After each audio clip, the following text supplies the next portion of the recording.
Welcome, ladies and gentlemen, to day number 2 of the Grand Finals of PUBG Mobile Campus Championship of the Bangladeshi region. And my name is Fixus. Alongside me is Shadow, who is also going to cast along with all those matches as we have come to day number 2, like I said.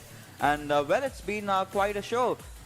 Few teams have really stepped up, few promising teams have yet to step up. But today is going to be that demarcation day where we get to see that huge disparity between the points. So before we get started, Shadow, what are your speculations for the day?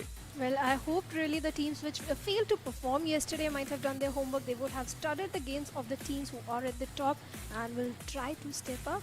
Yeah, of course. And today we will get to see yet another 6 action-packed games. And well, it's been quite a storyline going on for A1 Esports 1952 and Venom Legends. And even Venom Secret is performing amazingly well alongside TRZ.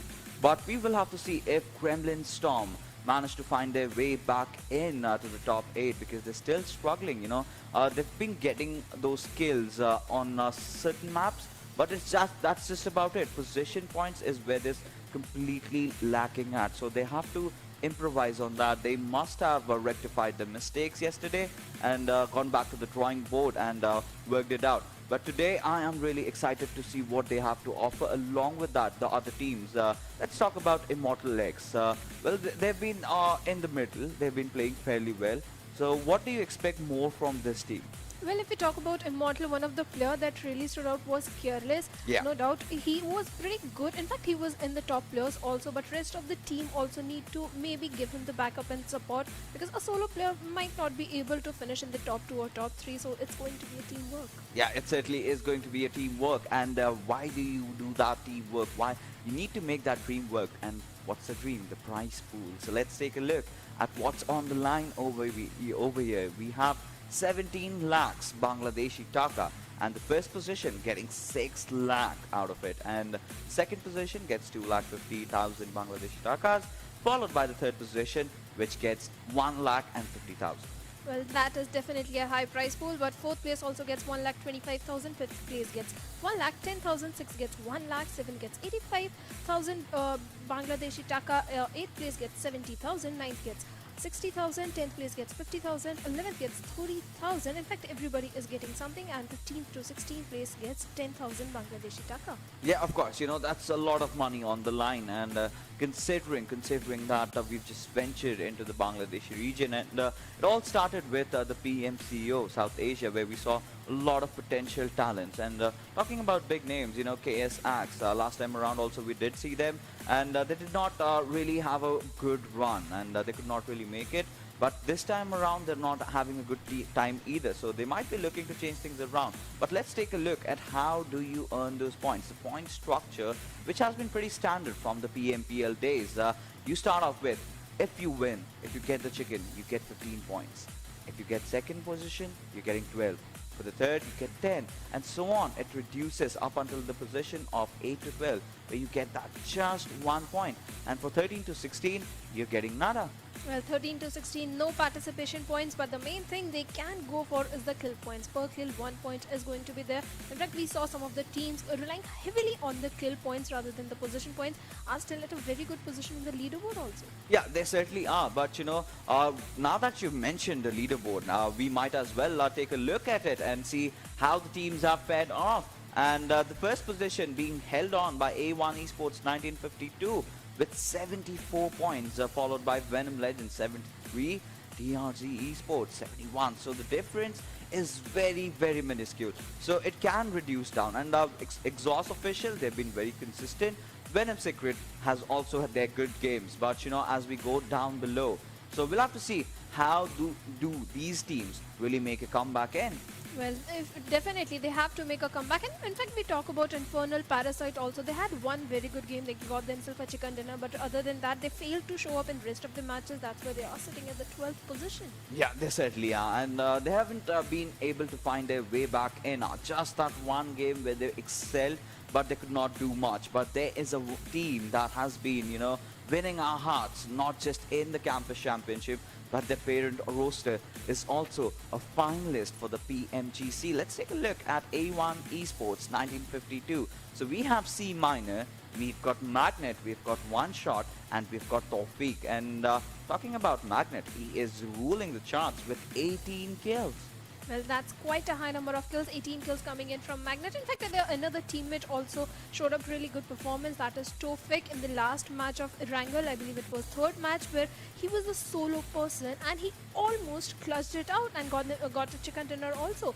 So all the players, if we talk about A1 Esports, individually also are quite good in the gun game also, and obviously the rotations and everything. Yes, of course, they certainly are good, but they can even be better. You know, of course, they're in the first position. They would love to cement that.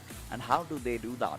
They play the games. So let's take a look at the games that we have lined up for you guys for today's evening. We start off with Erangel, and of course, like a circle of life, we are also going to end up in Erangel. But what happens between that? We've got Miramar, we have got Erangel again, we've got Sanhok, followed by Vikendi. So that is going to be pretty much standard. We have been following that yesterday as well, and we will also do the same tomorrow. But you know, Shadow, this has been quite an event, you know, an event of surprises perhaps, because the top teams, a few top teams are on the top, but like I mentioned, a few good teams could certainly do better. But this one is for you guys. They gave away something that you all love. iPhone 12 is on the line, and likewise yesterday also we gave away one phone. Today we are giving another. Along with that, we have those 8 TRZ gift cards. And how do you get it? What you have to do is subscribe to the PUBG Mobile Bangladesh official channel. Then you have to like the stream, and then you just have to follow up the instructions that's given up with your character ID and of course your in-game name. And winners will be randomly picked up after the end of the day. So stay tuned till that. But right now we want kind of waste any more time, and let's just head into the game and see what happens in the first game of Erangel. Well, the first game of Erangel has already begun, and if you talk about the flight path, that is going all the way from Siverny towards Primorsk area. Yesterday we saw some of the teams like dropping in towards Primorsk, teams like TRZ, let's see if they will be going over there again. Teams like Venom Legends like going towards Pochinki area, and if you talk about GSM, they like going towards Georgiapol area. And if you talk about yesterday's Erangel, they had to face an early action also in Georgiapol city. Let's see if this time they are going to be the solo player contesting that place or followed by some other squad. Seems like they are the only team. They certainly are the only team, and what I am interested in is the circle. Where is it gonna form?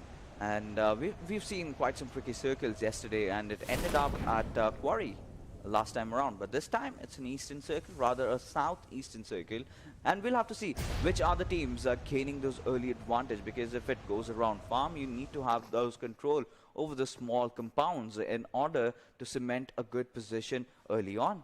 Well, if we talk about circle, yesterday also in the third Erangel, it was the same circle and it ended up towards the military base area, and there was only just one team that went towards military base.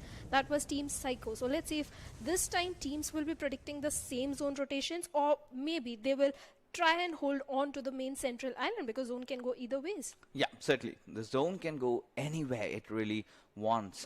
We do not really have the control over that, neither do the players. But A1 Esports dropping off at Zaki, rather going for a safe drop. So that's going to, raise a lot of eyebrows, because the fact that this team has been leading the charts and taking such an extreme drop onto its northwestern side, they're going to have some trouble while rotating around, because look at every single entry point is already blocked off. We have GR, ELECTRIFY at Rozhok, and then we've got the players of Venom Secret over there as well. So that's going to be a bit of a pickle for them to really make it inside. But Venom Legends, they're looking comfortable.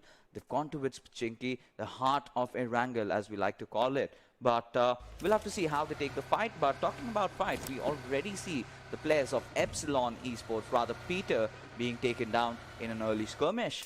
Well, he has been taken down. In fact, Hitman of Team Cyko is also down on his knee. Let's see if he'll be getting an early revival, or will the players will be of IPG getting the confirmation onto him. Last time we saw Team Cyko going towards military base area, but this time they are at the outers of the military base area. I don't think they have a good enough loot to take fight with the players of Team IPG, and I think IPG does realize that they also don't have enough sufficient loot to to take on the players. So they will try to disengage from their fight, this fight, and just move on to their way into the military base, loot around, and maybe at the later stages of the game, they might engage in a fight with Team Cyko. They certainly can. They certainly can. But, well, Team Cyko, I really thought that this team is going to head towards a military base, but it's happening quite the opposite because IPGX has taken the control over here. Maybe, but they are apparently venturing into Novoripnoi, maybe. Now, Cyko, I think they've got a clear entry inside military base. They still have a lot of time to loot, though. The first circle is yet to close in, and they're still inside the zone, so they have nothing much to worry about. But what really is going to be worrisome is the circle. Where is it going to go? Last time around, if we had a similar circle, it ended up at military base. But this time, it has potential chances to go up all the way up north. Well, it can go all the way up north. Then the teams IPG and Team Cyko might have a little problem going towards the central island, because there will be chances of a bridge camp or a team holding on to the bridge area, or maybe looking at the waterways also. So Team Cyko and Team IPG, they have to make those early rotations so that they have a clear path into the main central island. And if you talk about Team KSAXE, they had good games and bad games. That's where, in fact, Miramar, if you talk about, there were some mistakes coming in from this squad, but there were some chances, sometimes there were a third party also, especially in Vikendi, if you remember. So let's see how this team is going to perform, because they do have the potential, and especially Sanhok and Ehsan, if you talk about, these were the two players that quite performed really good from this team. Now, one thing I love about this team is that they've stuck on to each other. You know, all these four players, we have seen them in the past, in the PMCO as well, and this time around also. But we have to see the kind of a gameplay that we have expected from these lads have not really come up. On few occasions, we have seen that, but, you know, they need to be really right on the face. They need to be a bit more aggressive. They're going in for the positioning. They're getting those good positioning sometimes, but you know, somewhere during the gunfights, they kind of tend to lack off. So this is one thing that they really need to work around, considering that you've been a four-man team for quite some time. So the synergy has to be on point. Now what they need to work on is how do you go and kill people. But looking at this team has been a surprise. You know, Team Venom. In fact, I did hear the stories that they had 5 teams that had qualified up, but just 2 of them could only make it to the finals. Now, Venom Secret is one of them. We have the main lineup of Venom Legends, of course. They're playing, they're also doing really good. Just that, I guess, 2 points shy. And this game, we get to see some kind of a demarcation in those top 5 standings, because they're really close to each other. Well, they are definitely really close to each other. In fact, Venom Legends had really good game. I believe it was just one bad game for Venom Legends, but they were so consistent and had 2 chicken dinners. That's why they are at the 2nd position. On the other hand, Venom Secret started off really good yesterday, but later on they had few bad games, few good games. That's why even they are also at a decent spot in the overall leaderboard, if we talk about. And if we talk about this team, GR ELECTRIFY, they showed a good performance in few of the matches, but they are at, I believe, 8th position or somewhere. So let's see if they can step up, because all the teams who are at the top 8, they have a chance to topple over any of the top team and come at the top 1 position or the 2nd position. And if we talk about Team Immortal X also, this was the player Careless coming in with those amazing sniper shots. Let's see if we are going to witness them again or not. But this time he's got a DMR for himself. I would love to see him yielding something like a Car 98 or an M24, and we get to see those crispy sniper shots coming out. But you know, talking about you know, GR ELECTRIFY, Crayon San has been one of the players that has really impressed me with the way he's been taking those kills, with the way he's been surviving for his team. I really want the other players of GR ELECTRIFY to also step up. Yesterday's Miramar game was quite eventful, you know, the circle completely ending up at San Martin, and they just had to stay there in one place. But now, let's see what they are up to. But Immortal X, like you mentioned, you know, it's been Careless all the time, and I really want to see Squeezer, Stranger, and Groot even stepping up along with his teammates. Yes, let's see if they will be stepping up. They might have done their homework and started the game. And right now they are at the Yasnia area. Yasnia, if you talk about this particular place, you get a very good loot, but you don't get so many vehicles spawn. So if the zone takes a hard shift, these players might have a little problem in rotating into the zone. And if we talk about A1 Esports, they are also taking a lot of blue zone damage. They might be trying to enter into the zone area. In fact, another team, two of the top team and the bottom team, SLX Alpha, both the teams have taken an extreme drop. SLX Alpha going all the way towards Kameshki area. They might also face a little trouble while entering into the zone because the team Immortal X might be waiting for them at Yasna. Yeah. Now this is what I've been talking about, right? A1 Esports 1952. So this squad really needs to get inside, and they're gonna have a lot of trouble. And okay, so they're kind of fighting amongst each other. It's a race going on, and I do believe Magnet is the one who's leading the charts over here, and by a long shot, of course. One shot is just way behind. So this is kind of a rally going on between these these four players, in fact, as they march inside the blue zone, and they've gotten themselves safe up until now. But what is going to follow up next, we do not know. And the players of EPSILON Esports, well, they've not had the kind of a start that they would have expected or might have thought, but they will have to recover from here. So that is what I'm really waiting for, because they're still up for some fights. Nothing has really started off yet. Just a few players being taken down, and that's just about it. Well, yes, if we talk about a slow start, definitely it's a slow start. And if we talk about first airdrop, we have our first airdrop. There's an MK14 7.62 ammo, AR suppressor, level 3 gears, and level 3 backpack.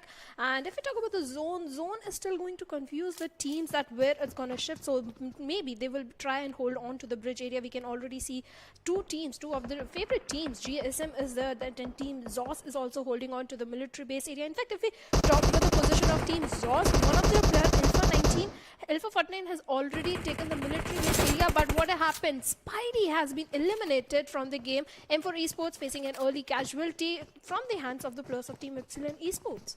Right, and M4 Esports, they are yet to find their mark inside the lobby, because with the way they've been playing, it has not been impressive. It's not the kind of gameplay they would also want to do either. But Gremlin Storm again in a whole world of trouble. But this time Eagle Eye has a different angle. That's a flank angle that he has created for himself. And courtesy to which he's getting a lot of kills. But well, things are not looking really good for Machine, though. He was on the back lines. He was trying to protect his teammates from prying enemies from from the backside. And that's how he got taken down by the players of GR Electrify. Well, he was certainly taken down, but problems for GSM are going to arise because there's another squad also. But right now, the players of Venom Secret have been spotted on the players of M4 Esports, and Mark goes the shooting in his direction and takes down Shoaib with that perfect spray coming in. And with that, Shoaib faces an early elimination also. And Team M4 Esports having a good start. Two of the players are very low on HP. They need to heal up really fast. They lost one of their player, but nothing taken away. Their kill has been taken away. They knocked down the player, but someone else took that kill. Maybe the players of Team KSEXE. Yeah, Team KSX are really bringing the heat down under. And, well, Epsilon, they're in a whole world of trouble. Now, they've taken a position which is really tricky. You've got that petrol pump, but apart from that, nothing else. You're right out in the open. M4 Esports are having the higher ground. They're utilizing upon that. Now KSX, being those pesky buggers out there, you know, the knocks coming out, and then they get those confirmations coming out for them. And Ovi, what does he do? Where does he go with this? That's the bigger question. And already losing out on a few squad mates is disastrous already for the squad.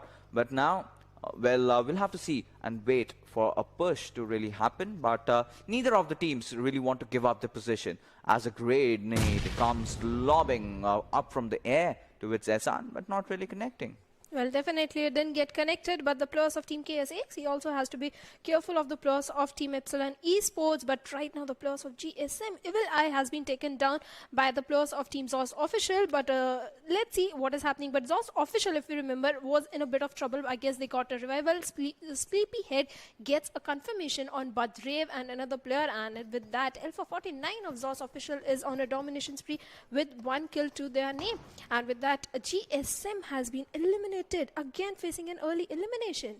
Yeah, of course. And I really wanted to see the fight over there. I wanted to see how Gremlin Storm has been taken out from the game. And by the looks of it, we'll have to see what really goes on, because this is a terrible, terrible start for Gremlin Storm. And now M4 Esports, they've got their eyes on yet another squad. And now that's EXENTRIC over there. But Venom's Nightwing getting a knock for himself. Can he get the confirmation though? That's the bigger question, as Diptoj, however, takes down Jackpot. He will get a revive, no flinching at that. But look at Accelerate. He does not have any kind of healing, just those 2 bandages with himself and an energy drink. He cannot even get to 100% HP. Well, he can't go towards 100% HP. On the other hand, Venom Legends and Venom Secrets are also engaging in a fight, and M4 has to be careful because, in fact, Marcos is also a little short on healings, and M4 Esports is in between. There are 3 squads nearby. That is going to the players of Team KSAXE. Then another squad, EPSILON Esports, is also there. Then another squad, EXENTRIC Infinity, is there. So they have to take their fights very carefully. On the other hand, Immortal X Stranger takes down Creon Sand, and with that he gets the confirmation on Creon Sand also. So many fights are happening around, so many players are engaging with each other. But right now, if we talk about the bridge, the players of Team IM has been taken down. Grootzer has been already eliminated. Yeah, he certainly has. And this bridge is a bridge of death. We have seen squads after squads falling down, and the biggest disappointment over here, Gremlin Storm, going down pretty early on, and this was a very important day for them, and not the kind of a start they would anticipate. Has to do a lot with the rotation that they are taking, you know, coming in from so far. And we can see Virus already taking down Careless. The big man has already been knocked out. He's almost out of the game, and there's nothing in this world can save him from being alive and being back on his knees. And the confirmation will come in any single moment, as this Virus is scouring around, searching for that kneeling body that's Careless. But he needs to realize that he needs to heal himself up, and sadly does not have anything to really help his cause. Well, on the other hand, if you talk about Squeezer is stepping up definitely in this game, as he takes down 2 of the players of Team GR Electrify. And now the last player, I believe Virus OP, is still there. But the main thing is Squeezer has to move in this direction. He is outside of the safe zone area, so Stranger has to make use of those vehicles and move inside the zone where maybe the players of Team XOSS officials will be waiting for him. And Stranger has to be very careful because XOSS official is definitely waiting for them, and they might be shooting in the direction of Stranger. But Squeezer is so far away from the zone. Both the players of Team Immortal X are so far away, and Stranger, he was definitely spotted down by the players of Team XOSS officially, as they get the confirmation on him. And now Squeezer is the last solo player surviving. And in fact, Mamba of Team TRZ also is so far away so from right the now what we have to do over here is Team TRZ. They're trying to get inside the circle, but that can be a very good approach considering the fact that they've got no one behind their backs. And the third airdrop really coming in, that's the AWM over here, with also an extended quick draw magazine. But TRZ in a whole world of trouble as Anaconda goes down, as KS finally have opened up onto the players of Venom Legends. You can see Sanhok are dishing out all that damage, and Mera is barely surviving on a sliver of HP. But for how long, as Rafa takes a plunge inside the water? He needs to get out from over here. Sanhok, we'll have to see what is going on. And now the shots are coming in. He's still continuing the fire, but no kind of other third party is over yet. I thought really Trickster might just come in, but no, that's not the case. Now Nightwing, he's just spraying down. Mera's confirmation has already been gotten, and Eco taking down 1 shot. So all those big names really falling off right from the start. But Venom Legends, they've gotten themselves 4 kills. They're not looking like good. They want to stop over here as they're pushing in. We'll get that confirmation onto its empty and make it 5. Well, definitely that was a perfect move coming in from the players of Team Venom Legends, and now they are spraying in the direction of Marcos of M4 Esports, who somehow survived that shot. But Jackpot, can he survive the shot coming in from Void? And he did survive on a sliver of HP, but no, Marcos has been taken down by Trickster of EPSILON Esports. And now the problem for M4 Esports is arising. Can they go in for the revival on their teammate? That is going to the main question. Now Venom Legends also have to cross that bridge area where the players of M4 Esports will be waiting for them, and EPSILON Esports OB has decided to take the waterways. In fact, the players of Team A1 Esports are also taking the waterways. But look at that, another team is waiting for them, and if they are spotted down, they are going to go down. And M4 Esports Jackpot has been eliminated from the game, and with that, Venom Legends SS Rafat is on a domination spree with 5 kills to his name, and M4 Esports gets an early elimination with 0 kills to their name. But Trickster was trying to shoot in the direction perfection of Rafat. He takes down Rafat, but he himself also gets taken down. Yeah, Rafat was completely used as a bait out there, and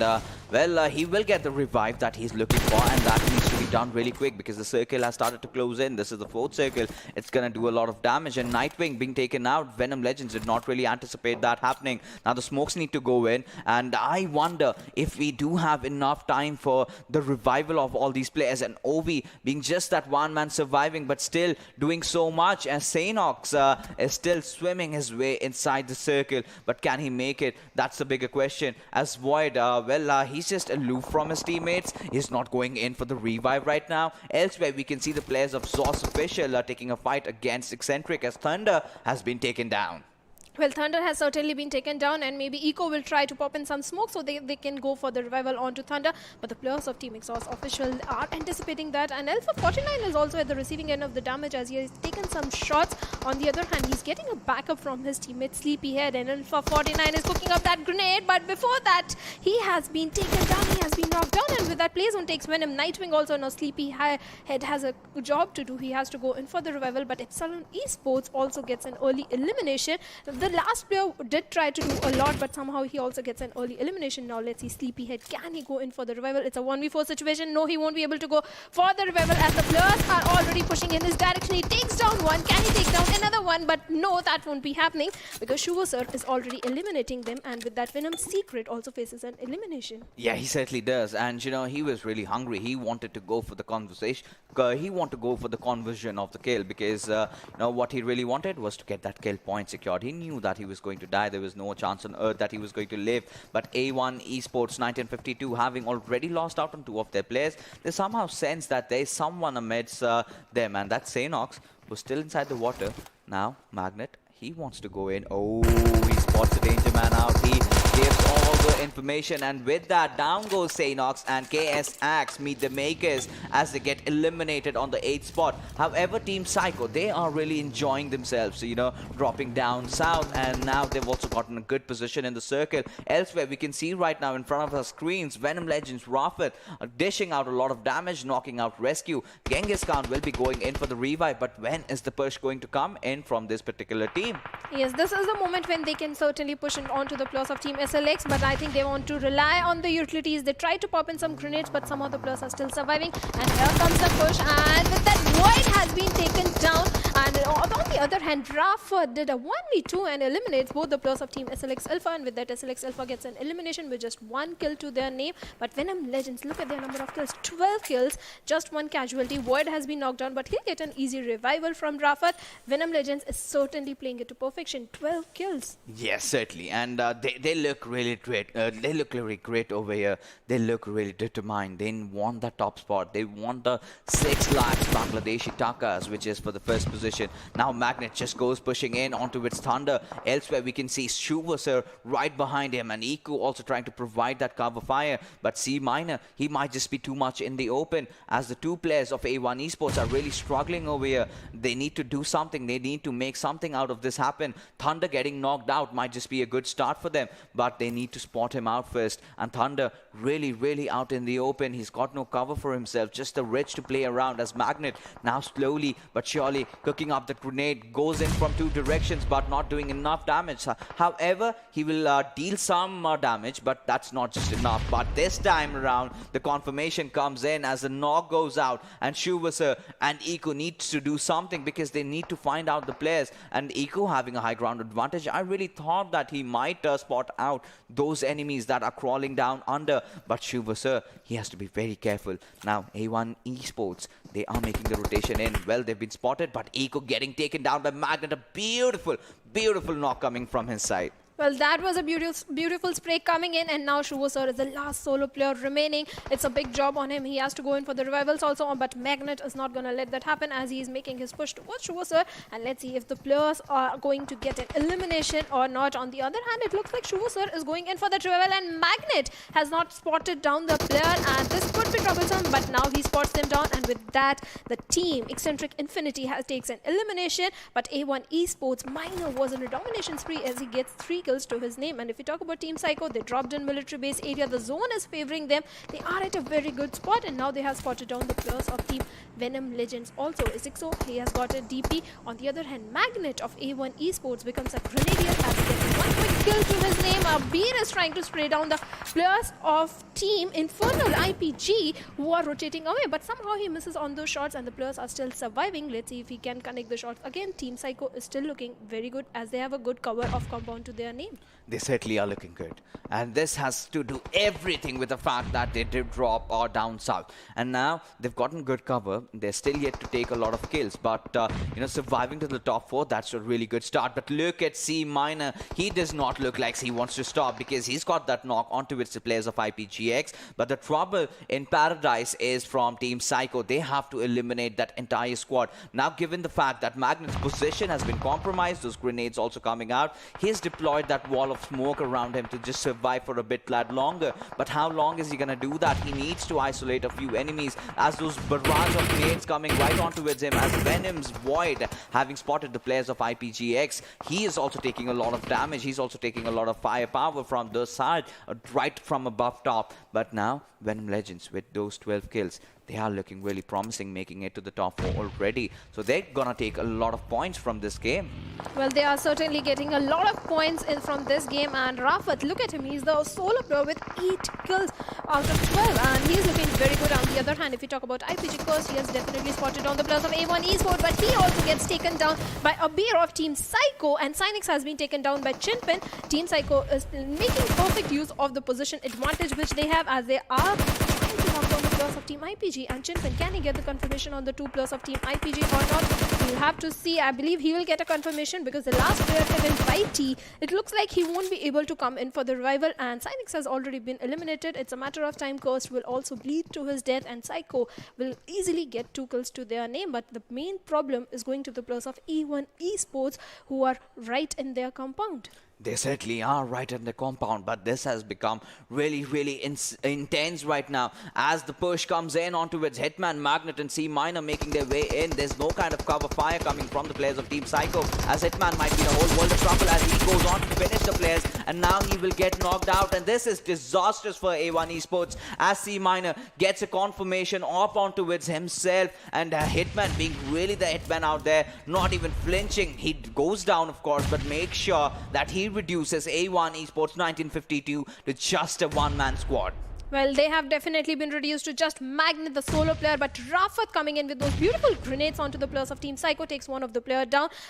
And this is the moment when the players of Venom Legends Alright, it is happening, the changing conditions, so that's bound to happen, but no worries at that. I got you back. And A1 Esports 1952, can they do something out from this particular game? We will have to see, as Team Cyko have reduced themselves down to just a visit tower as they're getting surrounded by enemies from all the lines, and IPGX might just have a good chance at taking revenge on their fallen comrades. But Venom Legends, they look really determined. How many grenades do they have? As it's just raining barrage of grenades left, right and center from Venom Legends. Now they have also made it inside the circle. We'll have to see how long does the A1 Esports 1952's Magnet survive though. That's going to be a big question out here. And let's see now, as it's a standstill, we're still waiting for the circle to close in, but Void goes on a rampage over here as he sprays down a pepper of bullets onto its players. Now, well, Cursed, he's at a good position. Rafat, and we'll have to see if he can do something out from here. Can he spot out Heaven? Well, that is going to the main crucial thing, because if Rafat is not able to spot out Heaven, Heaven will definitely spot him down and will take him down. But Rafat spots him out and takes him down, and with that, IPG has been eliminated at 4th position with 2 kills. Venom Legends still looking very strong. But if we talk about Team Cyko, 1 grenade from the players of Venom Legends, I think the whole squad can get an early elimination because they are holding on to the wizard tower. They can't even come out because Magnet will be then shooting in their direction, so they are kind of stuck. They certainly are kind of stuck over here because Venom Legends, well, they're looking really promising. Having 13 kills already, they need to get more for, and they want to set those records coming out and the way they have been playing. But A1 Esports have certainly kept up with them. Not the best amount of kills, but the nade goes in finally from Void and opening things up as Chinpin goes down. And the second one also following up from Void as this though goes down. Now Cyko is being reduced to just a one-man squad. But is Venom Legends gonna make the push as the revive by Abir is gonna be online any single moment? Void gets his hands on the level 3 vest and helmet, but now Magnet has to make a rotation inside the circle, and Team Cyko know exactly where he is. All they have to do is just wait for him to come out in the open, but the nades, the barrage, it's not stopping here from the players of Venom Legends. They know they've got this in the bag. All they have to do is secure the control over the Wizard Tower, and A1 Esports 1952 biting the dust. In fact, going down himself to the play zone, not giving away that very crucial point. But now it has come down to a 3v3 situation, and Team Venom Legends is well aware of that. But can they seal it though? Void, he's taking a lot of damage, but no, somehow he survives. He manages to get down the ridge as Rafet, he like a snake, he's just crawling in, spreading his fangs out. All they need is just one beautiful grenade. Shadow, can they do it though? Can they do it? This is going to the main question, and let's see. It's a proper 3v3 situation, like you said, and Zone, let's see. Zone is favoring right now both of the teams. Venom Legends are being the snake. Team Cyko has a good control of the Wizard Tower, but will that be enough? On the other hand, if you talk about Zixo, he is trying to make use of those vehicles. He might make a good cover out of it. We'll have to see. In fact, the players do realize that one grenade will be enough to take them down. That's why they are in kind of a split situation, but Void with that perfect AKM spray coming in takes down a beat of Team Cyko, and now Team Cyko is reduced to 2 men, out of which Chinpin is at a very low HP. Zixo goes down, and with that Chinpin also goes down, and Team Venom Legends again coming in with that beautiful winner chicken dinner. Yes, and this time they're getting 30 points just from the first game that they have to play from the day number 2. 15 kills is a testament of how beautiful Team Venom Legends are. You know, they also were under the same circumstances. They also had to face that bridge camp, but they conquered it all. And the confidence that has been bestowed upon the players, the way they are approaching Rafet, he's a deadly mean machine. He isn't scared of anyone in the lobby. The way he's pushing in right onto the face of the enemies and wiping them down one after the other. Wow, that is a beautiful way to start off the evening today, with Venom Legends, of course, taking the win. Team Cyko, however, finishing on the second spot, but nothing too shabby from A1 Esports. They've got a lot of kills. C Minor was doing phenomenally well along with Machine, but I really expected them to survive, both of them rather, to survive till the end, and that knock and finish was something that was not anticipated. But right now let's take a look at which player was in fact the MVP of this game, and no surprises over here as the big man Rafet, 9 kills, 1479 damage, is a testament of how deadly he is. Well, he is certainly deadly. We have seen this guy time and time again performing really well, and this time also he was spraying so many, he was taking down so many players. Overall damage dished out is 1479. That's a pretty high damage. In fact, the kills, 9 kills is also quite high. In fact, yesterday also we were talking about Rafet, that Steel Shot and Rafet. These are the 2 players from Venom Legends that we always look out for, and Rafet stepping up is an amazing performance coming out from this particular guy. 2 assists also, 9 kills, and let's hope Team Venom Legends performed really well. In fact, yesterday also in the first match, Team Venom Legends got the winner chicken dinner.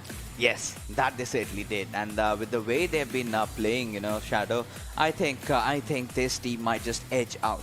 But the storyline, as we say, is still continuing, you know. Had Venom Legends gotten the chicken dinner and A1 Esports 1952 would have been eliminated early on, we could have said they've taken a huge lead. But the distance, the demarcation is not too much, the disparity is not too much. And let's take a look at the top players of this particular game, the ones that will be following up Rafet, and there you have Magnet. You cannot rule this lad out, and that Steel Shot coming out also with those 3 kills, and Void with just that 1 kill, but the damage really shows why he deserves to be in the top 4 players. Well, certainly he deserves to be in the top 4 players. And in fact, we talk about Squeezer also. He was the last solo player surviving from Immortal X. He tried to do a lot. He got himself 3 kills, but he was the solo player surviving. Rest of his teammates were taken down while making rotations through the bridge area. In fact, Magnet also, if we talk about this team, he knew that he will, the moment he's going to come out in the zone, he will be taken down. So instead of giving a kill point to the enemy, he decided to go down by the play zone. Yeah, and that's wise and that's smart because, of course, you do not want to fall down to the players of Venom Legends because you do not want to give them that extra 1 point. And that might just be the difference when the final games really start, when we head on to the final day. But right now, what we are going to do is take a look at the match summary and see how the numbers game really worked out for all these teams. And, not the kind of knocks and kills conversion that we really expected. I thought something would go beyond 60, but no, that did not happen. That was not certainly the case over here. 56 knocks, out of which 48 were converted into kills, 10 headshots. And smokes and grenades could have certainly been better since we saw those 180-200 mark being touched. Just 2 grenade kills. And most of this has to do with the way the zone really played out, right? Yeah, it has to do with the zone. Obviously, it was a military base area zone. Most of the fights were taking place in the bridge area, and some of the teams were also trying to rotate from the water area. Both places, you can't make much use of the smokes and grenades. Yeah, absolutely. And as we are waiting for the standings to come up, anything could possibly happen. But Gremlin Storm, I mean, the kind of expectations that were built up from this particular squads, they're not certainly living up to it. They are falling down, and their dreams are being crushed. Let's take a look at the standings and see how badly they performed. But now we'll take a look at the leaders over here. Venom Legends, a beautiful 30 points coming just from the first game. A1 Esports 1952, those 7 kills and 17 points. So the difference has of course been created, but they will definitely catch up as the day goes on. And Team Cyko, that was a patient performance. They did not flinch too much. They did not really go around the map a lot. They stuck onto one position. The players came in. They did get those 3 kills. They could have done better, but still, considering the position they are in, 15 points is really good. Well, 15 is definitely good. In fact, IPG also, if we talk about this team, also tried to step up. They were trying to make the rotations. In fact, they were taking some good fights also. The kills were not too high. There are just 2 kill points, but position points 8, that makes it total 8. Eccentric Infinity, this team also performed really good in this particular map. If we talk about considering yesterday's performance, total 9 points to their name. Immortal X, it was just last solo player remaining. That's why they couldn't do much. But despite that, they are having 4 kill points to their name. Nothing bad. But XOSS official, this team I expected to have a really good outing considering the way they were playing yesterday, but this time they are at the 7th position, just 4 kill points to their name. Yeah, but now if we take a look at the teams that could not do much, and M4 Esports, their misery really continuing. Venom Secret not having the kind of a start that they would have wanted. KSX, however, they're also falling down. And TRZ Esports, considering the fact that they were in the 3rd spot, now I think they might just lose it.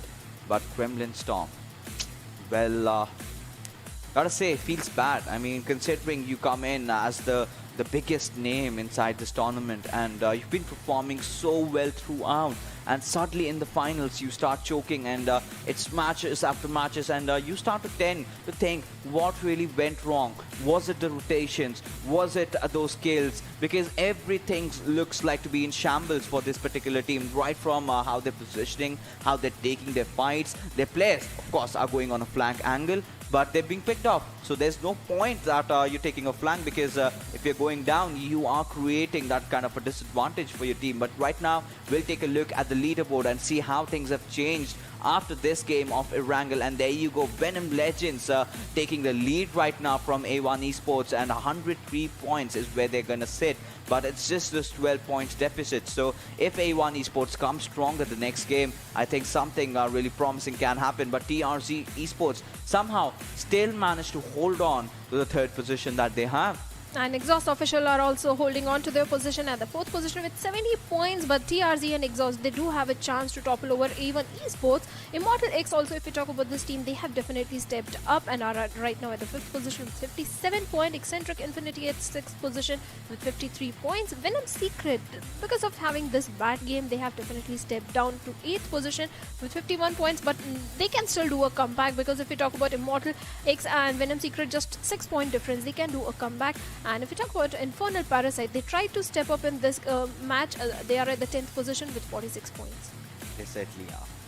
Now, Gremlin Storm, 43 points. Well, not the kind of a game that, not the kind of a tournament that they would be dreaming of, not the kind of a grand final that they had thought that would tend to go. But SLX Alpha, M4 Esports not really having the best of the days, and EPSILON Esports as well. KSX and Gremlin Storm, these two teams, the performance is not acceptable, at least by my standards that I really thought, I really expected, because from the PMCO, it's been quite some time. It has been like 3-4 months, but they've still not improvised onto its things, and one thing follows up another, and they're just going down. But now, someone is going to win, and we are talking about the giveaway, the iPhone 12 that we have in stores for you, ladies and gentlemen. One good winner, one lucky winner perhaps will get his hands on a brand new iPhone 12, and along with that we also have 8 TRZ gift cards that will be distributed separately to those winners. And how do you do that? How do you win it all? You have to subscribe to the channel, also like the stream, and of course follow the instructions, and with the hashtag PUBGMOBILE and hashtag PMCC, all you have to do is attach your character ID and your in-game name, of course, and the winners will be shown after the end of the show like yesterday. So keep spamming your favorite teams and keep giving hearts, and I think Gremlin Storm certainly needs your support to get back then. But right now what we are going to do is head on for a short little break, because we will come back with some intense action out from Miramar.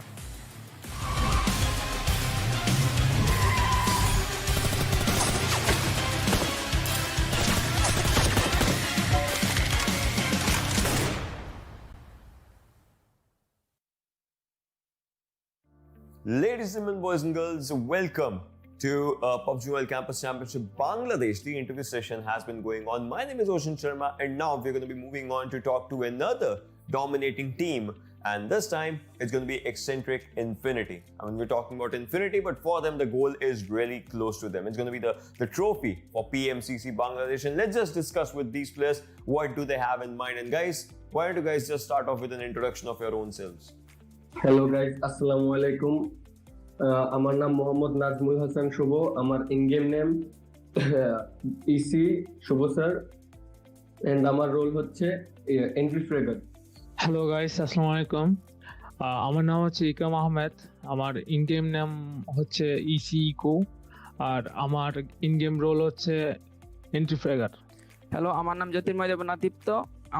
আমার in-game name হলো EC Deepto junior, and আমার role হচ্ছে supporter and filter. Well, you guys just gave your introductions, and now just moving up forward with all the conversation. Shubho, my first question will be directed to you, as we are just talking about. How has the journey been? Like, when was the team formed? What happened throughout the journey of PMCC? Actually আমি আগে একটা অন্য টিমে ছিলাম, তারপর আমার team ভেঙে যায়, তারপর আমি কোনো টিমে ছিলাম না, তারপর আমি হঠাৎ একদিন তাদের সাথে খেলার পর তাদের সাথে আমার খেলা ভাল লাগে, আমাদের সাথে প্রথম দিনই সিনার্জি মিলে যায়। এরপরে আমাদের জার্নি শুরু হয়, তারপরে বিভিন্ন টুর্নামেন্টের রেজিস্ট্রেশন, তারপরে এভাবে শুরু হয় আর কি আমাদের এই জার্নিটা। This has been a decent journey if I have to just talk about this one. But now, Akram, just moving up forward to you for the next question. I want to ask you, like, what have you evolved personally in your gameplay? Like, what has the evolution been in your gameplay ever since you joined this team? ক্রিওর IGL যে ঠান্ডার, উনি সবকিছু দেখে আর দীপ্ত মানে study করে এগুলো নেওয়া। আর গান ফাইট সবচেয়ে বেটার হচ্ছে শুভ ভাইয়ের, এন্ড ক্রিটিক্যাল আছে, ও ভালো খেলে অনেক। আর আমাদের ফার্স্টে যখন শুরু হয়েছে তখন আমরা দুজন ছিলাম ফার্স্টে, দেন শুভ আসাতে আমাদের কোঅর্ডিনেশনটা আরো বাড়ে, দেন অ্যাসল্টিং বলেন গান ফাইট স্ট্রং হয়ে যায়, দেন এইভাবে আস্তে আস্তে আমরা আগে থাকি। All right, well, Dipto, my next question will be dedicated to you. Like, which team do you feel is a really strong competitor for you personally in this competition? হ্যাঁ, আমার মতে বর্তমানে ভেনম লেজেন্ডস, এফএসজিএসএম, এই দুটো team অনেক strong. বর্তমানে বাংলাদেশে dominate করতেছে অনেক বড় বড় টুর্নামেন্ট, প্লাস এরা পিএমপিএল খেলার প্লেয়ার, এরা ওদের এক্সপেরিয়েন্স অনেক বেশি আমাদের থেকে। আমরা এটা ফার্স্ট টাইম কোনো একটা ইভেন্ট খেলতেছি, আশা করি যদি সবার দোয়া থাকে তাহলে আমরা ভালো কিছু এটা করব। Now coming back to Chugo, like my next question is going to be to you only. And how has your journey been in quarterfinals and semi-finals versus how do you want to step up your game in the finals? First রাউন্ডে আমাদের মোটামুটি ভালোই গেছিল, কিন্তু second রাউন্ডে আসার পর একটু ডাউন খেয়ে গেছিলাম। তারপরে আমরা অনেক কষ্ট কোয়ালিফাই করি মাত্র 21 পয়েন্ট নিয়ে, অনলি জাস্ট 21 পয়েন্টস। তো তারপরে আমরা সেমিফাইনালে উঠি, সেমিফাইনালে মোটামুটি ভালোই ডমিনেট করি, তারপরে আলহামদুলিল্লাহ আমরা ফাইনালে এসে পড়ছি আর কি। That's true, that's true. But about like I want to ask this question to all three of you. Is there any message for your fans, for your family, for the supporters, for the community out there which you guys want to share? এটাই বলবো, বাংলাদেশে এরকম কোনো মানে sports লেভেলের এরকম বাবা মা সাপোর্ট করতে চায় না সবাইকে। বলবো যে আপনারা আপনাদের ছেলেদেরকে জাস্ট আপনারা সাপোর্ট করেন, যেটুক পারেন সাধ্য আছে সাপোর্ট করেন। দেখেন আপনার ছেলে আশা করি সামনে আগে যাবে এবং ভালো কিছু করবে। এবং স্পোর্টসে অনেক কিছু আছে যেগুলা মনে করেন ছেলেদের নেশা বা বিভিন্ন খারাপ কাজ থেকে দূরে রাখে গেম। দেন এখন অনেক মানে আধুনিক যুগ বার হচ্ছে যে গেমে অনেক কিছু করা যায়। যেমন এখন মোটামুটি অনেক ভালো আছে যে এমন অনেক টুর্নামেন্ট আছে, অনেক বড় বড় টুর্নামেন্ট আছে, অনেকজন অংশগ্রহণ করতে পারে। সো যারা আমাদেরকে সাপোর্ট করছেন তাদেরকে অনেক অনেক ধন্যবাদ। আশা করি সাপোর্ট দিয়ে যাবেন, নেক্সট টাইম আশা করি আরো ভালো করব। যারা আমাদের এতদিন সাপোর্ট করছেন তাদের অবশ্যই অনেক অনেক ধন্যবাদ।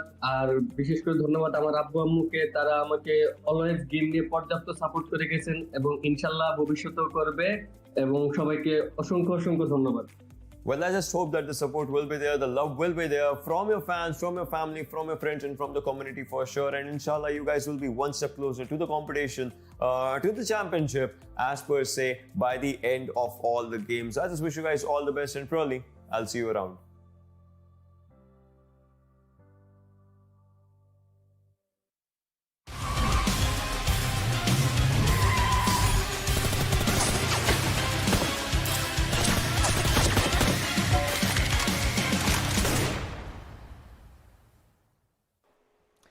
Welcome back, ladies and gentlemen. You are watching day number 2 of the Grand Finals of the PUBG Mobile Campus Championship, the Bangladesh edition.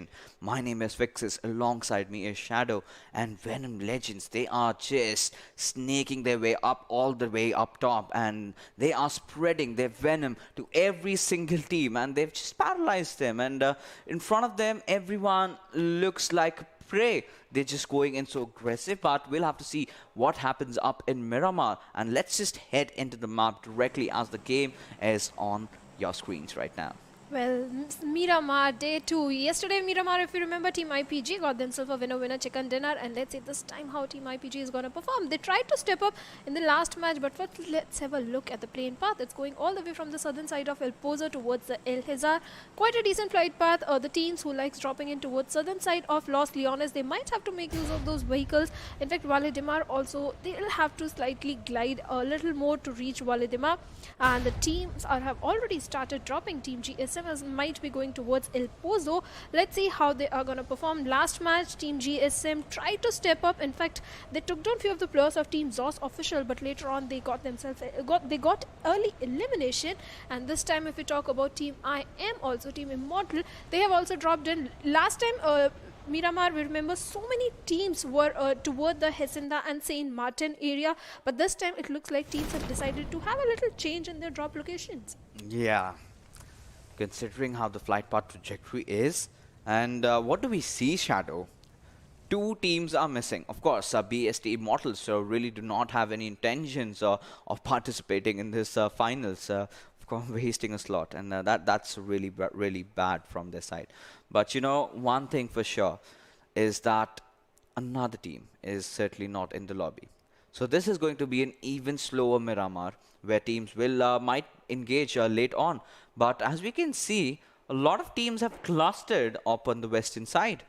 Well, definitely teams have clustered on the western side, and if we talk about Team SLX Alpha also, they are in the close vicinity to the players of GR Electrify. SLX Alpha not having a very good outing yesterday also, this time also. If we talk about this first match also, not a good outing coming in from their side. And in fact, one of their solo player is in the very wrong area. He is in the area of the players of GR Electrify, and I don't see his teammates so in close vicinity that they can provide the backup. But now I can see Godzilla is already there who can provide Khan a perfect backup. They are in a 2v2 split. Can they put some pressure on the players of GR Electrify? We'll have to wait for it.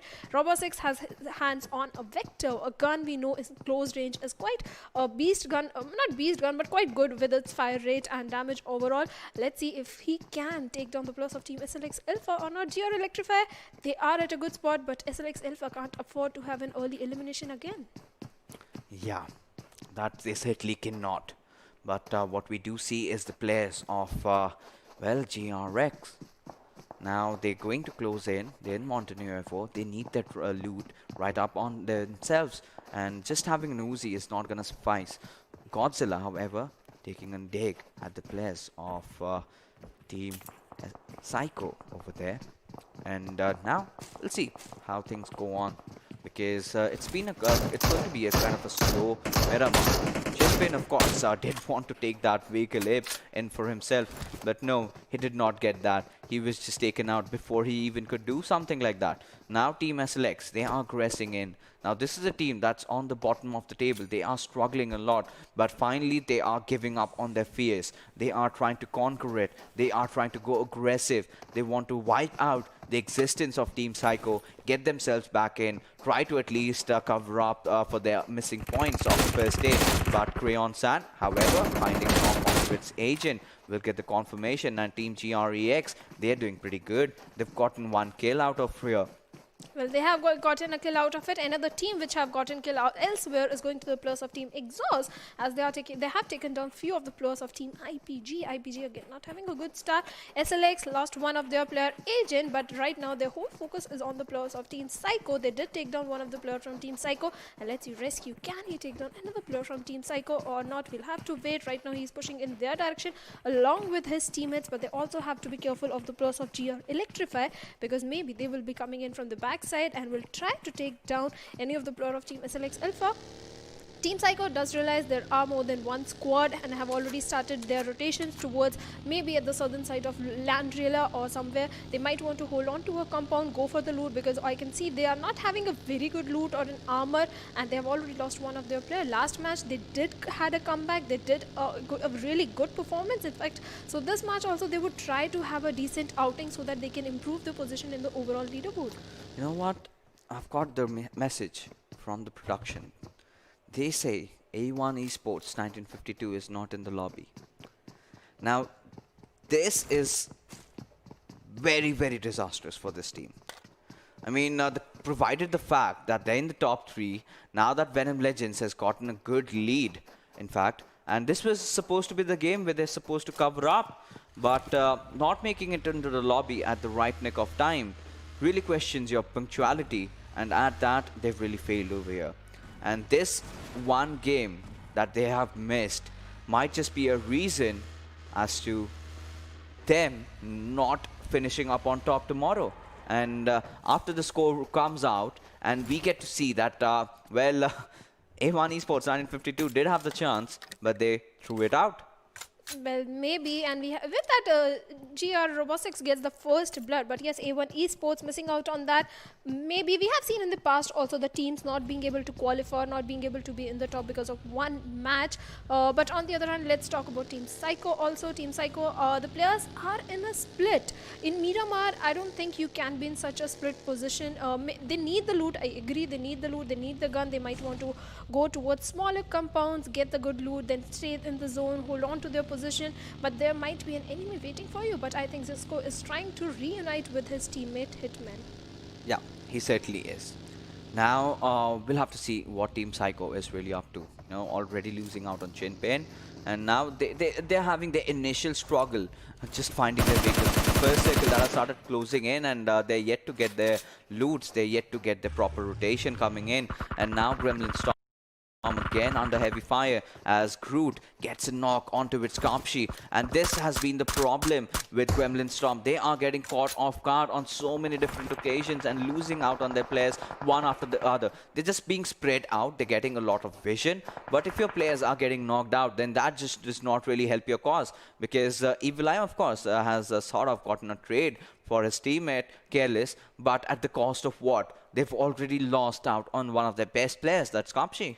Well, they have certainly lost Kapshi, but Evil Eye might want to get the confirmation on Careless. But Team Immortal X, a sinister stranger, along with his teammate Squeezer, will be going in for the revival onto Careless. They need to deploy some smokes. Let's see if they will be able to do it. Evil Eye still has his eyes set on Careless, and he's just waiting for the players to come out in the open area, and so that he can start shooting in their direction. But I don't think he can give sufficient damage to Squeezer to take him down. And with that, Squeezer will be going in for the revival onto Careless. And now Evil Eye has to be careful, because he is also getting shots from somewhere else, from some other player. Maybe it's Stranger of Team Immortal X, and now Squeezer is also at the receiving end. He has taken a lot of damage, but I believe he has got some first aids. He can heal up really fast. On the other hand, if we talk about Bad Rave, he is also trying to put some pressure onto the players of Team Immortal X. Yeah, that he is. Now, Gremlin Storm, Bad Rave, he's taken a flank angle, but he is right out in the open. And if Groot is really alert, if he is aware of his position, but Evil Eye getting another knock onto its Stranger, now this has opened things up for Gremlin Storm. Bad Rev needs to take his vehicle, needs to close in, needs to go for the push, and that is exactly what Gremlin Storm are doing, and that is exactly what their intention is. But Groot, can he lay some spoil spot over there for Gremlin Storm, as they are sort of trying to block off Bad Rev? But elsewhere we can see the players of TRZ, Mr. Rare, spraying down onto the players of XOSS, and that's a vehicle that might just burn, that's a vehicle that might just explode, and now the players have gotten down. He's still spraying, that vehicle finally taking an explosion out there, but nothing really coming in the favor of Team TRZ.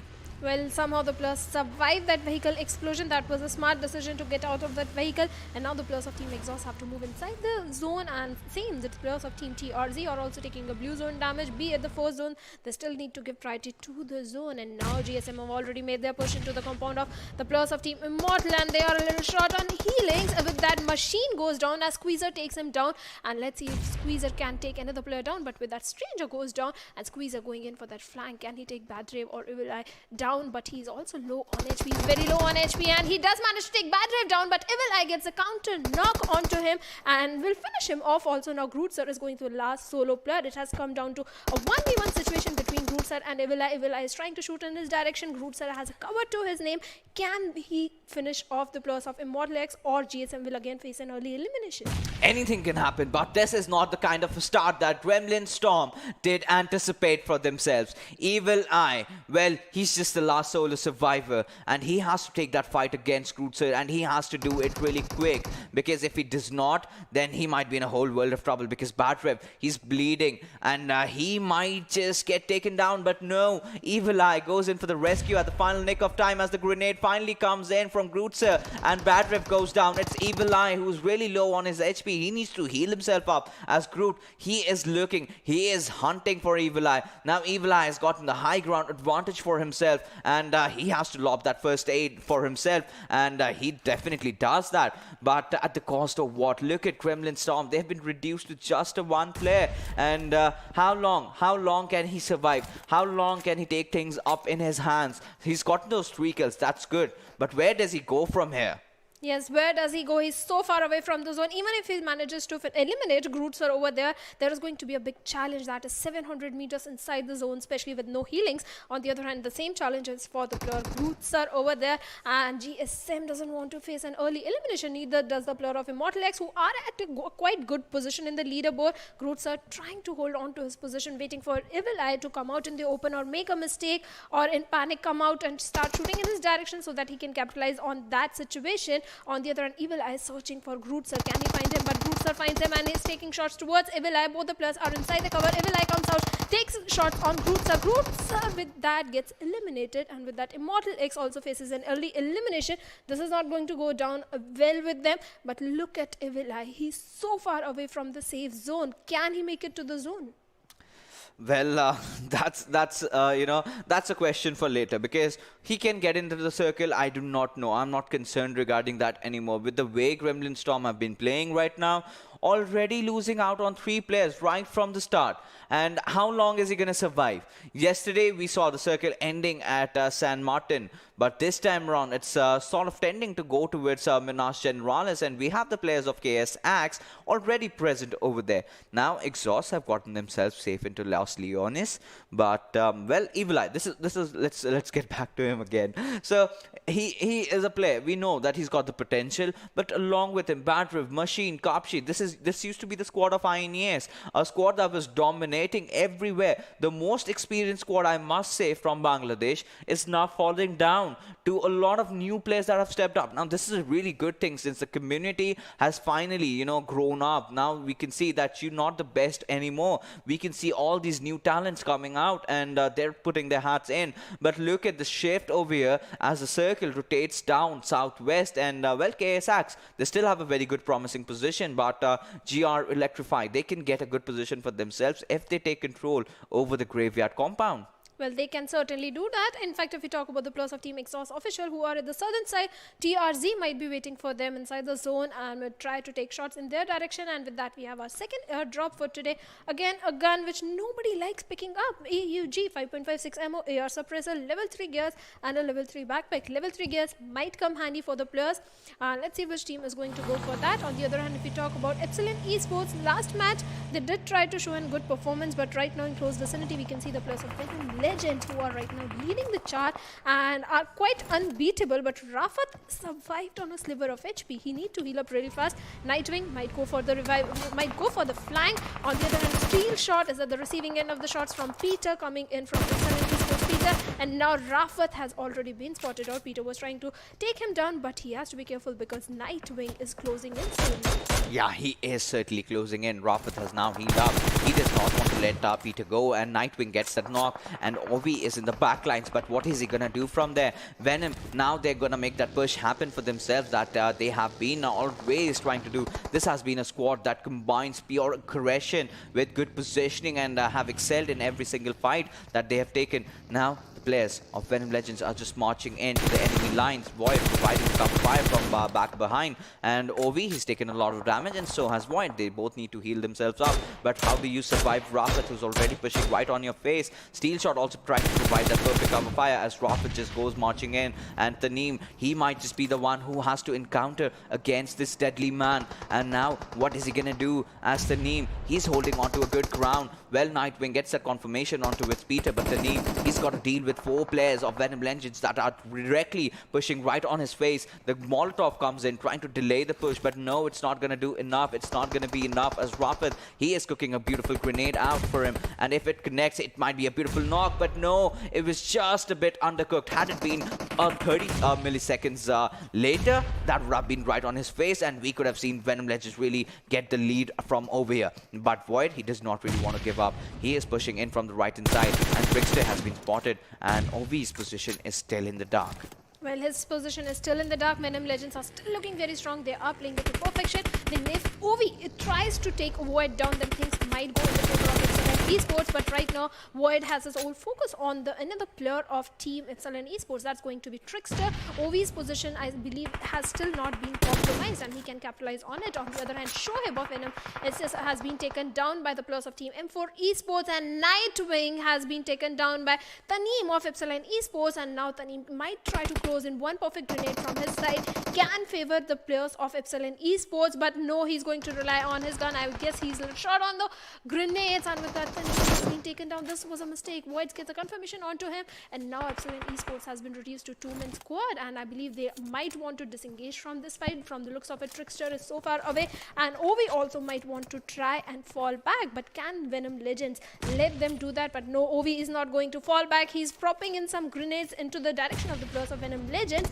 but somehow the players of Venom Legends are still surviving. He's not able to connect it to the perfection, and it's just a matter of time, and the players of Venom Legends will be rushing in towards Ovi. They're still waiting for their opportunity, though. They're still waiting for that one beautiful good knock. Reducing Team EPSILON to 2-man, and now where do they go from here?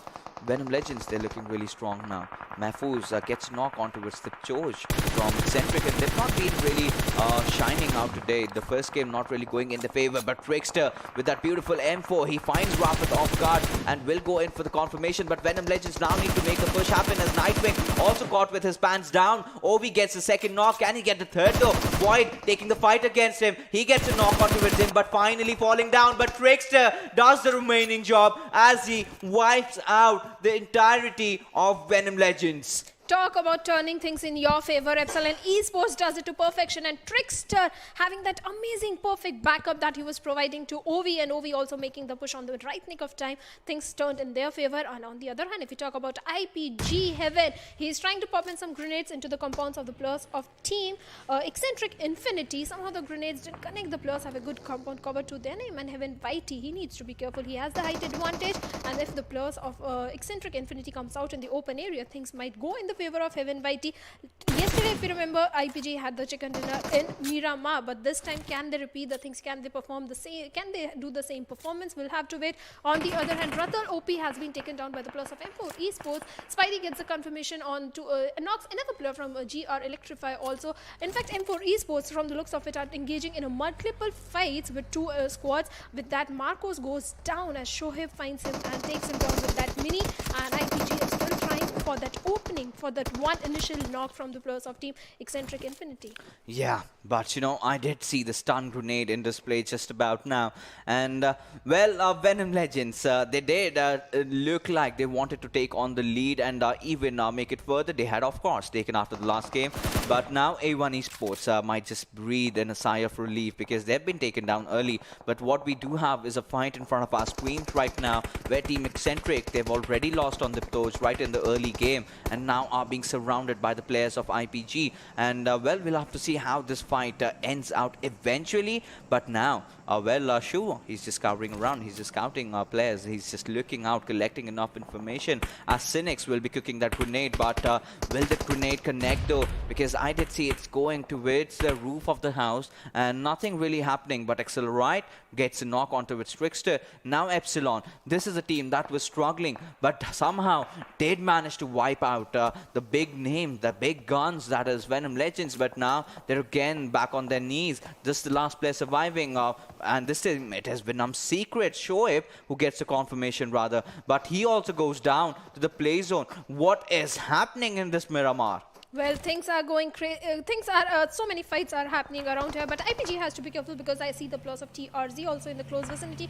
On the other hand, if you talk about Ovi, his position has been compromised. Jackpot has his eyes set on Ovi, and let's see if they will be pushing in towards Ovi because he has to come out in the open. It's just a matter of time. He has to come out in the open, but Jackpot seems a little impatient. Let's see if he will be rushing in towards Ovi or will just wait for it. In fact, all the players of Team Venom Secret and in fact Ovi of EPSILON Esports are outside of the safe zone. On the other hand, Thunder has been taken down, but Signings gets counter-traded off, and Heaven Whitey, he has a job to do. He has to go in for the revival. Also, on the other hand, Thunder is in the open area. This is a big challenge for the players of Team Infinity to go in for the revival, and somehow they will be doing that. On the other hand, Sanhok takes down two of the players of Team M4 Esports, gets the confirmation onto him, and has managed to get two quick kills in his favor.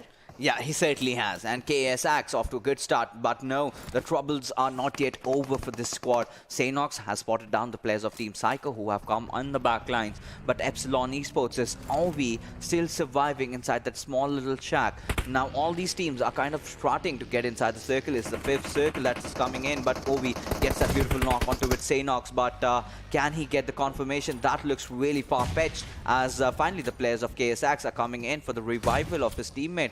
Now they've dropped down the smoke. Now this is understandable. You need those loot. You need to get those survival items for yourself. Get those smoke grenades. Get those first aids. As FT continues with his spray, peppering down a few bullets onto Zisso. Finally has managed to get him down from his buggy, but nothing else apart from that. But elsewhere we can see Ovi finally getting eliminated. Now TRZ and IPGX are in a bit of a pickle as Heaven has already fallen down. It all comes down to how is Mahfouz gonna play this one out.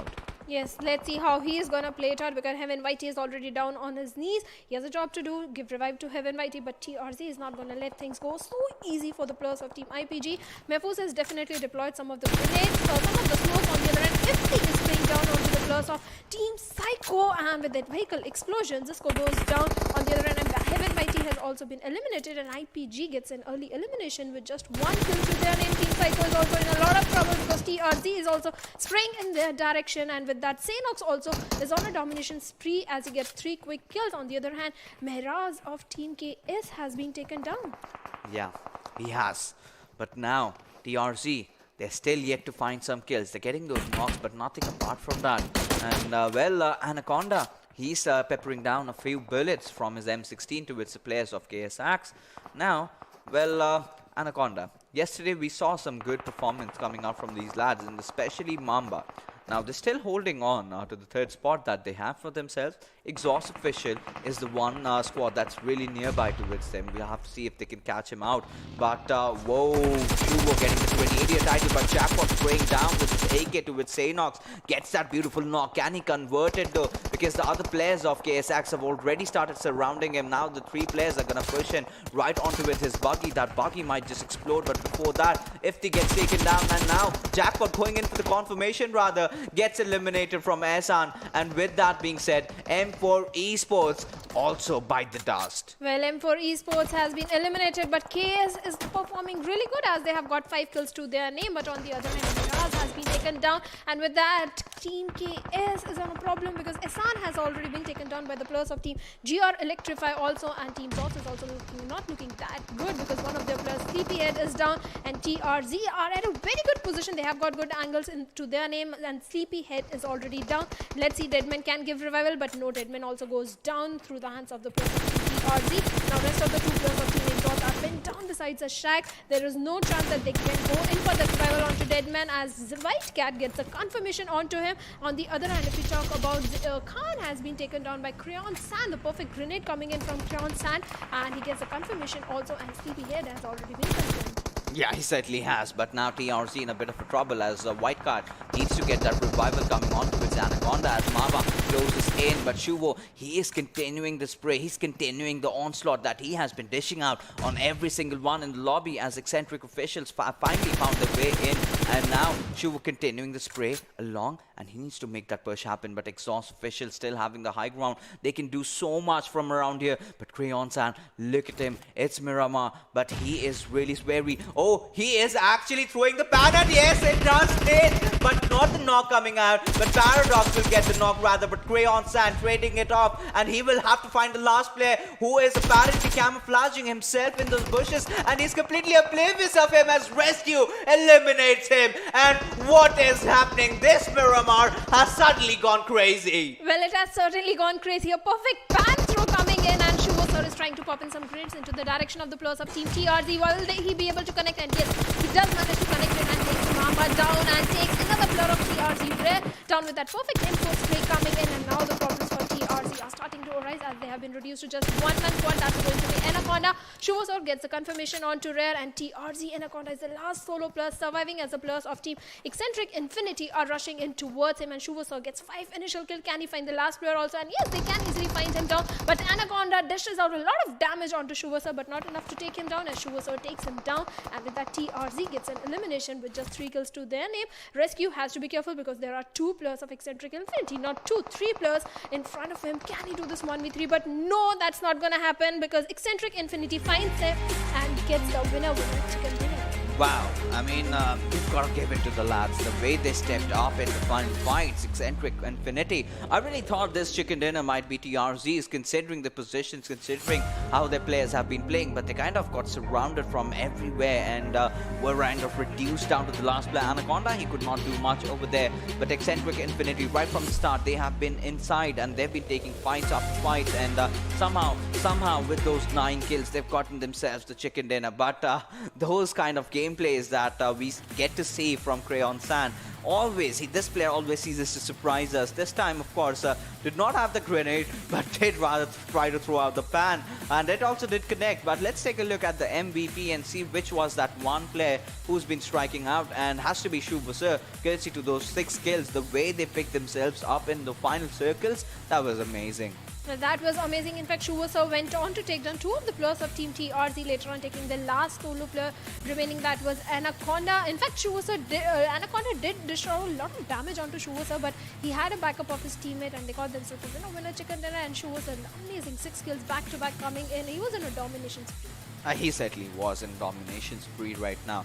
But where do we go from here, Shadow? Because this is a game where the teams that were in the mid-table and the teams like SLX who were right down in the bottom, now they've gotten themselves the second position. They're getting a lot of position points from this one, along with some kill points. But now let's take a look at the top players, the other players that have really shined in this particular game. And we can see Crayon Sand, of course. He's always been there with the damage that he dishes out, 11-25, but just 3 kills converted. Sanhok is also stepping up, 3 kills coming up for himself. Trickster, of course, the fight we did see, that was one beautiful fight against Venom Legends, getting 3 kills out from that. And Anaconda, just that 1 kill, but the damage pretty much sufficing and making him present in the top players. Well, definitely, Anaconda was the last solo player remaining, and Trickster also had an amazing performance, but Crayon Sand, this was a player who was dishing out a lot of damage. In fact, from the very start of the tournament, from the day one first match, Crayon Sand was also one of the players who stood out, and he's still making it to the top players time and time again. Yeah, he is certainly, and I think this has happened from Sanhok. Yeah. Once he started getting in, once he started understanding the game, the meta, he just went on rolling, and he has been continuing that role down under. But now let's take a look at the match summary and see how the teams have performed in this particular game. And we can see quite a lot of smokes and grenades being used, not too shabby out there with 160, but 53 knocks, out of which 50 kills were converted. That's a very good number, provided we did not have 2 squads playing with us this time around. 3 grenade kills, of course, going out there, and the first airdrop, in fact, the only airdrop being looted. So that's about the tell-to-tale of Miramar and how the teams have been playing. But A1 Esports 1952 not making it to the lobby. I mean, why? Well, this is definitely not going to go down in the overall leaderboard position, because like you, I also anticipated that this is the match when they will try to come back and try to take Venom Legends down and secure their top position. But now maybe the teams who were at the bottom of A1 Esports have stepped up and have toppled them over. Yeah, that is what is really hurting me right now, because A1 Esports had a perfect chance to gain back the lead, and now them not playing in the lobby, things are still going strong for Venom Legends. But let's take a look at the standings and see how the teams have fared off in the match number 8 that we have in Miramar and Eccentric Infinity. Courtesy to those 9 kills, of course, have gotten themselves 24 points, but SLX Alpha, they've been stepping up lately, and with this kind of performance, 17 points. And TRZ Esports, again, so they had a first really bad game, now they come down stronger. 13 points out of this one, now they're gonna inch in closer to A1 Esports. Well, they are certainly going to do that, because TRZ was being very consistent in the day one also. They were at a good spot in the leaderboard also. In fact, GR Electrify is also trying to step up. They're at the 4th position with 11 points. But XOSS official, I expected this team to be finishing in the top 2, considering the way they performed in the first match of day 1. After that, they are having a decent outing, but I expected much more from XOSS official also. KSX, it was just one player in the end that was remaining, but still they did try to step up. They are in the 6th position with 7 points. They are relying more on the kill points and facing an early elimination. If they try to focus more on the placement points also, they might end up at a good position. EPSILON Esports, the last match also, they were trying to have a good outing, and this match also they have 5 kill points to their name. Yeah, that they certainly do. But Venom Legends, of course, they're crossed that 100 mark, and now they're also increasing their lead up along. But Venom Secret, they are falling down, and Gremlin Storm as well, just getting those 4 kills. But that's not going to be enough. That's not going to be enough. These 5 points, I mean, with every single game, now they should be focusing to get something around 12 to 13 points per game if they have to make a comeback, if they have to make their dreams real, because this is Campus Championship, and a team like with the likes of Gremlin Storm and the players that they have, I do not know. This is a complete different kind of a Gremlin Storm that we're witnessing. I'm not accustomed for them playing like this. I mean, this is a lobby where you should be dominating, where you should be crushing down players. but now you're on the receiving end. And this is a team that has the highest experience from amongst everyone. But now let's take a look at the leaderboard and see how things have changed after all these games. And Venom Legends, of course, cementing their lead and taking it even further with 105 points. And A1 Esports 1952, you see the 7 matches just being played, and had they played this one, they might have closed the gap or might have also toppled over. But TRZ Esports, they are definitely not far behind. They are catching up, and so is XOSS official. Well, and they are catching up, and Infinity is trying to step up also with 77 points. They are at the 5th position. ELECTRIFY is at the 6th position with 61 points. Immortal X have definitely stepped down a little with 60 points at 7th position. Team Cyko expected them to perform really good in this match. Also, the way they started off with the first Erangel, but right now they have stepped down at the 8th position. Yeah, that they have. And now, well, we'll have to see how things do go on for all these teams, because looking at Gremlin Storm and looking at IPGX, considering they got that chicken dinner, Venom Secret, this is also not a position that I would love to see them. But KSX, finally, they're stepping up. They are looking promising. SLX Alpha have also picked themselves up back again. And after those disappointing performances, this looks really promising. And this is where they need to go up, because we have almost reached our halfway mark for this tournament. We are already done with 8 games. We just have 10 more to go, and after this that will be the halfway point. And if these teams do not pick up, not just Gremlin Storm, if it's not IPGX, we also have SLX, we have M4. They need to step up, at least get those top 3, try to get a lot of kills, go in aggressive. But now we are going to do a giveaway, and we have mentioned about that earlier on as well. We have that one iPhone 12 up in the grabs, and all you have to do alongside that is 8 TRZ gift cards. All you have to do is just like the page, and you have to subscribe it, of course, like the stream, and then you have to spam in the chat hashtag PUBGMOBILE, hashtag PMCC, and of course with your character ID and your in-game nick. And winners will be, of course, randomly chosen after the end of today's evening, and we might find ourselves 9 lucky winners, 8 for the TRZ gift cards and 1 grand winner that's going to be for the iPhone 12, the brand new iPhone 12. But right now what we are going to do is go for a short little break. We will be right back, so you just stay tuned.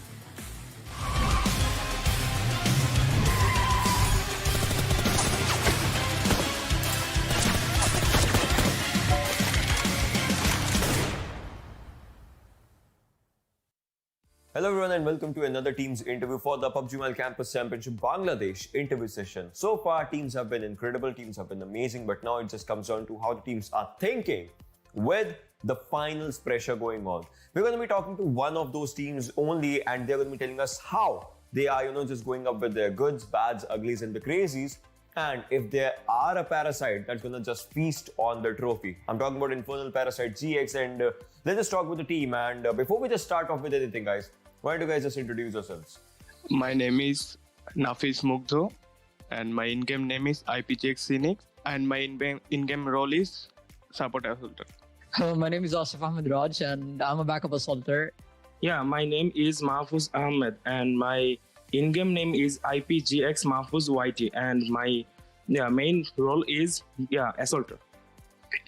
আমি প্রান্ত, আমার নাম নাইমুর রশিদ, আমার in-game name হচ্ছে IPGX 7YT, আমার in game role IGL plus support assaulting. Cursed, I have a question for you. Like, talking about this team, how was this team formed? Like, what's the backstory of this team's formation? So basically, we were all separated in our own ways, and then we have our client leader, who just picked us up. He individually picked us up, formed a team, and since then we started playing. And to be honest, it's been like 6 months we started the game. Well, it is like 6 months time. The time just flies right now, and that's one thing that's happening. And so now, moving on to what I would say, Heaven. My question is going to be to you. Like, you are the ideal of the team, right? So what comes up in the decision makings? Like, you have had your journey of quarterfinals, of semi-finals, and now finals. So how does the journey go with each and every step moving forward? বিষয়টা এমন ছিল যে IPG অনেক ভালো একটা team ছিল, ওরা 4 জন অনেক ভালো প্লেয়ার ছিল, তো ওদের মধ্যে একটা এক্সপিরিয়েন্সের অভাব ছিল। যেহেতু আমি অনেক আগে থেকেই কম্পিটিটিভ কন্টিনিউ করি, অলমোস্ট 2.5 ইয়ার্স, সো আমাকে মূলত ওদের টিমে 6 মাস আগে যে ইনভাইটেড প্লেয়ার হিসেবে আনা হয়, ইন গেম রোল দেওয়া হয়। তো আমি আমাদের এক্সপিরিয়েন্স ওদের সাথে শেয়ার করি, যার ফলে ওরা আস্তে আস্তে ভালো ভালো টুর্নামেন্ট খেলে, every T2 champions and many big tournaments we play well, and সবাই মানে একটা ইলিগ্রেশনের মধ্যে দিয়ে যাইতে যাইতে আমরা এখন একটা ভালো প্ল্যাটফর্মে আসলাম। তো প্লেয়ার সবাই হ্যাপি, এটাই। So with the team, just dominating up in all the areas right now, still there are some things that are ups and downs for a team. So what thing that you will be thinking personally is your weakness that you have overcome personally? হ্যাঁ, আমরা আগে বড় বড় team দেখলে ভয় পেতাম। Even যদি কোনো ভালো প্লেয়ার দেখতাম ওদের সাথে মানে রাশ বা ওদের কোনো কম্পাউন্ড হোল্ড করতেছে, ওই কম্পাউন্ডে স্ল্যাম দিতে ভয় পাইতাম। ইভেন ওদের মনে করেন কোনো একটা প্লেয়ার আমাদের নক দিল, আমাদের কনফিডেন্স লুজ হয়ে যেত। কিন্তু এখন আস্তে আস্তে আমরা ওটা ওভারকাম করি। এখন আর ওরকম হয় না যে ভালো টিম থাকলে মনে করেন আর ভয় লাগে না। Yeah, you don't have to fear when the fights are just coming up to you. That's one of the most important things. Now coming to Mahfouz, like my question is going to be to you as well, the next one, and that's going to be, what is that one thing that you feel personally has been into good development with the team? Like, what is that one thing that the team brings the best in you? My team always keeps supporting me because I am the entry fragger and the main assaulter of the team. So when I pushes a squad in the building, so my backup assaulter is always that curse. Asif Ahmed Raj, the curse. That's the player who always backups me. And when I pushes in the building, and all the players always throws grenades, use utilities, such all these things, but just supporting me. And we always wipes a squad and don't lose a player. Well, all four of you. Now, are there any words of wisdom that you guys would want to give to your fans, your family, your friends, your supporters? Anyone out there? এখন বাংলাদেশে যা চলতেছে, আমাদের অল্প সময় সাকসেসের কারণে আমাদের নামে অনেক ফেক ইলিগ্রেশন আসতেছে, যার কারণে আমাদের পারফরমেন্স অনেক খারাপ, বা আমরা ভালো মতো প্র্যাকটিস করতে পারতেছি না ভালো লবি খেলার জন্য। সো আপনাদের সবার কাছে একটা রিকোয়েস্ট থাকবে যে আপনারা কোনো প্লেয়ারের স্কিল জাজ করে তাকে ভালো প্লেয়ার বা খারাপ প্লেয়ার ডিসাইড করেন। আপনার তার খেলা দেখেন, সবকিছু দেখেন, দেন তাকে জাজ করেন যে প্লেয়ারটা কেমন, টিমটা কেমন। সো আপনাদের কাছে এটাই থাকবে, no hate, keep supporting us, IPG forever. আমার বলার ভিতরে একটা কথা আছে যে আমাদের উপর অনেক অ্যালিগেশন আছে। সো আমি চাইতেছি যে আমাদের যে সাপোর্টাররা আছে এন্ড যারা হেটার্স আছে, এন্ড তারা যদি আমাদের উপর অ্যালিগেশন দেয়, সো তারা যে প্রিসাইজলি আমাদের গেম প্লে এবং আমাদের টিমটার যে কম্বিনেশন প্লাস আমাদের যে স্ক্রিমস গুলা খেলা হয় আমাদের, সো এগুলার যে গেম প্লে তারা প্রিসাইজলি দেখে যেন বলে যে আমরা হ্যাকার না কি, কারণ আমাদের কাছেও প্রুফ থাকে। সো তারা যেন না মানে এমনিতেই যেন না বলতে পারে। সো আমার জন্য একটাই, যেন সবার কাছে অডিয়েন্স বা যারাই থাকুক সবার কাছে আমার একটাই কথা, যে না জেনে কাউকে ভাই প্লিজ ভাবে মানে এরকম ভাবে বলবেন না, কারণ আমাদের এটা অনেক খারাপ লাগে এন্ড আমাদের পারফরমেন্সটাও ড্রপ হয়। সো আমাদের বেশ কিছুদিন যাবত পারফরমেন্স ড্রপ ছিল, সো আমরা এটাকে ওভারকাম করছি, then we will dominating our next PMCO. So I just want to say one thing to the fans and everyone else, like just keep on playing and overcome whatever you got, and you'll be here whatever we are, you'll face it. So good luck to everyone and keep supporting us. দেখে শুনে মানুষের support করবেন, বা কারণ আমি allegation দিবেন, proof দেখবেন, এরকম করে যাতে হয় আর কি। তাহলে আর কি কোনো স্কোয়াডের এরকম হবে না আর কি আমাদের মতো, যে কোনো গ্রাউন্ড নাই, প্র্যাকটিস গ্রাউন্ড নাই, তাও অবশ্যই আছে। Hopefully the support will increase and hopefully the hate will decrease after this one. And there's just one thing, I would just say all the best for all the future endeavors, and probably next time when I'll be talking to you, you guys will be even bigger than you are right now. So all the best.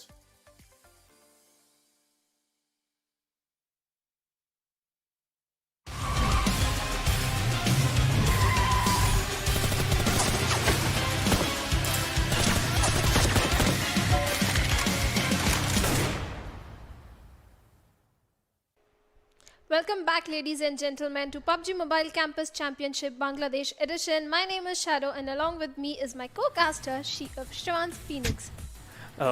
I'm good. What about you? I'm good. And Phoenix, last match we saw A1 Esports fail to show up, and Team Venom Legends had already taken quite a lead in the leaderboard, and that was their chance to come up, to step up, but they failed to show up. I think so. I don't know what just happened, but maybe they're just preparing, or maybe they're just preparing another plan.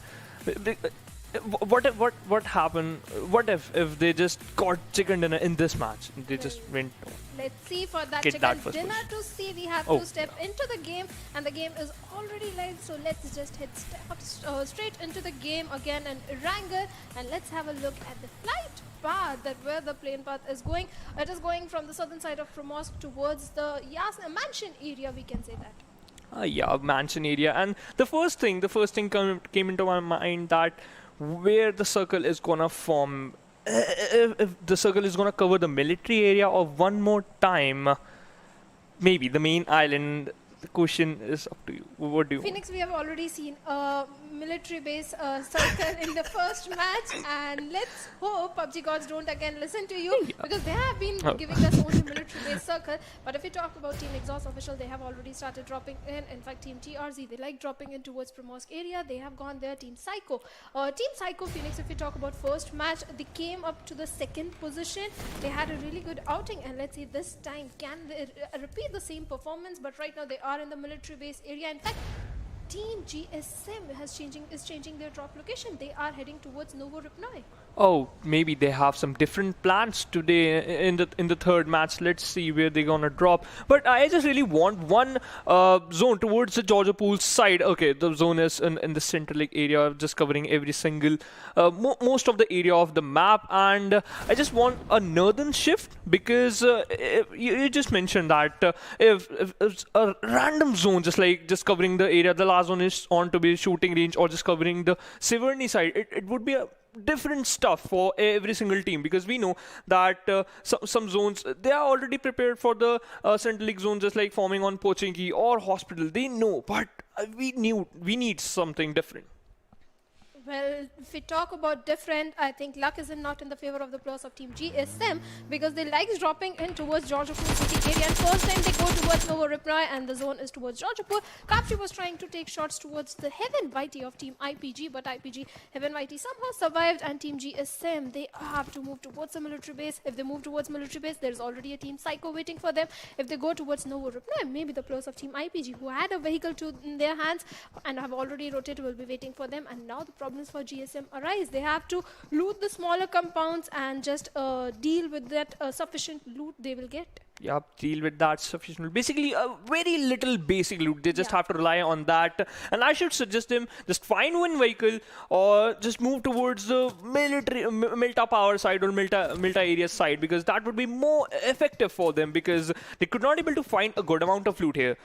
If they just move towards the Novoripnoi area side, maybe they're gonna have a fight with IPG, and that is not a good decision. Let's see what is going to happen. But right now I can see Heaven Whitey just have a Bison with 53 bullets loaded in that gun, and he is looking quite confident because he already got helmet and the armor.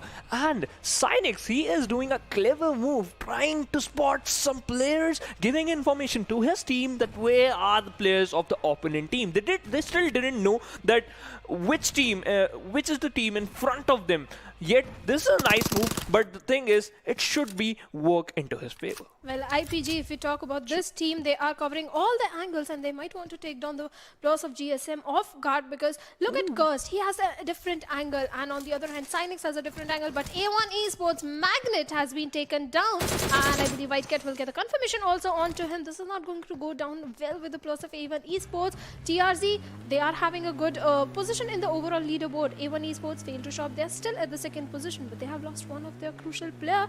Now they have to play as a 3-man squad. And they have to change their plan, because if you're just playing just with only 3 men right now, it could be more difficult for you. But right now, Evil Eye spotted down one player of IPG. That one spray coming from the side of that one IPG player, that he just revealed his position, and that is why it can go maybe just vice versa into his favor, or vice versa. Maybe he just get punished, and Badrev just switched to AKM, and IPG Curse is just switched to just sat on his Bucky, and he is going to run away. And that's a really good decision with your team. Badrev trying to connect some shot, but could not able to do so. You know, if you're talking about AKM control, that's the main factor. here just worked out for Curse because he just survived. If one headshot got connect, maybe he might just got knocked out, but right now he's in the safe position. Yeah, he is on the safe position. On the other hand, Mahfouz Whitey is trying to provide the perfect cover fire for his teammate Cursed. He's at a different angle here and he's definitely in position over a lot of damage on PUBG, and now he has spotted down Evil Eye. In fact, Mahfouz Whitey can provide a lot of information to Cursed, and that's where the player Cursed was able to fall back or retreat from that particular situation. Then Cynix, you can't do this in real life, and he's just jumping from the hill. That's taking advantage of Dacia, because without vehicle, if you jump, you lose HP, but that's the advantage. In PUBG, you have. What if he got spotted out and just got stuck on that rock, and the players of GSM just spotted him out, trying to spray it down and just connecting some shot and got a knock? That would be bad stuff for IPG, but right now they're just playing that it is a real. I just must say this is a real nice decision that players are just playing in a split manner. They can get a good amount of information, but it could go just not into the favor of them, because if one player just got knocked out, if he is very far away for you, you cannot get the revive, and that's the main factor come here. Right now, this is the the early stage of the game. If you just lost one player in early stage, you can get punished in the further stage of the match. Well, the player who can get punished right now, maybe it could be Kapshi, because his location has been compromised, and if all the players of IPG rush towards his compound, then he will be in a 1v4 situation. But from the looks of it, IPG has decided to move along their own path and not engage in this fight. Maybe they are a little short on ammo also, because they had just dropped in. They didn't have the basic loot that is required to take on a 4v4 fight. On the other hand, if we talk about Team XOSS official, the players who are in close vicinity is going to the players of Team TRZ. I believe it's a solo player. They are looting away the smaller compounds of quarry area. Look like Deadman is there. In fact, XOSS official Phoenix, they started off the tournament at a very good note. They showed a really good performance. They are not at a bad position in the leaderboard, but I personally expected this team to outshine just like Venom Legends. Yeah, same here. I like their gameplay, and especially Alpha as well as Deadman. They're a very good player, but sometimes the luck is into not your favor, and Sleepyhead, this could be maybe he could got knocked out, and he just spotted out, and yep, the same thing happened. He can get finished as well. And right now TRZ Rare just got one kill so early, but the main thing is just that surprise element got demolished because he just revealed his player, yet he just got one kill, which is a good thing, but he just need backup until unless he also not gonna survive here. Well, he definitely needs backup. On the other hand, if you talk about the players of Team XOSS official, they are also in a split position. In fact, in PUBG, you should never have your gun at your back, because any enemy can be hiding behind any container or a box, and that's exactly what happened. If Sleepy had a gun in his hand, maybe he could have taken down Rare. Yeah, that could be a reason, but you know what? It just happened. He just got tired, and from next time he was a little sleepy. Yeah, he was a little sleepy right now. From next time, he's just gonna focus that I should put that gun on not on my back. I should just be focused every single time. And if you're talking about focus, Alpha just hiding behind that boxes, and he don't want to give any sound clues to his opponent team, because he just spotted out one player, just want to fire some shot, could not able to connect a single shot, and here the bad stuff come, because TRZ, the whole team is gonna rush towards you. Whitecast just leading the charge, having a AKM. He already got one kill, and he just want to just increase that kill amount, just switch to a molly, want to throw it down, but no, they're just relying on their gun. Meanwhile, Kapshi of GSM also got knocked out. Well, Kapshi has been knocked out. I don't think there is any chance of any revival coming in. On the other hand, Cost of Team IPG was also down, but I believe Mahfouz will go in for that revival. But Bad Rave might be coming in from the backside to provide backup for his teammate, but that won't be enough, because Kapshi is going to die any minute, and he is already a dead man. Mahfouz Whitey with a perfect AKM takes down one player, and GSM again not up to a very good start. Well, let's see what's going to be the next move of Bad Rave. He knows there are 4 players. On the other hand, Curse need to heal up really fast. They are outside of the safe zone, be it first circle. On the other hand, but Rave, that's a wise move. Yeah. They know that they are at a disadvantaged position. They don't know the position of all the enemy players to disengage from this fight and give priority to the zone. Yeah, but give priority to the zone. But at this moment, Evil Eye, he was in a bad position. Right now he just don't want to take the fight. He's just back off, and that was a really good position, because you don't want to just waste your ammo as well as healing on some fighter. Just want to disengage at the end, and that's a wise decision coming from the side of GSM. But XOSS Alpha just still taking the fight with the players of TRZ, and they could not able to find him. That's really weird. And he just threw a molly as well as a nade. The molly worked out, and this molly can give him a knock. And yep, Alpha got a knock, and Mama just got knocked out. He is looking in a bad position. Alpha just want to convert that knock into a kill, and he is doing amazing job. He got one more knock, but could not able to survive more because White Cat just want to take revenge, and he did same thing. Well, but very well played on By Alpha. Alpha. Very well played Yeah. by Alpha 49, no doubt about it. And Jigsaw is trying to take down the players of Team M4 Esports. In fact, if we talk about, for a second, I thought Alpha 49 should have just stayed silent. But the way he was taking that fight, he took down 2 players. He could have easily clutched it out. I guess he didn't anticipate the third player, White Cat. Yeah. Because it was just 2 players at that moment. White Cat just came in to provide backup to his teammates. The thing is, White Cat just hiding inside that bunker. He was not giving a single sound clue. Yeah. That's the main thing happened. He just thought, okay, one player just got somewhere else. He just goes somewhere else, and this is the right time, can just convert that one kill. And he got one more knockout. But the bad thing is, White Cat, the cover, as well as I can say the coordination with his teammates is very good. That's why somehow they survived that aggression coming from the side of Alpha, and they got one kill as well, which is a nice thing. And meanwhile, IPG Cynex was knocked out, and right now he just got a revive. Well, he got himself a revival, but look at Cursed. He is in the territory of the players of Team GSM, and they both have to cross the bridge areas. Cursed is up to a big challenge along with his teammates because GSM is waiting at both sides. There is a solo player, and he has not been spotted down. He has not been spotted down. Can he take Heaven Mighty down? But no. How can he miss the shots? He saw the player, the enemy opponent didn't see him, and he missed his shots. You know what? I don't know what just happened, what is going inside his mind. Maybe he just got a little bit nervous while aiming on his head, and that's why he could not able to get a knock. But that is a really scary position. Sometimes you're just entering inside a compound, you don't check that corners because you don't expect any player just hiding inside that corner, and you just got to surprise. Hey, surprise, my brother! I just want to knock you down. But no, that was unsuccessful move. And right now we just have our airdrop to that beautiful airdrop called MK14 with M762 bullets with the level 3 kit. If any player just gonna get that, he is gonna be a very good position because that just dropped on the mountain. If we're talking about MK14, it can be used in long range as well as the short range. Yesterday I told you about that the damage is really ridiculous, and you can just use that into your favor.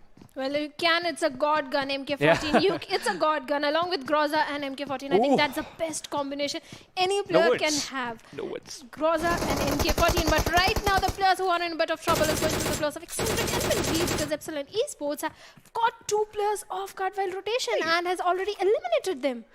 By the way, EPSILON Esports just overexposed them and got some free kills.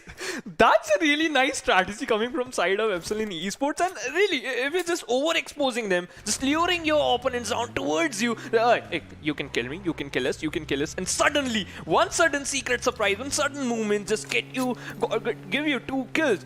This is a nice thing, and EPSILON Esports, they're just going very good, but they just have to be a little bit careful because the car just got a high amount, the car got a little bit damaged, and if any player just spot them down, they just have to shoot at the car and he can get some free 2 to 3 knocks. Well, they are looting without smoke. This can be deadly for them. Yep. Yeah. But right now, if we talk about Team Cyko, I believe they have also spotted down the players of Team the last player of Team EXENTRIC Infinity. But that's quite far away. He might not be able to connect his shots. On the other hand, Hitman is also holding on to the position. The zone is favoring them. There are quite few squads in the close vicinity also. In fact, Team Cyko, the first match also, they did the same thing. They held on to their ground on the position inside the zone, and that worked in their favor. But this is a team that is trying to step up. SLX, Alpha, if we talk about this team, last match they came at the 2nd position, and this time also they are trying to step up. On the other hand, XOSS official Deadman has been taken down by Raze of TRZ. And TRZ, we know that if they got 1 knockout or 1 kill, at that moment they are going to be unstoppable. Meanwhile, Heaven Mighty, he is unstoppable because he got 1 knock, but the confirmation is the main thing when he can convert that knock into a kill. But Curse got cursed and he just got knocked out. The good thing is he just inside the smoke, and IPG Trickster, he also got knocked out. Heaven Whitey going to convert that knock into a kill. That's a good thing, but he is the last player. Oh, my bad. Mehfooz Whitey is the last player of IPG. He is on very, very low HP, somehow surviving that aggression coming from the side of IPG, and this could go either ways. Maybe he just got spotted out, or maybe they can eliminate the whole team. Well, he has been spotted out, but look at the healings. He has got 0 healing. Yep. The zone is already closing in. There are players of TRZ waiting for him. And Heaven White is going in for that revival. But what is the point of having that revival? Because you have got no healings. So a player will again be taken down by play zone or the players of TRZ. But TRZ also decides to give priority to the zone. And Team Epsilon Esports also, if we talk about, they have also given priority to zone. Basically, they just want to enjoy. They just don't want to just enjoy in the party in the blue zone. They just want to move inside the safe zone.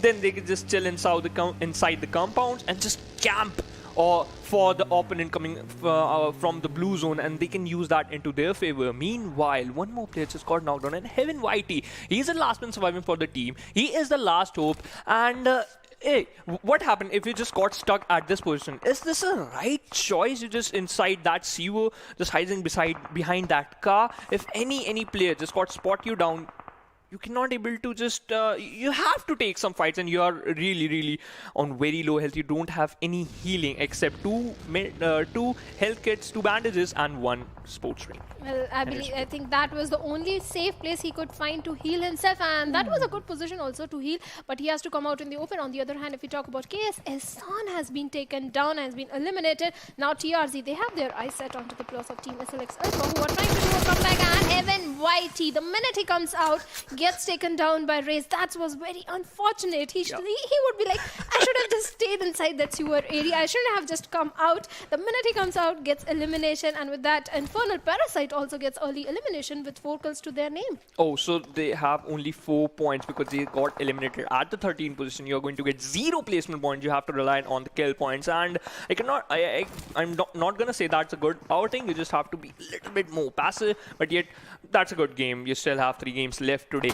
Right now, Eccentric Infinity, they are looking not that strong because they're just relying on that 1 player. Meanwhile, Rare got a huge amount of damage, just popped that 1 mid kit, and just he is on 75% health. Venom Shoaib got knocked out by Venom Void. Both the players just having Venom Secret versus Venom Legend. That's the fight I want to witness. Well, we all certainly want to witness that fight, but right now Rare is taking a lot of damage. In fact, if we talk about TRZ, they have 7 kills to their name. This team is pretty consistent, but right now they're engaging in fight with the players of Team SLX. SLX is inside the zone. They have the zone advantage. TRZ also have moved towards the zone, and with that steal shot has been taken down, and within few minutes, Venom Nightwing is on a rampage and eliminates a squad. Oh my god, Nightwing, he is looking very insane, and Venom Secret got eliminated at the 12th position, which is a good thing. They already got 8 kills. Venom Legends got 8 kills, which is a good thing because you are in the 4th zone is closing in, and 11 teams are there. You already got 8 kills, which is a good stuff because 1 kill is equal to 1 kill point. They are not stopping yet. Steel Shot just reloading his DP, trying to pop 1 smoke so that they can make cover, but Rafat meanwhile got knocked out. He can get revived so early because they are inside the zone. They just have to pop some more smokes out so that they can make make some more cover just to be safe, just to be a little bit safe. They definitely need the smoke cover for themselves. In fact, Team Cyko is also at a decent position. If we talk about, they have to be careful of SLX Alpha, who might be able to spot them down, but right now their main problem is Venom Legends because they might be going in for the flank. Looks like Rafat might be going in for a right side flank, and then the problems will arise. But SLX rescue this time is the problem as he takes down a beat, gets a confirmation, and now Hitman. Both sides, there is an enemy. Where does he go? He just got sandwiched between 2 teams, and right now Void is looking in a quite good position because he just have cover of 2 vehicles. Right now Void just moving inside the zone. He just want to collect some more crates. The thing is, I just about to say that. Just pop one smoke so that you just have to be a little bit more safe. And yep, it's a nice decision. Just collecting some more smokes as well as some more ammo as well as health kit. He already have 5 health kits, 1 painkiller and 2 energy drink. Is this enough for a last battle, or whatever? If this is gonna be a heal battle? Well, heal battle, since the zone is quite in the open area, there are very few chances that of it going into a heal battle, but we'll wait for it where the zone shifts. Maybe there is enough cover for the player to go in for that. But right now, Team Cyko will again find themselves in a very good position inside the zone. First match, they missed the chicken dinner. Can they get it this time? We'll have to wait. In fact, SLX missed it in Miramar. Can they get it? Because they have all the 3 players arrived, and I believe they have enough information about the players also of opponent team, that where they are. They definitely have spotted down the players of Team Cyko, and now they have spotted down the players of Team GR Electrify. And GR Electrify looking in a really bad position because, oh, I'm a stranger just got knocked out by this draw. Oh, he just got knocked out while just getting out from the vehicle.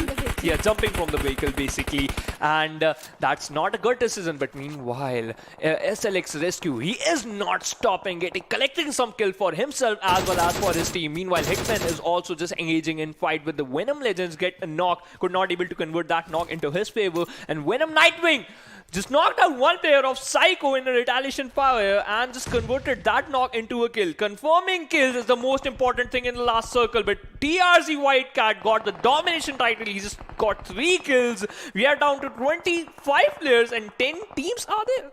Well, 10 teams, but TRZ is also in a bit of trouble. 2 of their players have been down, and Team Cyko, who was in a good position, has been eliminated. On the other hand, M4 Esports is also at the receiving end of the damage. They are taking a lot of shots from Venom Legends. Venom Legends shooting everywhere. They are just spotting down the players and shooting everywhere. Nightwing eliminates the whole squad, I believe. Few players of M4 Esports is the last solo player remaining, as Spidey has already been eliminated, and XLR8 decides to burn himself. Yeah, burn him themselves, and they just got eliminated at the 10th position, which is a not a good thing. Meanwhile, they are very close to TRZ. They're just right, just outside the compound. They're staying in the TRZ just staying inside that compound. They just use some grenades, and they are just doing the same thing, burning down some vehicles.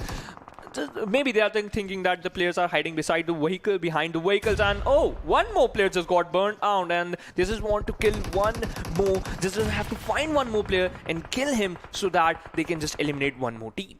Well, look at the amount of smoke Stranger has deployed. His fellow teammate has already been burnt out because of that Molotov. But can he do this 1v4 situation? How much smoke he has? Because I guess he has already deployed all his smokes. But TRZ seems to not be able to find Stranger. Have decided to move away. Or is it a bait? This could be a bait for Stranger to expose himself. And look at that White Cat and Stranger adjacent to each other lying over there. But both the players get eliminated because of a vehicle explosion. White Cat, what he just did, he just eliminated his own teammate. That's not a good thing. Meanwhile, Immortal X got eliminated at the 9th position. SLX, they was in a very good position, but right now they have to do some rotation because the zone is quite far away, and they're just throwing some random smoke to a random place while inside the vehicle. Spotted down one player, want to slam in their car.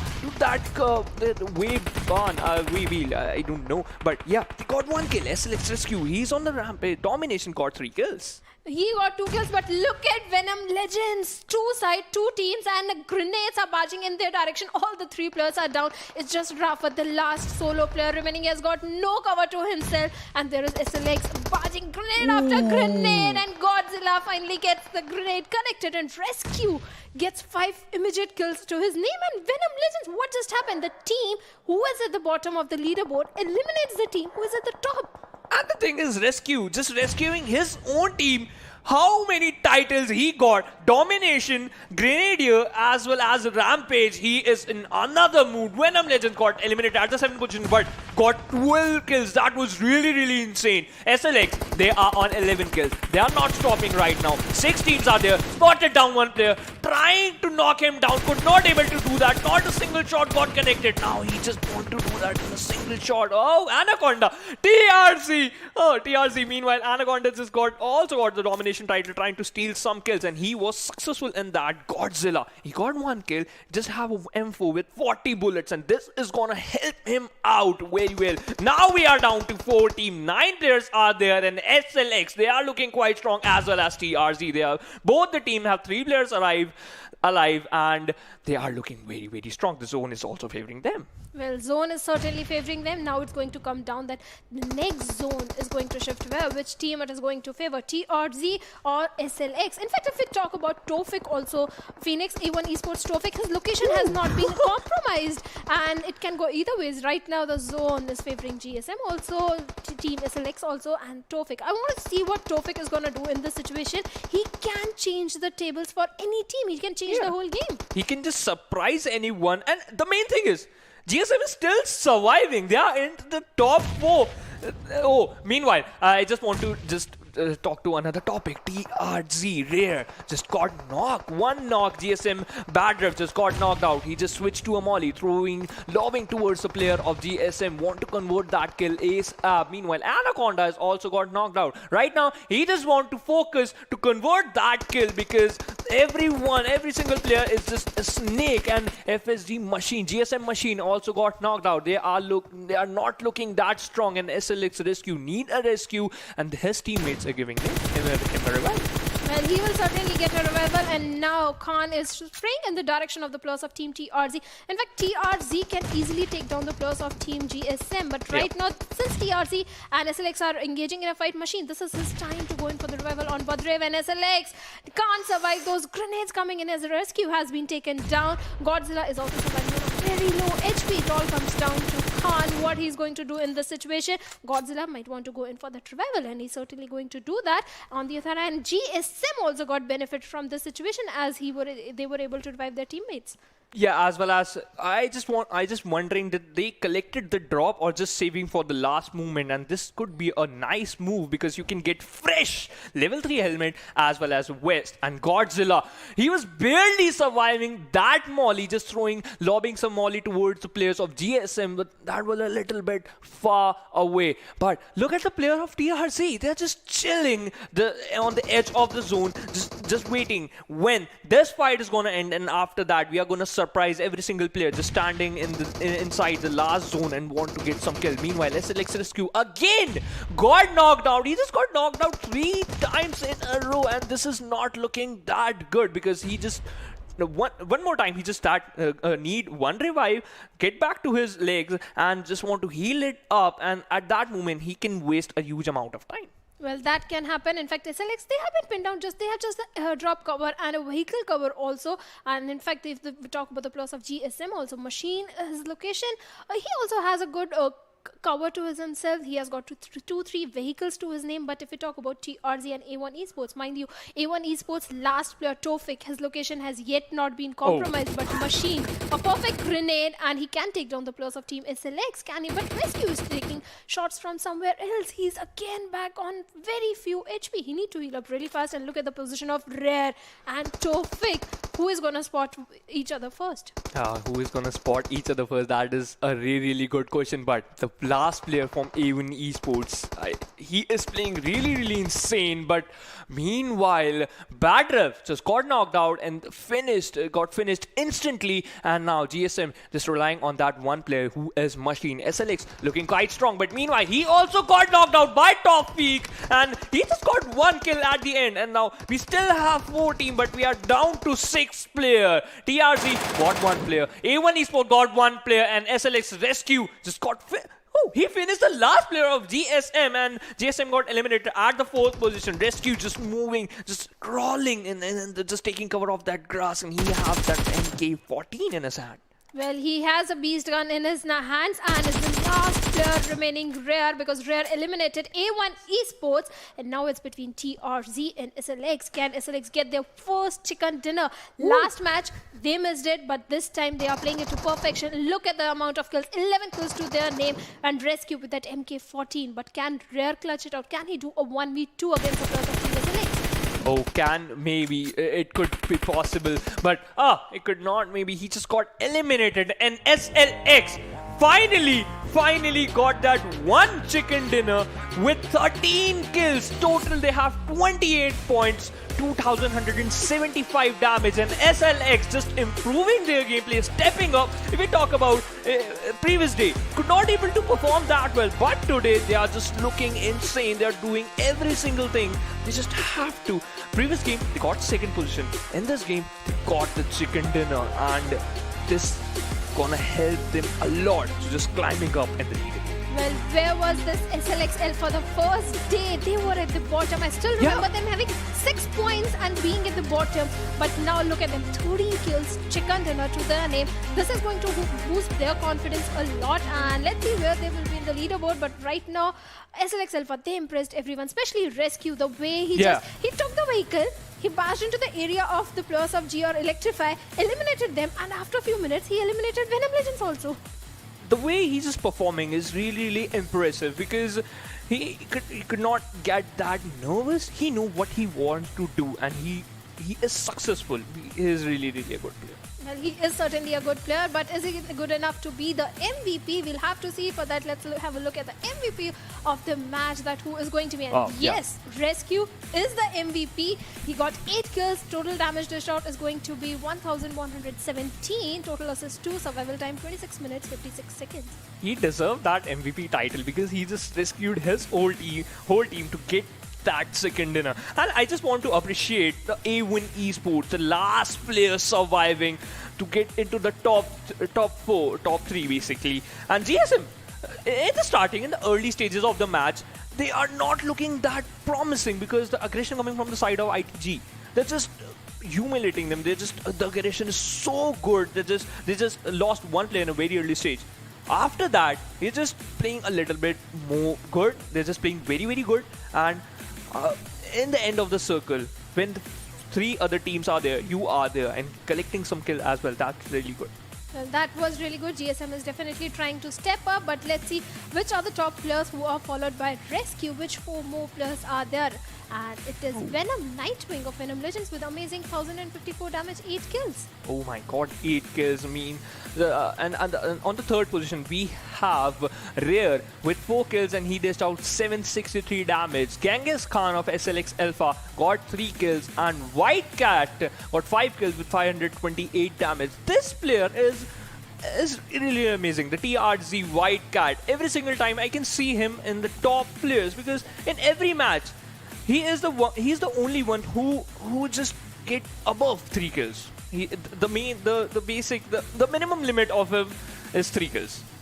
Well, he is certainly getting 3 kills. In fact, TRZ has been very consistent throughout the tournament in Venom Legends also. But I was impressed by the game of Rescue, the way he played this time. In fact, GSM also, they tried to step up, but they couldn't. They were not aware of the fact that the players of TRZ are also behind. Their whole focus was on SLX. Because TRZ was not firing a single bullet. Yeah.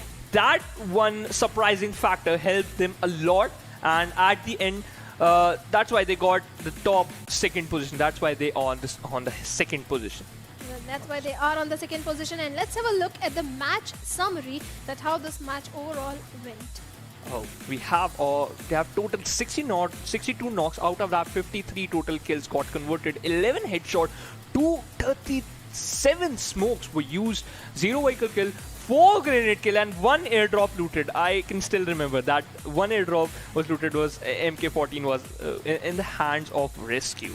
Yes, Rescue with that MK14, the God gun, and the smokes and nades, if they are high, it's because the zone was in the open area. The players had to deploy the smoke, and Stranger being one of the player making perfect use of that smoke. The whole players of TRZ were in the compound, and he deployed so many smokes, and TRZ couldn't spot them. Yeah, they spotted them out by just luring him, just playing mind games with him. And TRZ, I just want to appreciate them that the playing style is something different, but we are just including some mind games also in the game, which is really impressive. That's why they got that kill.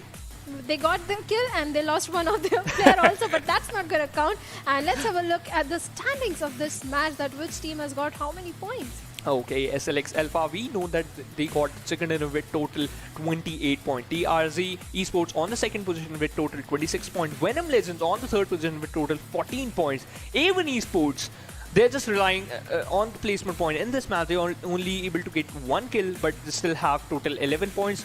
GSM, finally, they're still stepping up. They got total 10 points. EPSILON Esports, they got 7 total points. EXENTRIC Infinity, they got 6 total points. And Infernal Parasite, they got 4 total points. And Venom Legends, look at that Phoenix. They have got 12 kills and just 2 placement points. Had they got some good placement points also, maybe they could have toppled over TRZ Esports or SLX Alpha if they had finished into top 3, because they have already got 12 kills. That means just in the initial phase of the game, they were so aggressive that they got themselves 12 points just by the kill. And they know that their kill departments are really, really strong. And on the 9th position, we have Immortal X total. They have 3 points. Team Cyko, they have 2 total points. KS Axe, they have only 1 total point. GR Electrify, they have 1 point. M4 Esports, Venom Secret, they both have 1 point. XOSS Official could not able to get a single point. This is a little bit heartbreaking. But I just want to talk about KS Axe. They're the first team who just got eliminated in this match. We both know that KS Axe is one of the most aggressive teams. They have a huge amount of experience. But what just happened in this match? The rotation did not work out for them. Something is happening with the players of Team KS, because consistently from the very first day, if we talk about KSX game, they are like Miramar. We remember, we're coming out in the open or being facing the third party. But let's have a look at where KSXM find themselves in the overall leaderboard. So let's have a look at the leaderboard. Which team is leading the chart? Venom Legends. They're still on the top and just got that top position with 119 points. TRZ just climbing up on the 2nd position with 112 points. Even Esports was not that far away. They got 102 points. Extending Infinity, they're also climbing up on the 4th position with 83 points. XOSS Official, 80 points. That was a bad game for them, but still they are on the first page of the leaderboard, which is a good thing. Immortal X on the 6th position with 63 points. GR Electrify with 62 points on the 7th position. Team Cyko still at the 8th position with 59 points. In fact, even Esports, they are at the 3rd position. If they had played that one match, they might still be at the 2nd position. I think that is the punishment they are facing now. They would be regretting that decision. On the other hand, if we talk about GSM, they are trying to step up, but will that be enough? They are right now at the 9th position with 58 points. And M4 Esports, they are at the bottom. And SLX Alpha was at bottom yesterday. They are at the 10th position. Which shows that SLX Alpha, they are just improving, basically, because they studied their previous gameplay, that what the mistake they had done in the previous matches. Right now they're just improving them and showing the perfect thing, the perfect aggression. Basically the main thing is they are not relying on the placement point. Right now they're just leading the charge as well as on the kill points as well as the placement point. Right now M4 Esports, they are struggling a little bit, as well as KS Axe. They're still on the 2nd page of the leaderboard. They are on the 2nd page. And SLX Alpha, if they keep up this momentum, because we are done with half of our matches. Half of the matches are still remaining, and right now they are at a decent spot. They are not at the total bottom. So let's see if they can keep up this momentum. But Phoenix, we have got one more thing. We have got something for our viewers. Giveaway that is going on. And how to participate in this giveaway? You just have to subscribe to the channel, that is PUBG Mobile Bangladesh Official, like the stream, and in the chat just type in hashtag PUBG Mobile, hashtag PMCC, along with that your character ID of the game and your in-game name. Just keep spamming that, and winners will be randomly picked at the end. And what do the winners get? They get an iPhone 12 and 8 Daraz gift cards. The thing is that iPhone 12 is a main important stuff, because yesterday we saw that one person just got that iPhone 12 on Christmas, which is a really, really good thing. But you're still getting that iPhone 12 today, and we hope for the best. Just spam your name as well as character ID as well as your in-game nickname. Maybe you're going to be the next winner. Well, our Santa is certainly giving gifts today also. So you can get the iPhone 12. But let's head towards a short little break, and you guys stay tuned. We'll be back very soon.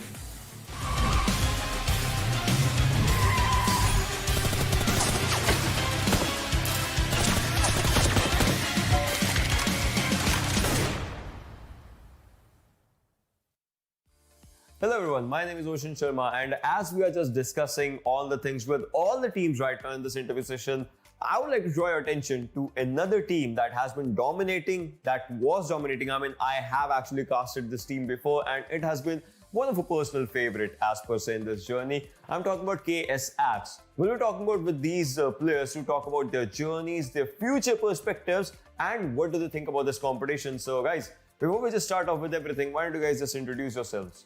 Hi guys, my name is Tasnimoni. My in-game name is Sanhok, and I am the leader of the team. Hi guys, my name is Mirajuddin and my in-game name is Kes Miraj and my in-game role is assaulter plus sniper. Hello guys, my actual name is Kaziabo Esan. I am KSX Esan and my actual role in the game is supporting assaulter.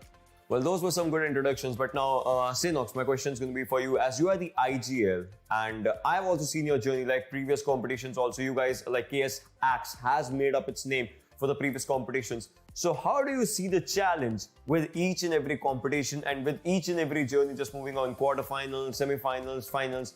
How does the pressure build up? বর্তমানে competition অনেক hard আগের থেকে আগে মনে করেন quarter ফাইনালে অনেক easy ছিল বাট এখন ফাইনালে সব টিমই ভালো তো এখন অনেক কম্পিটিশন হার্ড হবে দেখা যাক কি হয় Well, yes, the competition is hard for sure. But now, Miraz, is coming back to you for a question as well. Like, what has been your journey? Like, what have you evolved in when you have been a part of KSX? আমাদের জার্নিটা শুরু হয়েছে 2019 অক্টোবরে আমি KSX এ join করেছিলাম তো সেখান থেকে আমরা পিএমবিসি খেলা শুরু করলাম পিএমবিসি তে আমরা সেকেন্ড রানার আপ হলাম দেন ওই থেকে দেন পিএমসিও তে আমরা চান্স পেলাম পিএমসিও সেমিফাইনাল পর্যন্ত খেললাম পিএমসি সেমিফাইনালের পরেও এখনো ইনশাআল্লাহ আমাদের মানে সবকিছু আগের মতনই আছে আমরা চেষ্টা করছি যে আমরা বাংলাদেশের বেস্ট টিম হিসেবে আমরা রিপ্রেজেন্ট করব Kazi, now moving forward to you. As we're just talking about all the players, what are your personal like pressure situations that you want to change that happens in the team? Like, when do you feel pressure in the gameplay? My personal pressure situation would be the fact that one of our teammates get knocked and I'm the guy who panics in the team most of the time. So those situations for me are practically very tough to figure out because I'm almost always in a panic mode. You will be. I believe that. And Senox, moving back to you, as you are the IGL for the team, right? So IGL kind of has a pressure on his own mind. And now, with the finals, the trophy that there is, what are your personal footsteps that you have to reach to the trophy, that you have to get that trophy, you have to win? So what does PMCC Bangladesh mean to you? দেখি যেতে পারি try করব মানে দেখা যাক কি হয় competition তো অনেক হার্ড বাট সব টিমই এখানে অনেক ভালো দেখা যাক And see, KSX is a big name right now. I mean, I have casted your team previously as well. So Miraz, talking about you, like, what do you think has changed within your team from the previous tournaments to this tournament? Like, what is that one thing that your team has evolved in?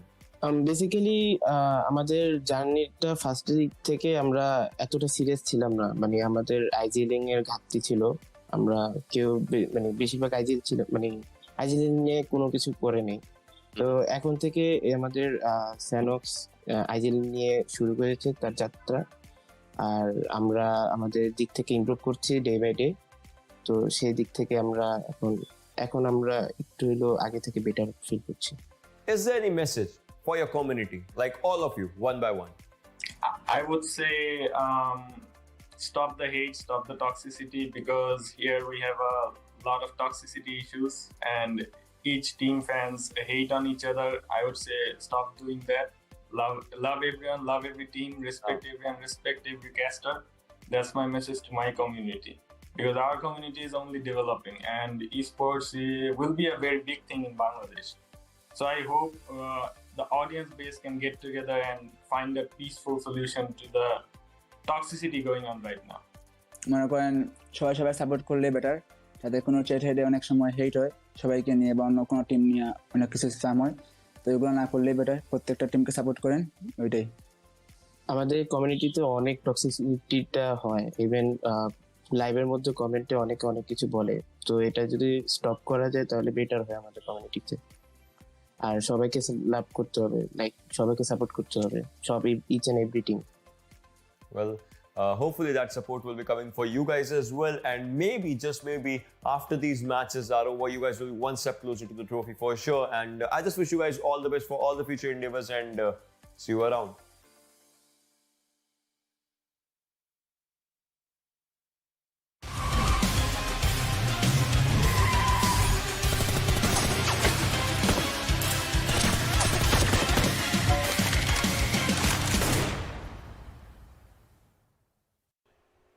Welcome back, ladies and gentlemen. You are watching day number 2 of the Grand Finals of PUBG Mobile Campus Championship, the Bangladeshi edition. And, well, Shadow, quite a turn of events. SLX officials, out of nowhere, they're just coming in and finding their way through inside the leaderboards. Well, they are certainly finding their way, and especially when it's not too late. They have got few matches in their hands, and if they keep up this momentum, they can find themselves at the first page of the leaderboard. They certainly can, but let's not wait any more time, and let's just directly hop into the match and see how and what action awaits for us as we venture into the rainforest of Sanhok. Of course, I will be sipping on my pina colada, while Shadow will guide you through the flight path trajectory. Well, if we talk about the flight path that is going from the southern side towards the dock area towards Camp Alpha, but since it's Sanhok, it doesn't matter where the flight path is, you can easily glide into your favorite drop location. And if you remember yesterday's Sanhok, A1 Esports got themselves a chicken dinner, and now because of missing one match, they find themselves at the 3rd position of the overall leaderboard. Let's see how they are going to play in this match, because this could be their match. Considering Sanhok is their strong point, this could be the match where they get their 2nd spot again back. They certainly have to. But right now, Gremlin Storm, they have decided to head into its boot camp. Oh, that's a circle that I'm really accustomed with, because in the GC we got to witness a lot of circles going all the way up north. So Paradise Resort is definitely going to be a place that is going to be in contention.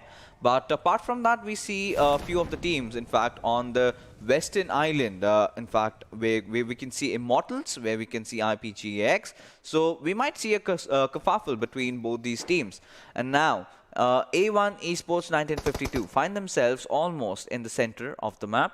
Now they've got Venom Legends right beside them, but Rescue and Alpha 49, they might just have a banter over here. They might just go after each other. I really want to see if Rescue has a gun, and yes, he does. Has spotted out Alpha 49, and now he has to pray that Alpha 49, he needs a gun on himself. He needs something against which he can fight with. Well, then he definitely needs a gun, and another Marcos has been taken down and has been eliminated, and with that M4, he's just knocked out, but M4 Esports, XOSS gets the first blood. They will go in for the revival onto their teammate, that is Marcos, and this is a good start for the players of Team M4 Esports, but Rescue not taking any chance, not taking any risk, because maybe Alpha 49 could be having a gun in his hand, trying to use the utilities, but somehow the Molotov, the players survived, and Rescue will have to make him for that AKM, and it does managed to take him down, but that was smart of Alpha 49 to try and prone down and shoot from the bottom of that hut, but somehow he missed on the shots, and he is a now dead man. It was all about Rescue, being really fast with the triggers, being really fast with the reaction. He did anticipate something like that, some kind of a shenanigan to be pulled off, and Squeezer, well, he's been actually squeezed, rather. Heaven and Cynics right on his face. But are they aware of his presence? And he is one with the nature. No, they're just cowering around. And one goes down, but no. Cynics will, of course, get the trade-off. And with that, Squeezer will bite the dust. And Heaven, he, of course, will get a revive. IPGX, they are looking really promising with that. And now, let's see, where do they go from here? They did get a chicken dinner yesterday, but that was just about it. And in Erangel today, the first game of, in fact, they got quite a good position points, but that's just about it. That's where they have to satiate themselves. But right now, TRZ, they are moving on towards XOSS. Let's see if Paradox can hold his grounds. Well, Paradox seems like to be in a bit of trouble because he's the solo player. Obviously, his teammates will try to and provide the backup or the cover fire that he needs. But if all the 4 players of TRZ rushes in towards him, then Paradox will find himself at a position where he don't want to be. He might be taken down very easily. Deadman and Sleepyhead are still trying to have their angles, the perfect angles onto the players of Team TRZ. On the other hand, Paradox, look at him. He is holding a perfect position from where his teammates can provide the cover fire that is required. And if if the players of Team TRZ comes into that area, maybe they can be taken down. On the other hand, Rare does anticipate that there could be players hiding in the opposite adjacent building, so he is also covering a good angle so that he can take shots on Sleepyhead and Deadman if they come out in the open area to provide backup for Paradox. Yeah, that certainly is the case. Well, Paradox still holding his grounds, and TRZ might just push in any single moment. What I really love is Mr. Rare's position out there.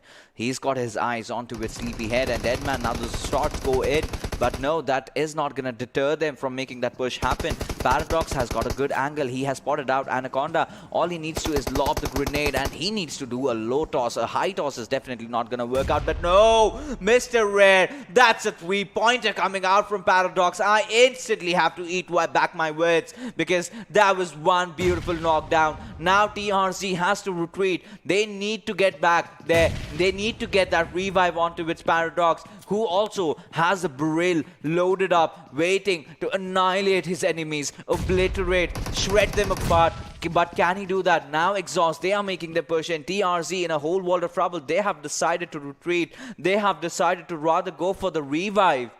Well, they have certainly decided to go in for the revive. This could be a smart move, but Sleepyhead might want to take in shots. But we have another fight breaking out somewhere else between the players of Team iMMORTAL X and Team IPG. And Team IPG has managed to eliminate 3 of the players. It's the last solo player remaining. That is going to be Groot Sir of Team Immortal. He needs to run away for his life. He needs to get as many placement points as he can. Otherwise, the players of Team IPG might be trying to hunt him down. And from the looks of it, Cynex is still trying to hunt him down, find him, and get the final player also eliminated from the lobby. On the other hand, XOSS official are still holding on to their position. TRZ has managed to give right to Rare over there. All the 4 players are again back in the game, and right now it's kind of a deadlock situation. Both the teams are just waiting for the opponent team to come out open, make any mistake, and let's see how this fight is going to turn out, because yesterday also we remember TRZ and XOSS having a fight in the Paradise Resort. Yeah, we did see, and we are kind of accustomed to that. But now TRZ, they have retreated back.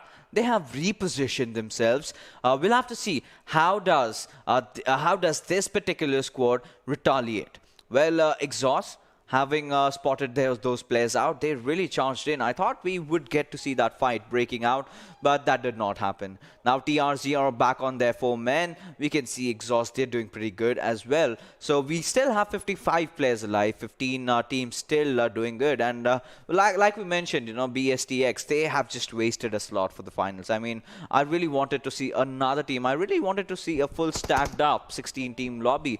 But, well, my wishes were of course not granted. But talking about this particular fight, it's gone into a stalemate right now. Nothing much really happening around here. Everyone's really alert, really alarmed.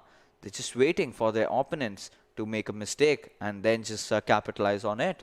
Well, they're certainly waiting for it. In fact, the zone is favoring them. They can hold on to their position rather than taking a risk. Being greedy about the kills might backfire or not work in their favor. So instead, they will just try to hold on to their position until the zone forces, or the, like you said, enemy makes any mistake, or maybe just disengage and retreat and move somewhere else, hold on to some other position.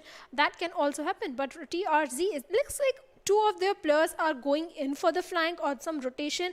Let's see how that is going to work in their favor. On the other hand, Anaconda and Mamba are still keeping their eyes on the players of Team XOSS official. But another player who is keeping his eyes is going to be the Neem of EPSILON Esports. He has his eyes set onto the players of Team M4 Esports. He might be just waiting for his teammates to go for a perfect angle or position, but his location has been compromised. As a Molotov is coming in, he somehow survived that. But on the other hand, Spidey has been taken down by a Trickster.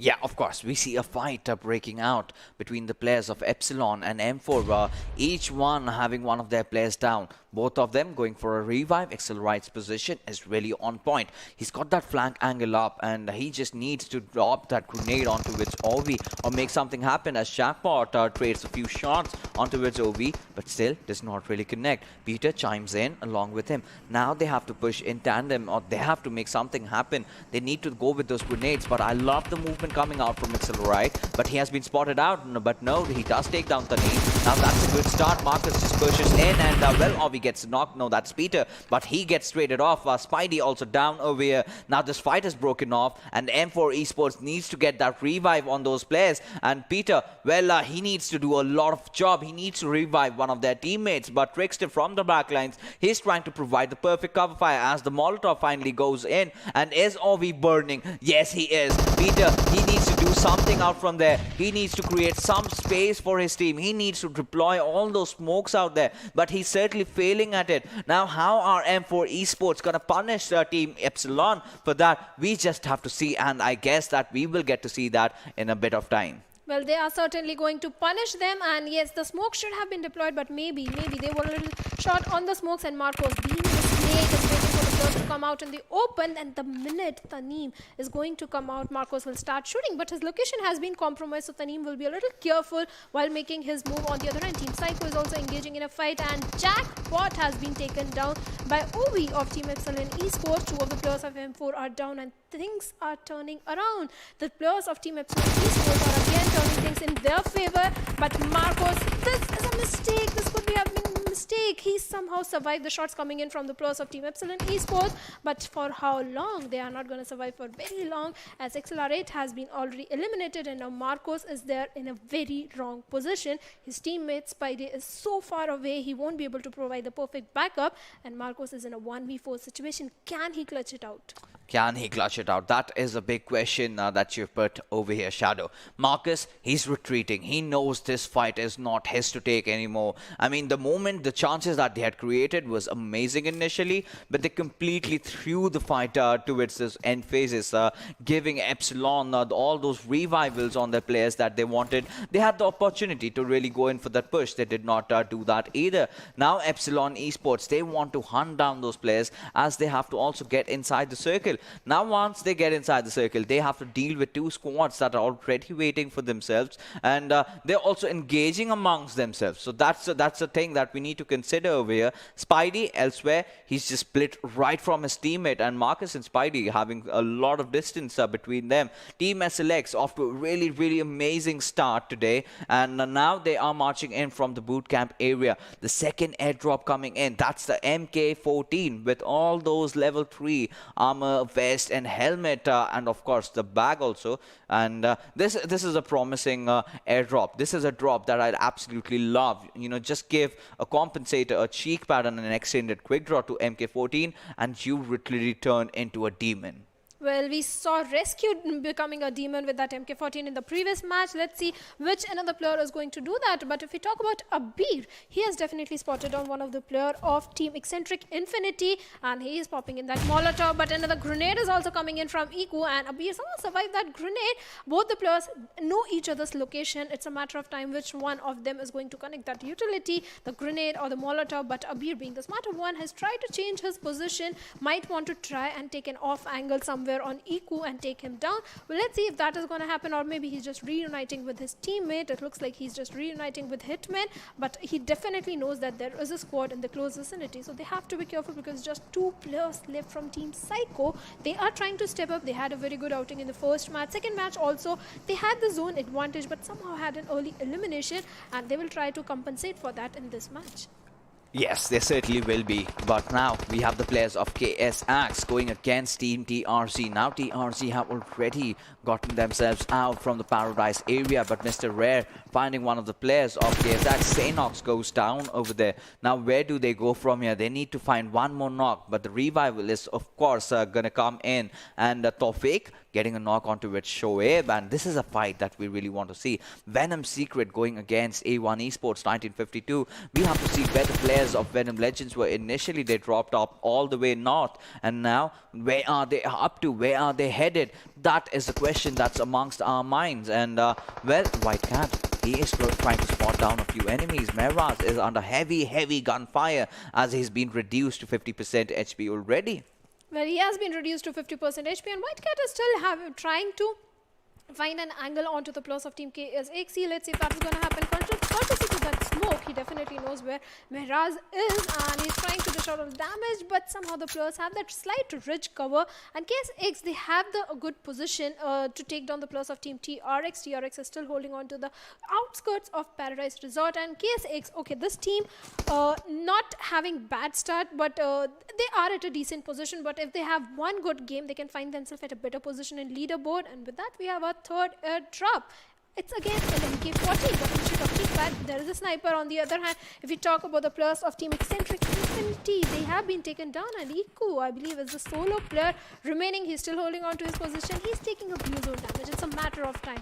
He has to come out in the open. In a minute he does, he will be taking shots, but on the other hand, if he has been backstabbed by the players of Team Cyko, Hitman took him down, but Hitman got counter-traded off, and Sanhok's grenade could be deadly for a bead. If it gets connected, a bead will be a dead man, but since Sanhok doesn't know the exact location, a bead survived, but for how long? And a bead takes down Sanhok also. Can he take down another two players of Team KS? That is going to be the main question, but no, it was a 1v2 situation. He somehow failed, and Team Cyko gets eliminated. Yeah, they certainly do get eliminated. KSX, now they're looking really promising. They are certainly the team that they have realized that they have to wake up to their senses, because if they do not, this tournament might just slip by. And finally getting all those early game kills is going to help them a lot if they make it into the final circle. And I believe they've gotten their eyes onto it. The players of EXENTRIC over there. Iku in the far lines, inside the blue zone. He's taking quite some damage. And well, after the third circle comes in and the fourth circle starts ticking in, that is where the damage starts hurting you.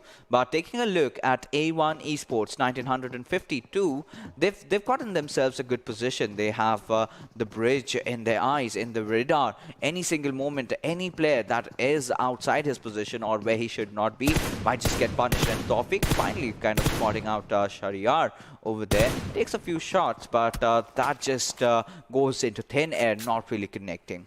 Well, they didn't connect, and A1 Esports, if you talk about, they are being a little passive this time, holding on to them, but there are still 14 teams left. It's just the start well, they're of in the the circle, game. you know. Yeah, they can be comfortable, just hold on to your position, not make move, wait for the teams to come in the close vicinity and then take shots. But they are aware of their surroundings. They know there are squads. They have spotted down the players of Team GSM and another squad also. So they are quite aware. In fact, they know there is a team at the bridge area also, and the minute they will come in such a position, a compromising position where they can get a confirmed knock, I think they will start shooting. But Cursed, on the other hand, takes a knock onto the players of Team Venom Legends. Yeah, he certainly does. Now, IPGX, they need to find something from over here. They've gotten 3 kills. They're looking promising. The way they've started Sanhok looks really, really good for them. Now, IPGX, this is a squad. Well, they've gotten chicken dinner in the past, but that is just about it. And they've saw that decline in their performance. Now they're finding themselves to try to redeem themselves over there. But now, IPGX, this is a team. Well, where do they go from here? Now, they've given up their gunshots, so they've given up their position over there. So still, they have the compound for themselves. Nothing much to worry about. But Tawfiq, again, you know, not letting Shariar make a lot of movement around there, completely restricting him, just reducing him down to 1 shot. And if that connects, and Shariar might just be taken down, and well, we might just see him going off. 1 more bullet and the knock will come in.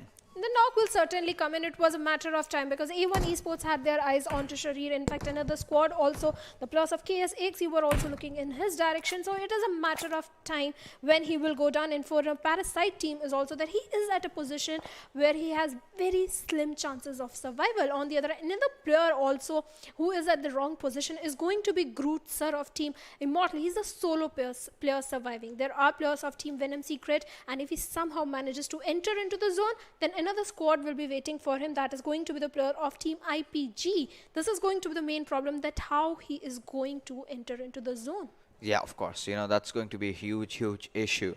But taking a look at the circle that we have in hand right now, A1 Esports, Gremlin Storm, all nearby each other. But the fight that is going to break down is between EPSILON Esports and XOSS.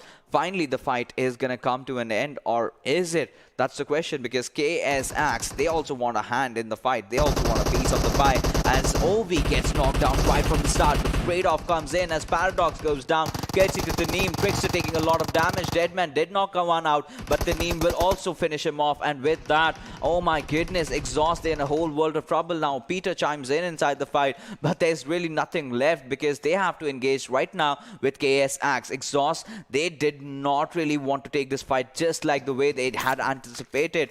Well, that completely went south for them, but EPSILON off to a really good start, getting those 4 kills for themselves. Now they've gotten their morals boosted, but they have to get inside the circle. Now they also have to face off against KS Axe. How do they do that? Well, how they are going to do that is going to be the question, because Ehsan is still holding on to his position. He knows the players are going to come out in the open, and Taneem comes out in open. Ehsan tries to take him down, but somehow Ehsan was at the receiving end of the damage. And let's see, can Ehsan take Taneem down or not? On the other hand, Taneem is also going for a better angle and a position onto the players of Team KS. But where are the rest of the players of Team KS? Ehsan is the solo player, and right now he has also decided to disengage from his fight, give priority to the zone. But if we talk about EPSILON Esports, this is a team that is doing great comebacks in the fight despite their players being knocked out. But TRZ, this is also a team performing really well, takes on 2 of the players, in fact, from Team IPG, from 1 player from Team KS and 1 from IPG. And Ehsan, he has a job to do. He has to go for the revival on Merat. Can he do it? And he certainly is making use of that vehicle, but will that be enough? No, he knows that was a tricky spot. If he had gone for the revival, he would have been taken down, so he decided to let his player down. Yeah, he certainly does. Now, Team TRZ, they've got a squad right in front of the face.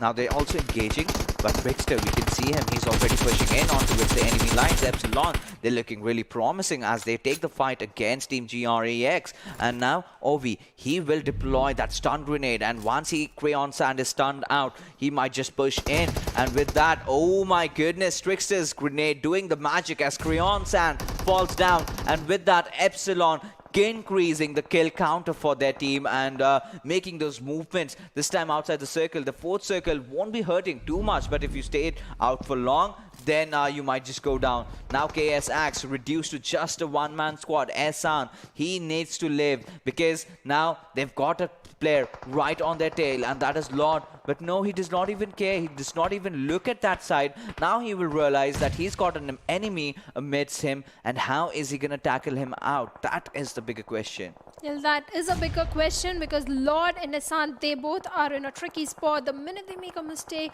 and that is the moment when they will get an elimination. In fact, in their close vicinity also, we see a team, that is EPSILON Esports, a team that is impressing me with their game today. But Lord and Ehsan, who is going to make the first move? That is going to be the main question. Who is going to pop in those grenades, or who is going to come out in the open area or make any mistake? On the other hand, Ovi has been taken down by the players of GRE, and Mama takes down another player, the last player in fact of Team EXENTRIC Infinity, that is Iku, I believe. And Rafat has been taken down by A1 Esports. Magnet Lord making the first move, giving priority to the zone, and Ehsan doesn't even realize that the player has already moved in, is still popping in those first hits and taking a lot of zone damage. I think he was going for the bandages, considering I waited for so long, waiting if he's actually going in for the heal battle, but that did not certainly happen. And there he goes down, but Badrip, having spotted out the players of Team SLX, takes a dig at towards Asian. In fact, instantly confirms him. Now Gremlin Storm, they're also slowly but surely finding their way back inside the tournament. The last performance was really commendable. Now Anaconda going down from Godzilla, and well, suddenly Badrip just gets the kill. 3 kills coming out for Gremlin Storm, and this is a promising game. This is where they need to start changing their ways. They need to get back into their winning days. This is a squad we have a lot of huge expectation from, and they're certainly living up to it now. Evil Eye getting that knock, and can he finish off Godzilla, the last surviving member? He just needs to open up his scope and spot him down, and yes, he does. And with that, Team SLX have been reduced to nothing. Well, they have been reduced, and the team which is doing a comeback is GSM. On the other hand, Venom Legends are in a wrong position. Nightwing has been taken down by the players of Team IPG. Cursed gets a knock on Rafat, but Cursed himself gets taken down. And Steel Shot, this is the moment when he will go in for the confirmation onto the players of IPG. But no, first he decides to go in for the revival, the crucial revivals that are important because zone will be closing in after 9 seconds. And this is the moment when he has to go in for those revivals, but he decides to go in for the confirmation. But can his players... Does they have enough time to pop in the healings? But no, another squad chimes in, and that is going to the players of A1 Esports as they take Void down. Now it's Steel Shot. It's all upon him. Can he take down the players of A1 Esports? But A1 Esports will be getting the confirmation onto the players of Venom Legends and maybe onto the players of Team IPG also. Yeah, of course. Now Heaven, he's just crawling. He's in despair. He wants that revive onto it himself. And Steel Shot, what was he even thinking? What was he even doing? Because A1 Esports wiped them out. Perfect third party coming out from this particular squad. Now Cynics, he's gotten himself covered in a shroud of smoke. But for how long is he going to survive that one out? We will have to see, because A1 Shot has already spotted him out. And it does not really take one shot, but a couple to really get the confirmation. And with that, IPGX have also been eliminated. They've been shown the way to the lobby. One shot, he has no chance on this worth to survive this one. He cannot get the heal, and there you go, he goes falling down. Now we are reduced to our last final 4 teams. TRZ's Mamba making that move onto its Tawfiq. Will he get the knock though? But just beside him, we have Shuvo from Team XOSS. Well, we certainly have him, and there's a Molotov coming in towards Mama, but Mama somehow survived that Molotov. Tofik also survived that Molotov, but Shuvo, sir, he's a little low on HP. He has already healed up, and A1 Esports, who are having 0 kills, but right in a matter of few seconds now, they are 4 kills, 5 kills strongs, but can they go in for this chicken dinner also? Mamba is the solo player remaining. In fact, Shuvo Sword is also the solo player remaining. On the other hand, GSM, they are also trying to do a comeback. Can they also get a chicken dinner just like SLX? That could also happen. But on the other hand, Shuvo Sir is trying to spot down the players of Team GSM. But Mama is in the wrong territory. He doesn't know Shuvo Sir was there, and Shuvo Sir eliminates him. And with that, TRZ gets an elimination.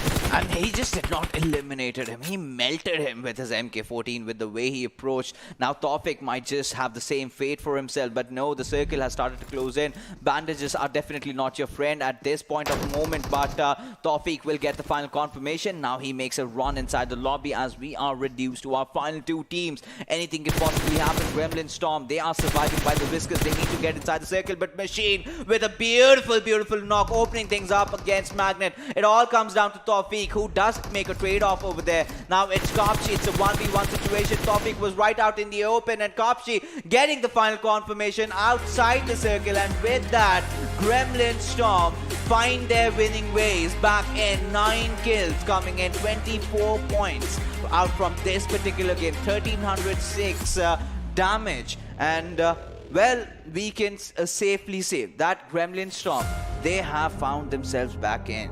Well, they have found themselves back in. They have gotten themselves a chicken dinner, and they would certainly want to keep up that momentum. And this is definitely going to boost up their confidence also, which might have been a little low considering having bad games. But this is the GSM we know.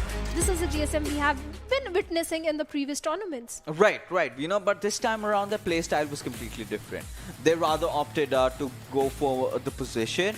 They knew that they're getting kills in the fights, but at the cost of their own teammates falling down. So they realized that it's better to just hold on, respect the circle, let the circle close in. We'll get our chance, we'll get our opportunity, and that's where they capitalize. But let's take a look at the MVP, that one player who was shining out everybody else, and that had to be Tawfiq, right? With the way they third-partied Venom Legends and getting those final confirmations out on those players, and towards the end, that was certainly commendable. You know, Team TRZ also pulling off a decent job at the games. And well, Team A1 Esports, now it's starting to get interesting, because where do they go from here? Because Venom Legends, they also did survive for quite some time, and A1 Esports also did follow up, and they were second, of course.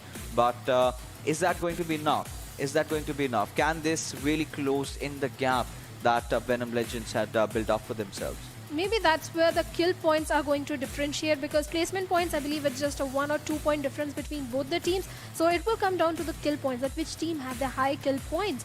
If it's Venom Legends, so maybe they can still maintain their top position. We certainly have to see if they can make their top position, in fact maintain it. But right now, let's take a look at the top players in this particular lobby that really were amazing. And there you go, Shuvo Sir also coming in, followed by Trickster, Ehsan and Evil Eye. from Gremlin Storm, getting those 3 crucial kills for his team, managing to find their way back in. But really, this has gotten way more interesting, way more spicier than what it was yesterday. Yesterday it was different teams. Today it's different teams. The teams that are on the bottom half of the echelon over here, now they have started rising up the ranks. And well, if they still keep on continuing to play like this, like teams like Team SLX, we have of course Gremlin Storm finding their way back in. M4 Esports have been struggling, and the struggle was real. KSX did try. They got a few kills, but that was just about it. That was just maybe it was a bad rotation if we talk about they were caught out in the open area. But yes, GSM definitely played really good. Yeah, they certainly did play amazingly well. But right now, what we are going to do is take a look at the match summary and see how the numbers game worked in the map of Sanhok. And 77 smokes and grenades. Well, nothing much to scoff at. It's Sanhok in the end of the day, but 67 knocks, so many knocks coming in. 56 confirmations out from there. We got those kills coming out.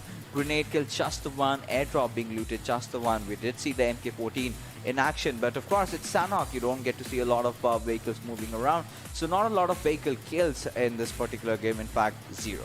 Well, 0 vehicle kills, and MK14 I guess is becoming the player's favorite, because last time also it was just the one airdrop gun we saw, that was also MK14 this time also, and players are using it to perfection this time also. Last match it was Rescue playing it to perfection with MK14, and this time also the same thing was happening. Yeah, this time also the same thing happened. And well, MK14, that is a gun I really respect and fear at the same time. You know, if I have it, I'm really happy. I get the confidence to just go against anybody and obliterate them. But you know, when I know that my opponent has it, that instills fear in my mind. I am really scared to take such kind of an approach. But now what we are gonna do is take a look at the map standings and see in Sanhok which teams got the most of it. Well, it has to be GSM, Gremlin Storm, finally making their move and getting a chicken dinner with 9 amazing kills also in their hands with 24 points. Even Esports find themselves at second position with 19 points, but 7 amazing kills to their name also. TRZ Esports again having good amount of kills to their name, that is 5 kills, 13 total overall points at the 4th position. Another team, that is Excellent Esports. This is a team that is playing really good. Today, if I talk about it, they have got 7 kill points to their name, just 2 placement points. But still, if we talk about their gameplay, they are impressing. In fact, there are moments when this team is about to get eliminated and somehow they make a comeback and even take down the best of the best team, that is Venom Legends. Yeah, of course. I mean, the way that fight really happened over there, Venom Legends, they were taking one fight, and then A1 Esports, just out of nowhere, they just chime in inside the fight and they're like, hey, we need all those kills. They get that. And well, IPGX, they were surviving while the Whiskers Heaven tried to live for long, but that did not happen over here. And taking a look down under, well, Venom Secret and XOSS official. Well, I had a lot of hopes coming out from Venom Secret. SLX Alpha also this time around, you know, 2 back-to-back good games, and then they suddenly off to another bad one. And this is the time where they cannot afford to do so. They need to cover up the missing points that they could not get for themselves yesterday. But GR ELECTRIFY also having a decent outing over here with just 4 points. But with the day almost coming to a close, we've already done 4 games, just 2 more remaining. Vikendi and Erangel, which of these teams are going to make that comeback? The question still remains. And now we get to see a demarcation, the disparity that we were talking, the points table difference between XOSS official and TRZ. They did maintain that, and as the games go on, you know, you get to see those margins certainly is increasing because few of the teams start falling down. But this time was not the case over here, because now we saw all those teams on the bottom half are slowly but surely stepping up. So this has made things even more interesting, because where do we go from here? If there is a very close you know, difference, the very close margin, then things might just go into the last game of tomorrow's evening as well, and that's a certain possibility. But right now, what we are going to take a look is on the leaderboards and see where do these teams find themselves after match number 10. And Venom Legends and TRZ this time around, they are making a comeback. A1 Esports taking the 3rd position. They have taken a drop, of course, after that Erangel game that we just saw. EXENTRIC Infinity also picking themselves up. But there you see the top 3, and then you get to see that small gap that they come down to 97. Then instantly you see Gremlin Storm coming all the way up until the 5th position. Now this is a kind of a comeback that we needed from them. Few more good games and they might just make their way into the top 3. Where GR Electrify can make their way to the top 3. In fact, Immortal X also, if they have few good games, the top 8 position, they can topple over each other. In fact, A1 Esports, if we talk about this team also, the point difference between Venom Legends and A1 Esports is just 7 points. One good game and one bad game for Venom Legends. A1 Esports can come at the top. Yeah, they certainly can do, and they can really fix things around. But, you know, a lot of disappointing performances from different teams. XOSS really giving up their position, and look at KSX. They are just going down and down, and Infernal Parasite, they are finding their way back in. EPSILON Esports, some promising display, but Venom Secret, this is something that I did not really anticipate to see them over here, because SLX Alpha, after those games, after that chicken dinner, they find themselves on the 11th position, but also have taken a drop, because considering the fact that IPGX have already gone up, considering the fact that Gremlin Storms are being really consistent throughout the day, so now things have started to get really interesting. And now the demarcation, look at M4 Esports, they're pretty much done, you know, with those 8 games even remaining. No matter what they do, you know, the top position is really hard to get from over here.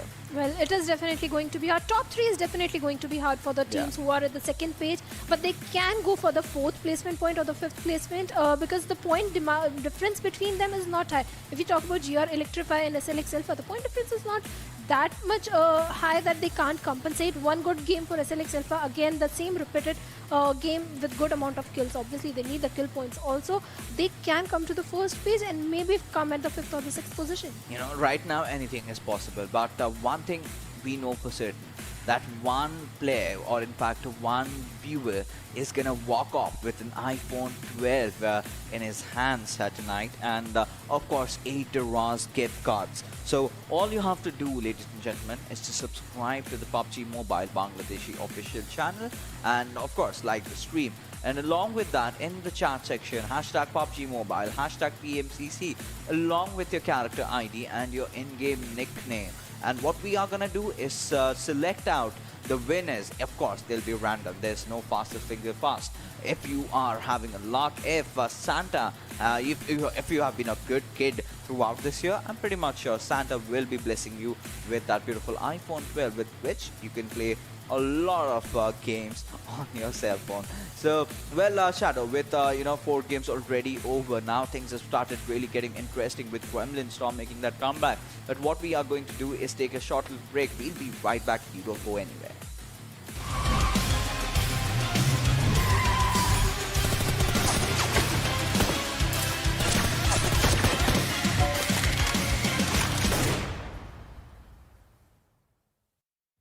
Hello everyone, my name is Oshin Sharma, and so far, well, PUBG Mobile Campus Championship Bangladesh has been incredible.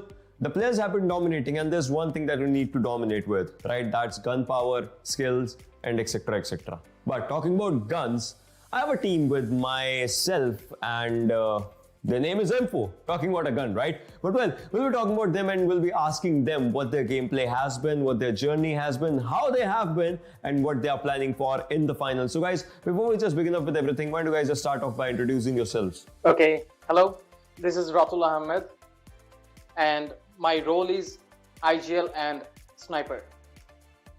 And my in-game name is M4S Jackpot. My name is Sabir Hussain. My in-game name is Spidey, and my in-game role is Entrepreneur. Hello, my name is Mahmoud Rahman. My in-game name is Marcos, and my role is support agent. Ratul, I have a question for you. How was the team formed, and why the name M4? Why not AKM? My team formed like 2 months ago, and M4 is one of the renowned clan in our country. So we decided to join there and do something for them. Like, how did you find the players for this team? Like, were you guys playing previously with each other? How did that happen? Rest of my 3 players are friends, and certainly I joined them and formed a team 2 months back. Then we planned to do something on PMCC and of course on PMC also, and we're doing it. You guys surely are. You guys surely are doing it. Now, Sabir, my next question could be for you, and basically the questions could be: how are you planning? Like, are you planning to change something in the finals as compared to your semi-final and quarter-final performance? Yeah, obviously, we'll try to study our enemy, then we'll try new planning. That's it. All right. Well, Mahmood, so what's your practice schedule like? How many hours do you guys practice together? How many hours do you guys play scrims and all? Like, what's your practice schedule? Practice when we are joining this time. Next time, we practice 30-minute training and TDM also. We playing. Actually, we used to training for like 2 hours, and we usually play scrims and tournaments all the day long. What are you expecting from the finals? Like, is there something on your mind going on with the finals? There's one thing. We need to win the title.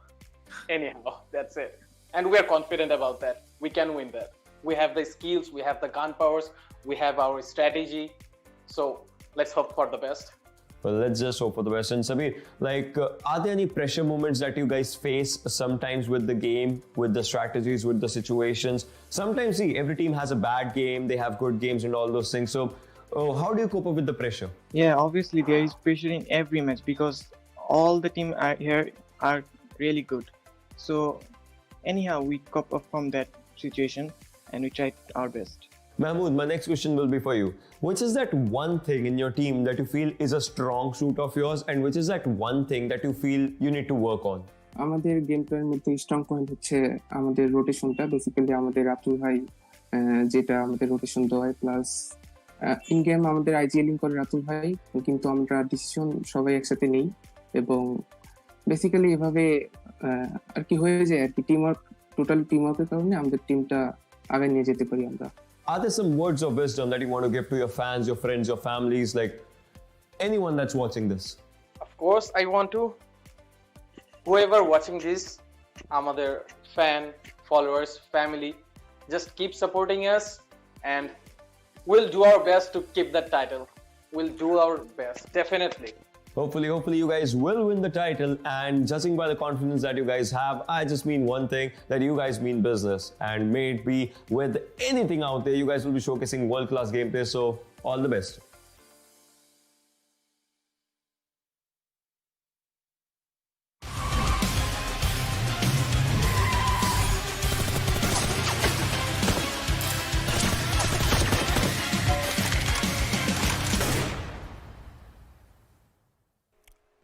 Welcome back, ladies and gentlemen, to PUBG Mobile Campus Championship Bangladesh edition. My name is Shadow, and along with me is Phoenix, Shivans. And Shivans, it's a day of comebacks. SLX did a comeback, and GSM also did a comeback. Yep, I can see that why GSM is one of the most aggressive and experienced team. Finally, they got the chicken dinner. They were searching that chicken dinner from yesterday. Right? Yeah. Finally, they got it. They got the boost, and they got the confidence as well. And I just want to see the same gameplay in this match as well. Well, they definitely have to continue the same game, but for that they have to enter into the game, and we will also enter into the game as the game is live. And let's just head straight into the game, and this is going to be Vikendi. Vikendi is full of surprises, Phoenix, it's full of surprises, and let's see the plane path first. Oh, so the plane is going from northern side of the Dobro Mesto towards the southern side of the winery.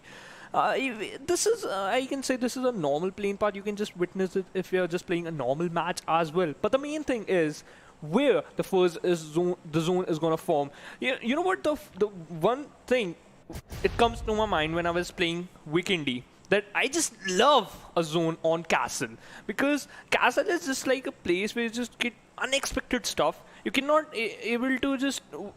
you cannot think that what is going to happen. You just have to do what you want to, but it can go either ways.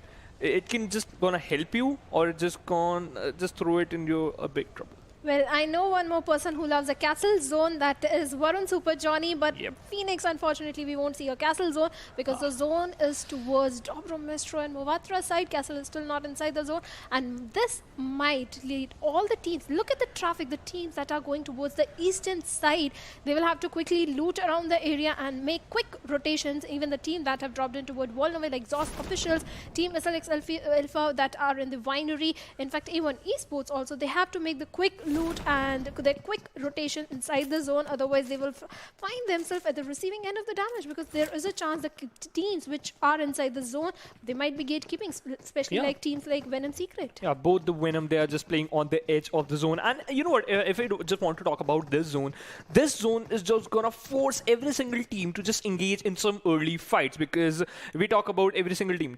If they're gonna play on the edge, they just have an upper hand against the team who are just coming inside, who just want to come inside the safe zone, so that they can spot them easily, they can spot them out, collect some kills. But the main thing is you just don't have to lose your position. Right. Well, you certainly don't have to lose your position, but Phoenix and Vikendi teams try to hold on to their position, onto their compounds, and not engage in fights. So maybe the teams like XOSS Official and teams like GR Electrify, they have dropped in towards the same drop location, but maybe they will decide to just loot around the area and disengage and give priority to the zone, because both of them are not in the zone. Yeah, both of them are not in the zone, and it seems like both the teams just decided just back off, because they haven't find anything except one SLR and M16.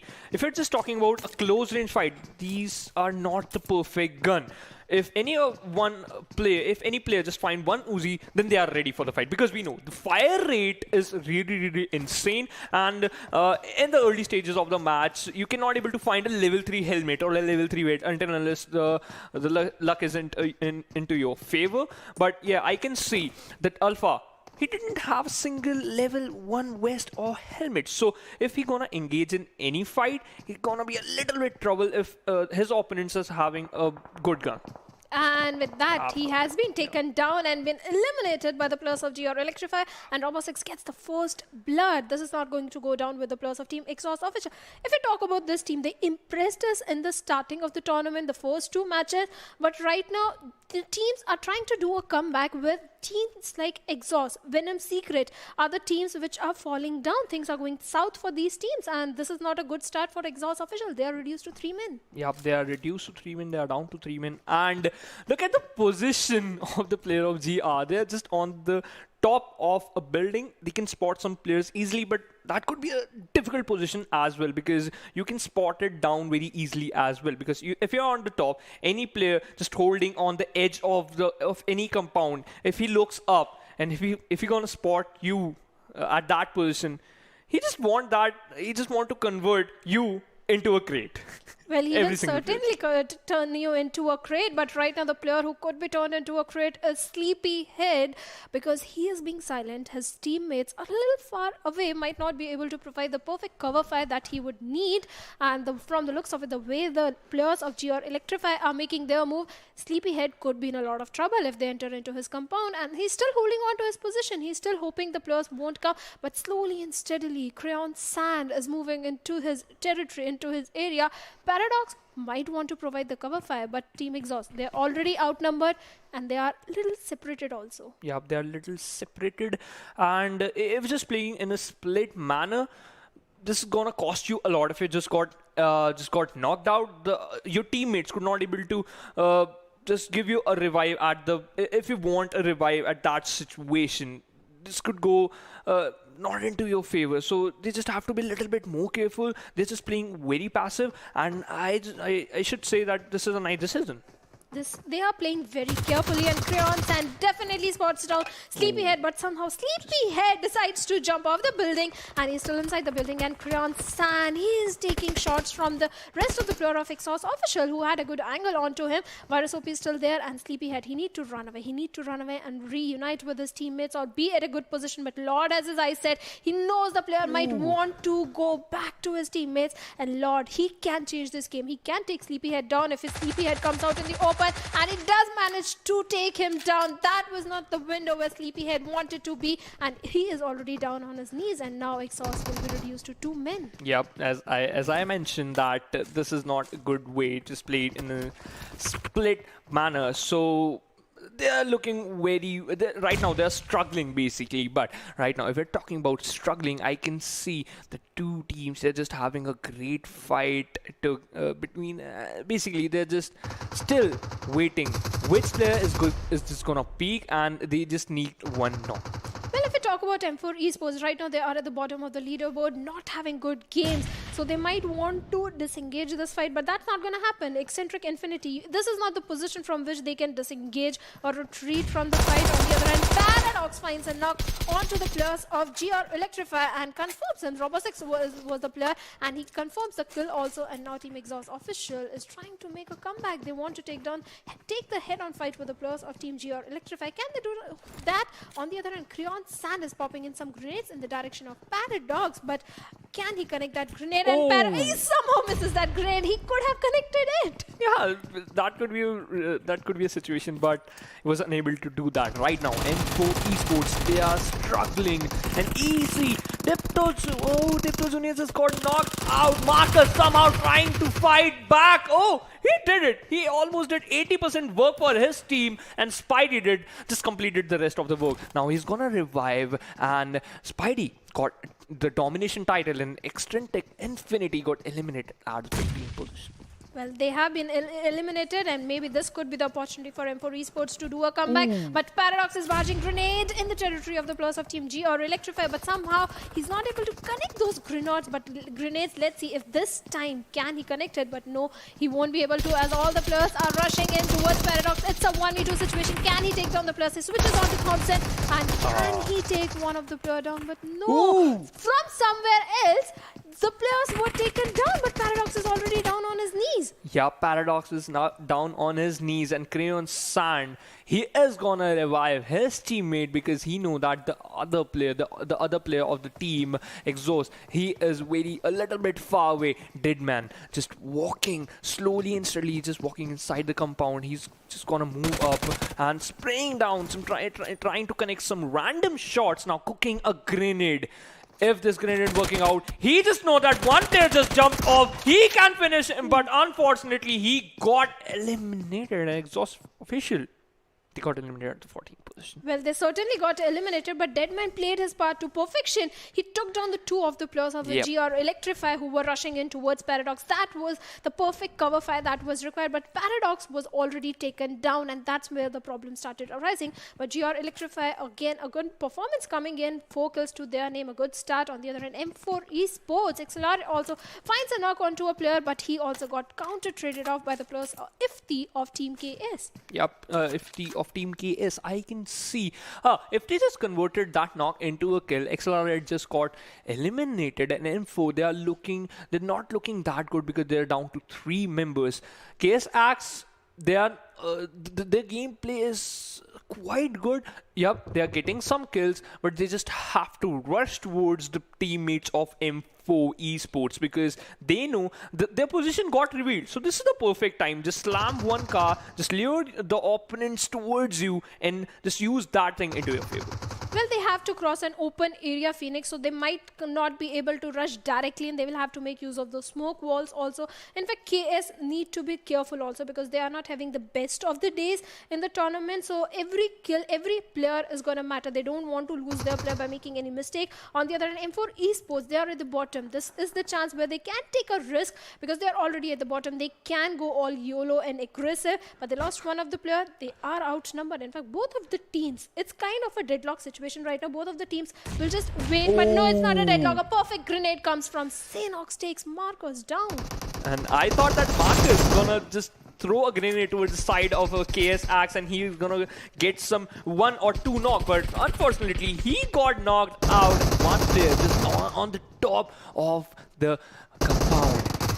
For how much time he's gonna survive, because Jackpot is not looking that happy. He is the last man surviving. Somehow he's just chilling at that on the top of the compound. He don't want to make any sound, don't want to give any sound clues to his teammates. They are searching for him, and yep, they found him out. Oh, they threw one grenade as well, just to get a little bit sure that that the players is on the top could not able to go somewhere else. Well, it was a matter of time. Jackpot would have been spotted on, but Team KS AXE, that grenade that connected and took Marcos down, that was the opening that they needed to rush in towards the players, and that is exactly what happened. KS is also trying to do a comeback. comeback. But if we talk about the teams, look how closely the teams are clustered. They are just holding on to their position, and until the zone is going to force them, they will just hold on to their compounds. One of the team which find themselves outside of the safe zone is going to be GR Electrify, but they have a safe path. There is no one in Dino Park who is going to stop them or take shots in their direction, so they can easily hold on to Dino Park or any other area. In fact, SLRX,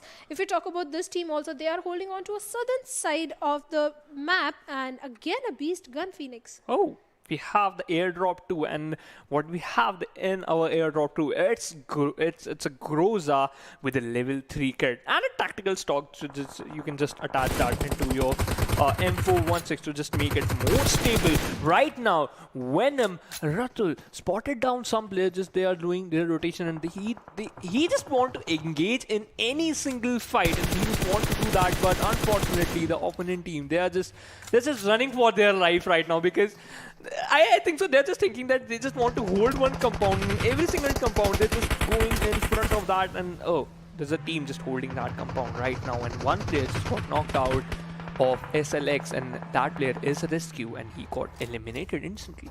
Well, that was bound to happen. When you're walking in the territory of so many enemies, you are bound to be taken down, and that is exactly what happened. On the other hand, Peter has been taken down of Team EPSILON Esports. Let's see, Squeezer is here holding on to his position. He's out there in the open, and being in open is never going to go good with you. In fact, all the players of Team immortal, they have a good compound, but they are still in the open. On the other hand, Virus OP has been taken down by Void of Team Venom. On the other hand, Stranger is here, and if we talk about SLR, the way they were rotating, they were crossing the areas of so many enemies. This was bound to happen. They just could have hold on to their compound. They were inside the zone. There was no need to rotate. Maybe they're just thinking one step ahead of us. Maybe they're just thinking that maybe the zone is gonna, if the next zone is gonna shift, they are not going to be inside the zone. That could be a reason. But right now, EPES, Taneem FS, he is just holding that area. He just want to one single sound can help him out, and he can knock out one player very instantly, because he is holding that Uzi with 35 bullets in that Uzi. And within minutes, Godzilla of Team SLX was also taken down. He was in the wrong position again, and that's why they are being punished. SLX doing a comeback in 2 matches and then failing to continue it in the 3rd match, and this is the 4th match also. This time also in Vikendi also, they are not able to step up. Things are not going well with that particular team. But EPSILON Esports, this is a team that is impressing everyone with their gameplay. Let's see if they can again do it. Right now in front of them is going to be a squad that is also performing really good. That is GR Electrify. In fact, both of the teams are smart. They know one wrong move can put them at the back foot situation, can make things go southward for them. So they will just hold on to positions, wait for the enemy, or maybe go in for some flank angles. Let's see what's going to happen on the if right now, if we talk about EPSILON Esports is still holding on to their position, and if we talk about map, this zone. Again, every single team is inside the zone, and look at the compounds of Dobromisto. Not a single team is not there. But I just want to mention one team who is quite safe, which is A1 Esports. They have a very good. They're just holding a very good compound. They're just playing on the edge of the zone, and maybe it's gonna happen. It's gonna help them a lot. Well, it is going to help, but what's not going to help is the players of Team KS who are running into the compound of the players of Team Cyko, and it looks like they took down one of the player. Also, they will be rushing into their compound. Sanex is a little far behind, but he will also be making his move. And Team Cyko, grenade after grenades are coming in. Can they connect those grenades? But somehow the players of Team Cyko are missing on those grenades. They are not able to connect it out. Chinpin is not in the perfect compound because of 50, and Miraz rushes in towards him. He is a dead man, but what a grenade coming in from both sides. Ifti and Chinpin, look at the HP Phoenix. 10% HP, that's it. But Chinpin just popped one medkit out, want to knock out at least. He tried his level best to knock out one single player, could not able to do that. But KS Mehraj spotted down 2 other players. He knows that from where the footstep is coming, and oh my god, one more player just got knocked out, and Hitman is the last hope of Team Cyko. Sanhok just got 5 kills, got that Rampage title, and Hitman, I don't think so that he can survive anymore. And yup, Sanhok, meanwhile, he got the Grenadier title as well. And KS, they are looking quite strong. Team Cyko got eliminated at the 12th position with 0 kills. Well, KSAXE, they are performing really well. They have got 8 kills to their name. But Team Cyko, if we talk about, there was a lack of cover fire also and a coordination between the players of Team Cyko. That's why they were able to get an elimination quite easily. Chinpin was in the wrong compound. His teammate should have provided the perfect backup or cover fire. But on the other hand, Void of Team Venom Legends has his eyes set on Venom Secret. In fact, last time we also saw Venom Legends and Venom Secret engaging in a fight. And Venom Legends managed to take Venom Secret down.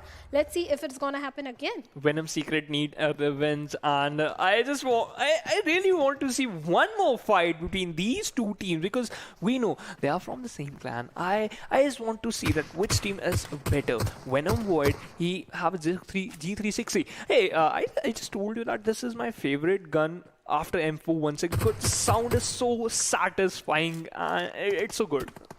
I'm not a good player. M416, I'll agree, that's my favorite gun, but I hate G360. Oh, okay. I hate that gun. I would never go for it. I'll rather go for an MP5K or an Uzi, but seems like the most of the players of Team Venom Legends like G360, and can they again take down the players of Team Venom Secret? Venom Secret are at the lower ground, but they have good compound to their name also, and so is Venom Legends, and they are playing it typical Vikendi style, holding on to position, will wait for an initial knock, and until they don't get that initial opening, they won't be rushing into the compounds. And EPSILON Esports, look at them. They and the players of GR Electrify are still holding on to their position. They know there is an enemy in your territory. They know there are players, but still they will hold on. They don't want to take any risk, because from now the matches are going to be less, and every single point, position point and the kill point is going to matter. Yeah, every single kill point and every single placement is gonna matter. And the fourth zone is also closing in. Oh, it just take a little bit hard shift, just northern side of the Movata, except IPG, A1 Esports, as well as SLX, GR, EPS and KS. Every single team need to be inside the safe zone, otherwise they are going to get punished. But the thing is, Careless as well as his teammates, they are doing the perfect thing, doing some early rotation. This gonna help them a lot. And Rafet, he just got knocked out by GR Lord, and he got finished as well. Well, he was certainly finished. He was at the wrong position. Rest of the players of Team Venom Legends might be wanting to hold on to a safer position. In fact, if we talk about the players of Team SLRX, also they are at a very safe position, but there is so much traffic at the southern side of the map, and Venom Legends is stuck exactly there. And ESP, EPSILON Esports, if we talk about this team, they were reading the kill feed. Finally, they get the confirmation onto the players of Team GR Electrify, which have been eliminated with just 6 kills to their name, Venom Legends. They are playing it a little safely. They know they have to have a good position, but on the other hand, the player which is not having a good position was Squeezer of Team Immortal, as he has been eliminated by the players of Team TRZ.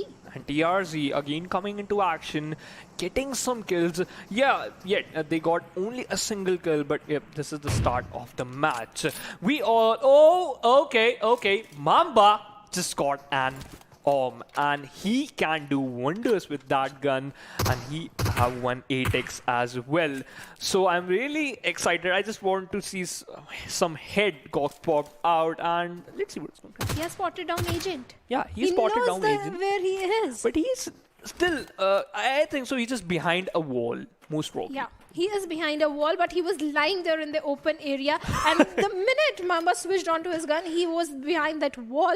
That's maybe his sixth sense or something, which is working in his favor. On the other hand, if we talk about Venom SS, Venom Secret, cool boy, he's having a good rock to his cover, but he need to be careful because there's another squad also in close vicinity. That is GSM. And GSM, if we talk about, they just have to be a little bit consistent. They got the chicken dinner in the previous match. They just have to be more focused, get some kills.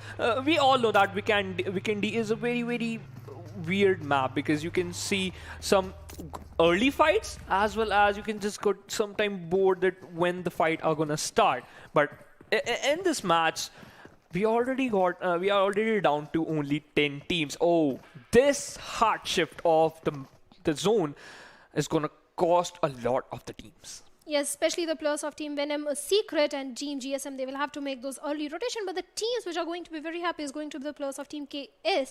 They have a very good compound to their name, and if the next zone also favors them, they will maybe they can go for a chicken dinner. Also, IPG is going for a good rotation. Venom Legends have decided to take the northern side of the zone, and from the northern side they will be rotating. No one is there to stop their path, but GSM and Venom Secret, these are the two teams. In fact, EPSILON Esports, because IPG is waiting for them inside the circle.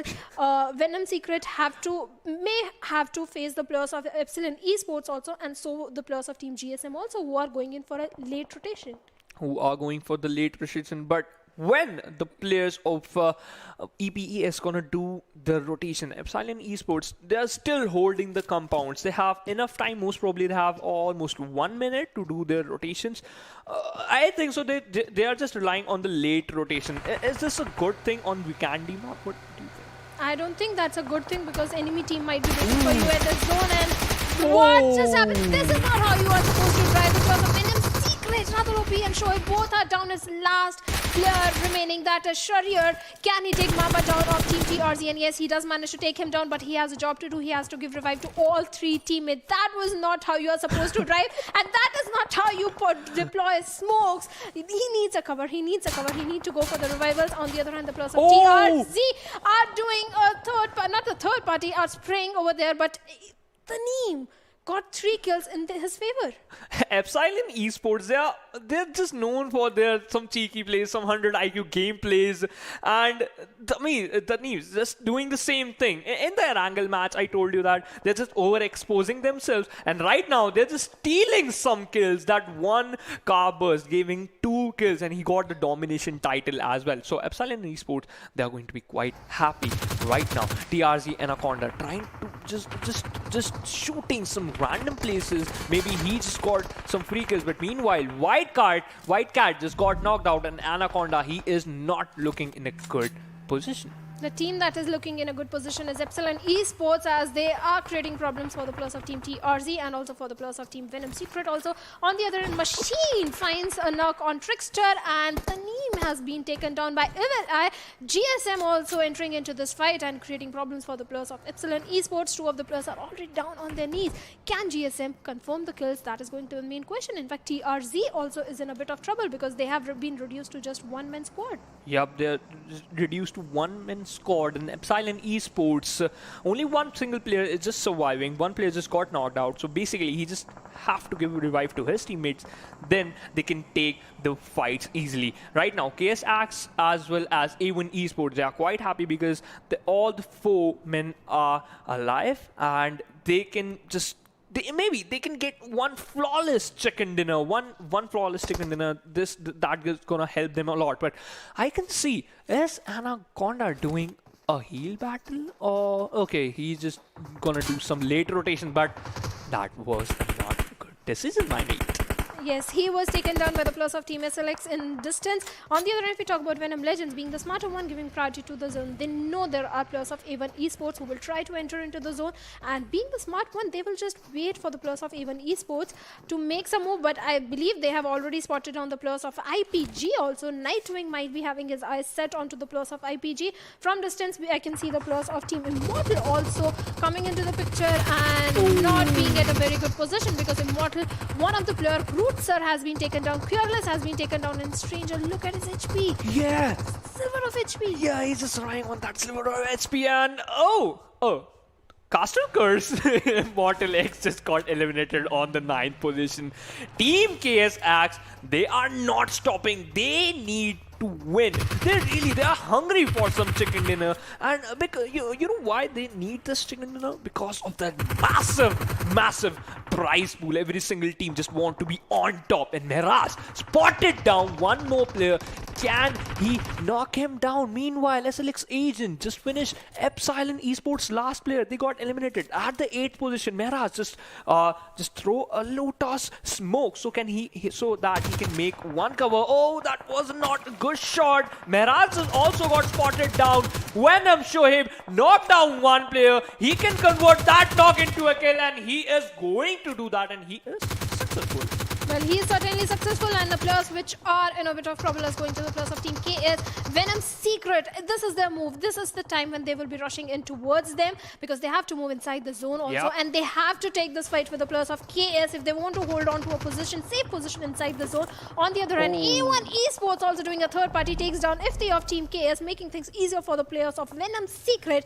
Can Venom Secret, are they reading the kill feed? Can they capitalize on the situation and go for a head-on fight? But right now they have spotted Agent, this is not how you prawn, this is not how you snake. You have to be inside the cover. Somehow Agent survived the shots coming in from Shoaib of Venom Secret, but Mehfooz YT has spotted on the players of Team GSM. And finally, Shari just knocked out one player of SLX Esports. Mehfooz just switched to M762. Now he's just throwing a grenade so that he can just knock out the player who's just holding inside the compound. Kurz spotted down one more player. Maybe he just got knocked out one player but could not able to convert that into kill. Kurz just switched into a AKM. They are ready for some close range fight, but Kurz, Mehfooz YT just got knocked out. Kurz, he can be the last hope. Spotted down one player just got knocked out. Heaven, he got knocked out, but he's just gonna finish the players instantly because he just want to confirm that kill, and he is not looking in a good situation. Well, he was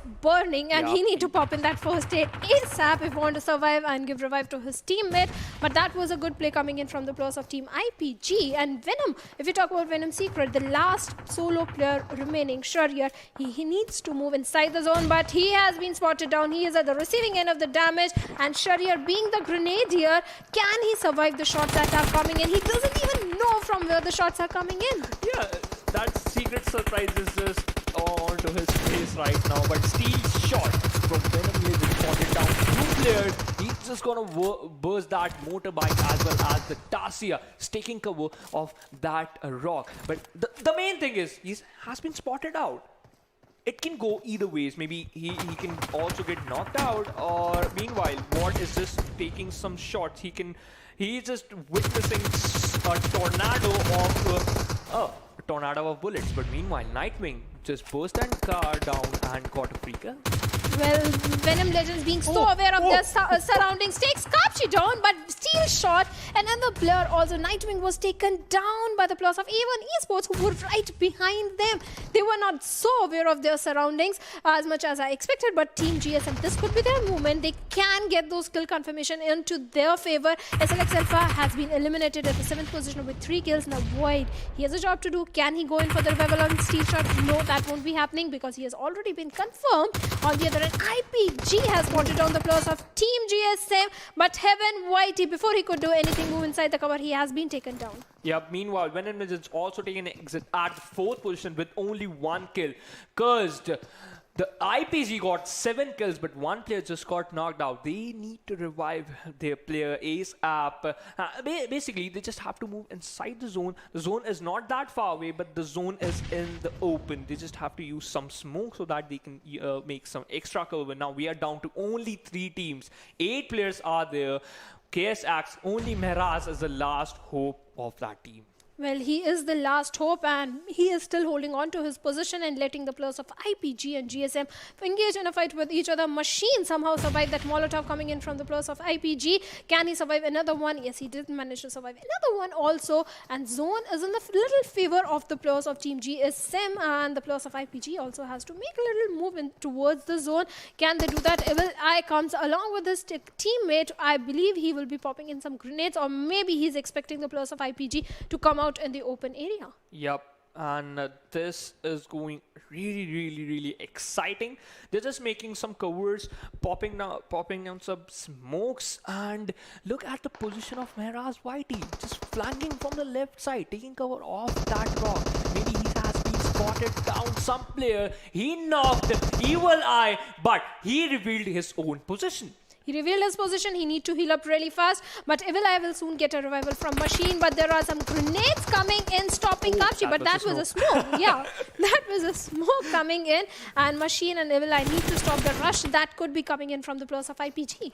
And Whitey spotted down 2 players, trying to connect some shot. He already got 4 kills. Spotted down 1 player, but unfortunately, in the retaliation fire, he got knocked out. Curse also got knocked out. Machine converted that knock into kills. And Heaven, He is just hiding behind that tree. Only 2 teams are there. 3 players just hiding behind that rock. Throw one grenade. You can get that second dinner very easily, but GSM, they are looking quite confident. Machine just overexposing him so that he can lure the player who is hiding behind that tree. Well, he is hiding, and all the players of GSM are also pinned down beside a stone. One grenade from HeavenYT can turn things around and make it in his favor also. So it's going to be a crucial that maybe both the teams are a little short on those grenades, and Team GSM is also waiting for HeavenYT to come out in the open, but that is not going to happen because Zone is in the favor of HeavenYT. He has got one first aid.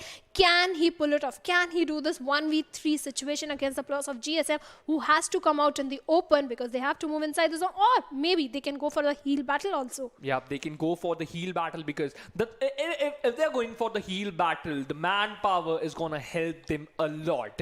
But if HeavenYT, he just switched to Uzi. Maybe he's ready for a 1v1, but what if it's going to be a 3v1 situation? The players from GSM overexposing them. He trying to HeavenYT connecting some shot, but not take a single damage. He tried to knock one player, but GSM, they are just a tremendous performance coming from their side. They got one more chicken. Well, they certainly got one more chicken dinner, 6 kills to their name. That makes a total 21 points. Total damage dished out is 1968, and it was kind of expected the way GSM were. Kapshi was there doing the heal battle. He was baiting the zonal close, and he would have popped in the first stage. Rest of the 2 players rushed towards HeavenYT. He came out in the open, and he was a dead man. But the thing is, the way HeavenYT playing is really impressive because in the starting, when the players of GSM, when they are rushing towards him, he didn't take a single amount of damage, which shows that, yep, he's just using that jiggle peak into his favor, but for how much time? That manpower, as I mentioned, the manpower is the main important thing in the last zone areas, and that's why GSM, they can get a flawless victory. But yeah, they got the chicken dinner. That's the main thing. Well, they got themselves a chicken dinner. But first, let's have a look which player is going to be the MVP. It's going to be from GSM or some other team. And it is going to be Sanhok of Team KSAXE. He has 7 kills to his name. Total damage dished out is 1059. Survival time 26 minutes, 8 seconds, and 1 assist. There was a time when I was thinking that maybe KSAXE can get this chicken dinner, but one wrong move can cost you a lot, and we can see that. They just got eliminated on the 4th and 5th position, but that was really good because you got plenty of kills, which is going to help you a lot to climb up the leaderboard. And the main thing is Team SLX. We are just focusing on them because the way this started today's game was really impressive. But what's happened to this game? They could not able to just do that as we expected. Well, they certainly were not able to do it. In fact, KS was also trying to have a better position in the leaderboard. Not that they are at a bad position, they are at a good position. And Sanhok was obviously one of those players. In fact, it's not just today's match, this game. Sanhok is one of the players we have seen perform really good from the day one. But let's have a look at which other 4 players are followed by Sanhok. Which 4 top players are going to be there. And we have Mahfouz YT got 4 kills with 737 damage. Venom Secret Sharir got 3 kills with 572 damage. Kapshi of Gremlin Storm, he got 2 kills with 647 damage. EPSILON Esports, we have Taneem with 4 kills and 459 damage. He got that domination title when he just got 2 free kills when he just burned that car, that Dacia, and that was a really good decision. That's why he is in the top players. Well, he's certainly in the top players. In fact, Team IPGB, if we talk about this team, Mahfouz YT was there. They had a good compound to their name and they were dishing out a lot of damage. Yep. They were playing really good. In fact, all the 3 teams, the teams that need to do a comeback or trying to do a comeback, were in the final circle. That is this one solo player of Team KS, then all the 3 players of Team IPG and the players of Team GSM. Yep.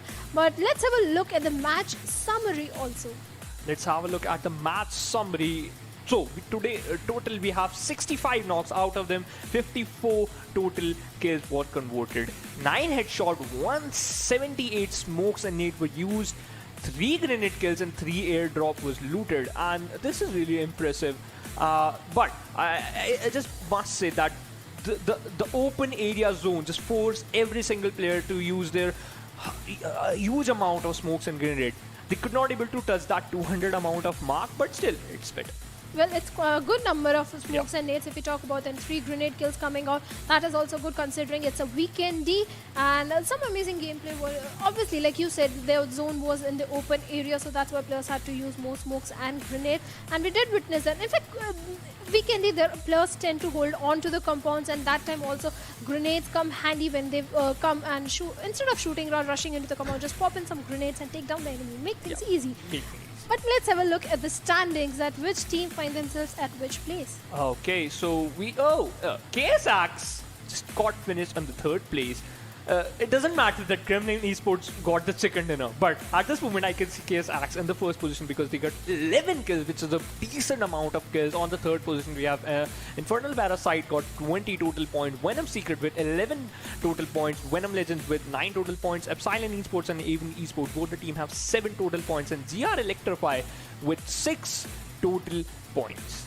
Well, definitely, and KSX relying heavily on the kill points this match. They were trying to do a comeback. In fact, they eliminated so many squads. They were aggressive from the very start, and this proves why the kill points, the new point structure comes into the picture. The kill points are going to matter a lot. But Venom Legends, if we talk about this game, they started off good, but this game they couldn't perform really well. They were going in for the placement points. Nothing wrong. They are still having the top position. Let's see if they will be able to maintain it. But just 1 kill point to their name. On the other hand, EPSILON Esports is a team that is relying heavily on the kill points, on the aggression. They have 6 kill points to their name and just 1 placement point. 1 placement point, which shows that these teams, just like EPSILON Esports, Venom Legends, as well as here are Electrify, they are just showing a consistent performance. It doesn't matter that you are just getting some points with placement point, just relying on placement point or kill points. At least you are getting a good amount of points. SLX Alpha on the 9th position with 5 total points. M4 Esports on the 10th position with 4 total points, and they didn't have a single placement point, which shows that they are totally relying on kill points. TRZ Esports on 11th position with only 2 points. XOSS Official with only 1 point. Immortal X and Team Cyko, both the teams have only 1 point, and Eccentric Infinity, they didn't got a single point. Well, they didn't get any single point, and TRZ is also finding themselves at the 2nd page of the standings. They were at a decent spot in the leaderboard, so maybe it might not have gone down well with them. In fact, Venom Legends also had an early exit, and A1 Esports also, all the top teams, and in fact the teams which are in the bottom of the leaderboard, they are trying to step up. So let's see which team find themselves in the leaderboard. Have a look at the leaderboard, which team is topping the chart, and it's Venom Legends. Again, they're still on the top, and right now A1 Esports again climbing up on the 2nd position with 128 points. TRZ Esports they are not that far away. They're just they have total 127 points. Gremlin Storm, this is really impressive. From the 2nd page to the 1st page in top 5, they are on the 4th position with 103 points. Now I got to know that why they are one of the most aggressive team. I can see that clearly. Eccentric Infinity just stepped down towards the 5th position. They have total 97 point. Infernal Parasite on 6th position with 84 point. XOSS Official, one more bad performance. That's why they are on 7th position with 81 points. And KSX again climbing up on the 8th position with 76 points. They are showing the perfect aggression. Well, they are certainly showing KSX and GSM, and if the team which we expected will be at the 1st page of the leaderboard, Venom Secret is there at the 10th position with 67 points. Immortal X also showed signs of good performance, but they failed to keep it up, are at the 11th position with just 66 points. SLX Alpha having 2 good games only, but that's not going to be enough. They are at the 12th position. They have again stepped down and are at the have 65 points and 12th position. Yep, on 12th position, EPSILON Esports as well as Team Cyko, both teams have 62 points, and M4 Esports in the bottom of the leaderboard on the 15th position with only 34 points. The main thing is Venom Legends, they're on the top. They're already prepared for this. Just keep the difference between the 1st and the 2nd position a little bit higher, more than 15 points, so that if they messed up in any single match, they can cover up that in just next match. So they're already prepared for that. That's why they're still on the first position. They are certainly on the first position. Maybe GSM can topple over. Maybe anything can yeah. happen. But why know one thing that is going to happen? But give away. The viewers are going to get something by watching, and what they are going to get: 8 TRZ gift cards and 1 iPhone 12. They have a chance to get an iPhone 12. How do they get it? Just subscribe to the channel PUBG Mobile Bangladesh Official, like this live stream, and in the chat just type in hashtag PUBG Mobile, hashtag PMCC, along with that your in-game character ID and your in-game name. Just type in that, spam in that, and one random winner will be shown at the end of the stream who will get this iPhone 12. Yep, he is going to be very, very lucky because he is getting the iPhone 12 and the other 8 random people as well, because they are getting the TRZ gift card. You can buy some UC and you can buy your favorite skin, just like Infoglacier. I have an Infoglacier. Yes, I would be rubbing that on you because I know you don't have an Infoglacier, but that's okay. Let's head towards a short little break and we'll see who will get what. Let's head towards a short little break and you guys stay tuned. We'll be right back.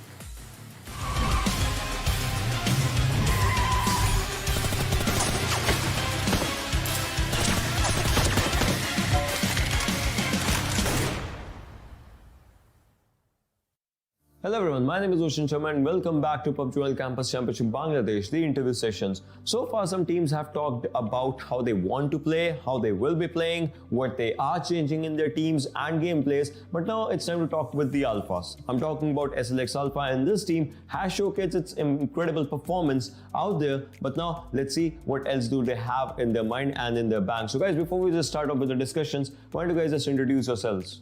Hello, it's me, MD Asirar Fatimon. My in-game name is SLX Rescue and my in-game role is Anti-Fragger and Filter.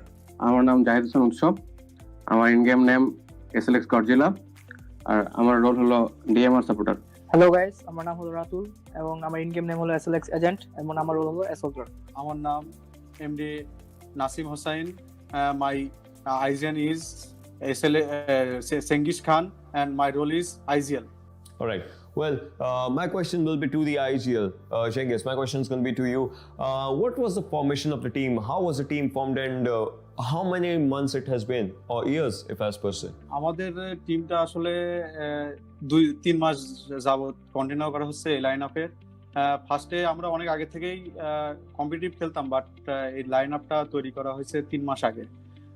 3 মাসের থেকে এখন আমরা এই line up নিয়ে continue করতেছি, but আমাদের line আপের পিছনে অনেকজনের আর কি সাপোর্ট আছে। সাপোর্টটা আমরা দিতে চাই আমাদের এসএলএক্স অর্গানাইজেশন, স্পোর্টস অর্গানাইজেশনের ওনার অ্যান্ড লিডার সৈকত সরকার ভাইকে। তারা আমাদেরকে অনেকভাবে সাপোর্ট করছে, আর আরো সাপোর্টে আছে আমাদের অ্যাডমিন প্যানেলের সালমান ভাই, আর আমাদের বড় ভাই আছে এসএলএক্স আইরনিকের অনেক বড় ভাই। তাদের মাধ্যমে আমাদের লাইন আপটা তৈরি করা আর এখন কন্টিনিউ চলছে। Well, that's nice. And now Rescue, coming to you, what are your expectations from PUBG Mobile Campus Championship Bangladesh? First of all, I am really happy to be a part of these finals. You know, most of the teams are too much experienced, but it will be a tough competition, but we will try our best and hope to be the winner. Well, hopefully you guys will be the winner. And Agent, my next question is going to be to you.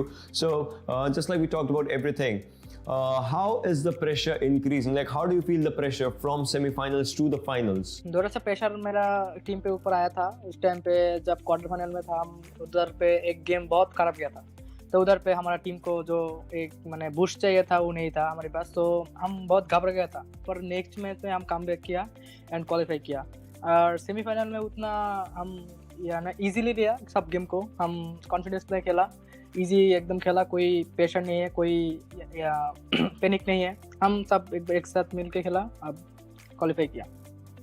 Right. Well, that's nice. Now, Godzilla, my next question is going to be to you as well. So, just like we talked about the pressures happening and not happening and all, what is that one thing that you feel keeps your team above the competition? আমরা 3 মাস যাবত টিমটা continue করছি, আমরা খেলতেছি, আমরা আমাদের খুবই new team, but আমরা যেভাবে খেলতেছি ইভেন মানে কোয়ালিফায়ার থেকে কোয়ার্টার ফাইনাল, সেমিফাইনাল যেভাবে খেললাম, আমরা আশা করি যে আমরা ফাইনালেও সেভাবে খেলতে পারবো, আমাদের পারফরমেন্স আমরা সেভাবে দিব ওখানে।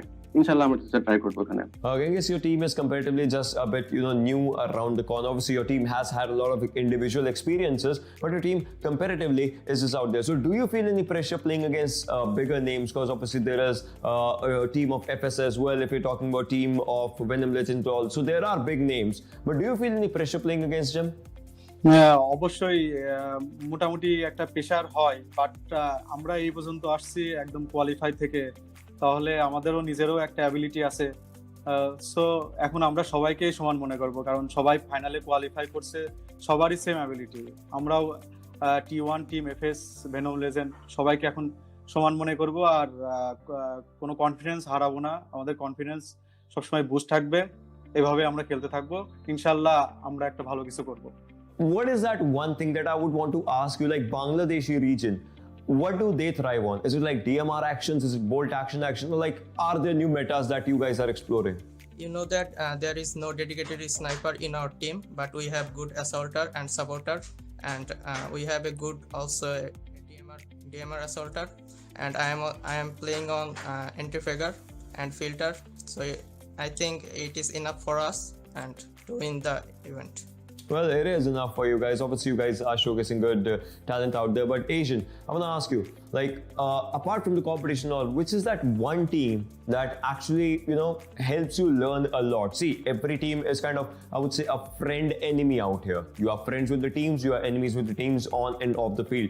But which is that one team that actually helps you motivate with the gameplay? একটা টিম যেটা বাংলাদেশের আইএনএস এর কথা বলা চলে, কারণ তারাই সর্বপ্রথম ইন্টারন্যাশনাল পর্যায়ে ভালো কিছু করছে, তাদের মাধ্যমে আর কি আমাদের ইন্সপিরেশন, তাদের দেখে আমাদের পথ চলা।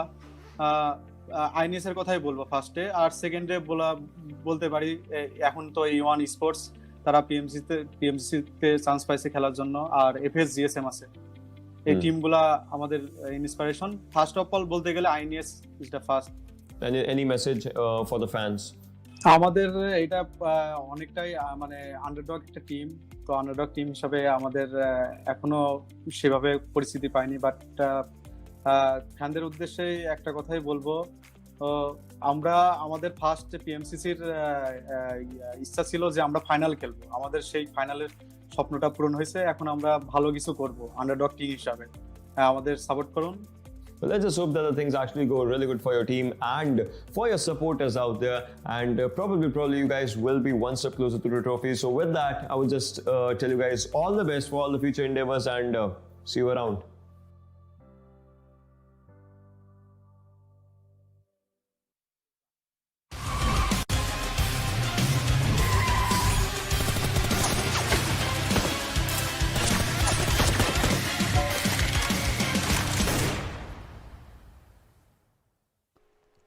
Welcome back, ladies and gentlemen. You are watching day number 2 of the Grand Finals of PUBG Mobile Campus Championship, the Bangladesh edition. And well, Shivansh, we've been having quite some comeback over here from Gremlin Storm. Yep. They got the chicken dinner. Then they've finally managed to make it to the top 5. They've crossed the 100 mark. Where do they go from here? On the top, most probably, because they are one of the most offensive teams. Yes, certainly. Certainly. This is, all the fans that had been waiting. Where is Gremlin Storm? I mean, I was so disappointed watching them fall down. All their performances have been dismal. Really, I thought, the first day, it was completely scattered a war. It was completely haywire. They needed to fix themselves. And finally, they might have seemed to have done that. And with the way they are playing, if they continue this kind of a run, I believe we've got bigger things in for them. But right now, what we are going to do is head into the final game of Erangel and see what lies for all these teams. Yup, and we can just see plain path is going from Primos to the eastern side of the Yasnaya Polyana, the southern eastern side of the Yasnaya Polyana, and this plain path is just covering, just going from the center of the Erangel map, and I can say that clearly that every single team just can go very easily to their desired location unless it is Zaki or Noor Apnoy. Now, you need a Lucifer to do that. What do you desire? And with that being said, well, of course, like you mentioned, the flight path trajectory kind of dissecting the map into two halves. Yep. And, well, going towards Yasnaya Pollyanna. And now Venom Legends. Well, they've been having quite some run. A1 Esports right on their tail. TRZ also catching up. And then Gremlin Storm. So I think the final day, the day number 3, is going to be really, really exciting with the way these teams are playing. Even KS Axe, I mean, by the start of the day, they were really lagging behind. And this time around, they've played phenomenally well. Some splendid performance coming out from the lads. And that's the experience really speaking up. They have certainly handled the pressure. But look at the circle, the eastern circle going on, and Gremlin Storm might just be in a whole world of trouble. This is not the kind of a circle they would have wanted.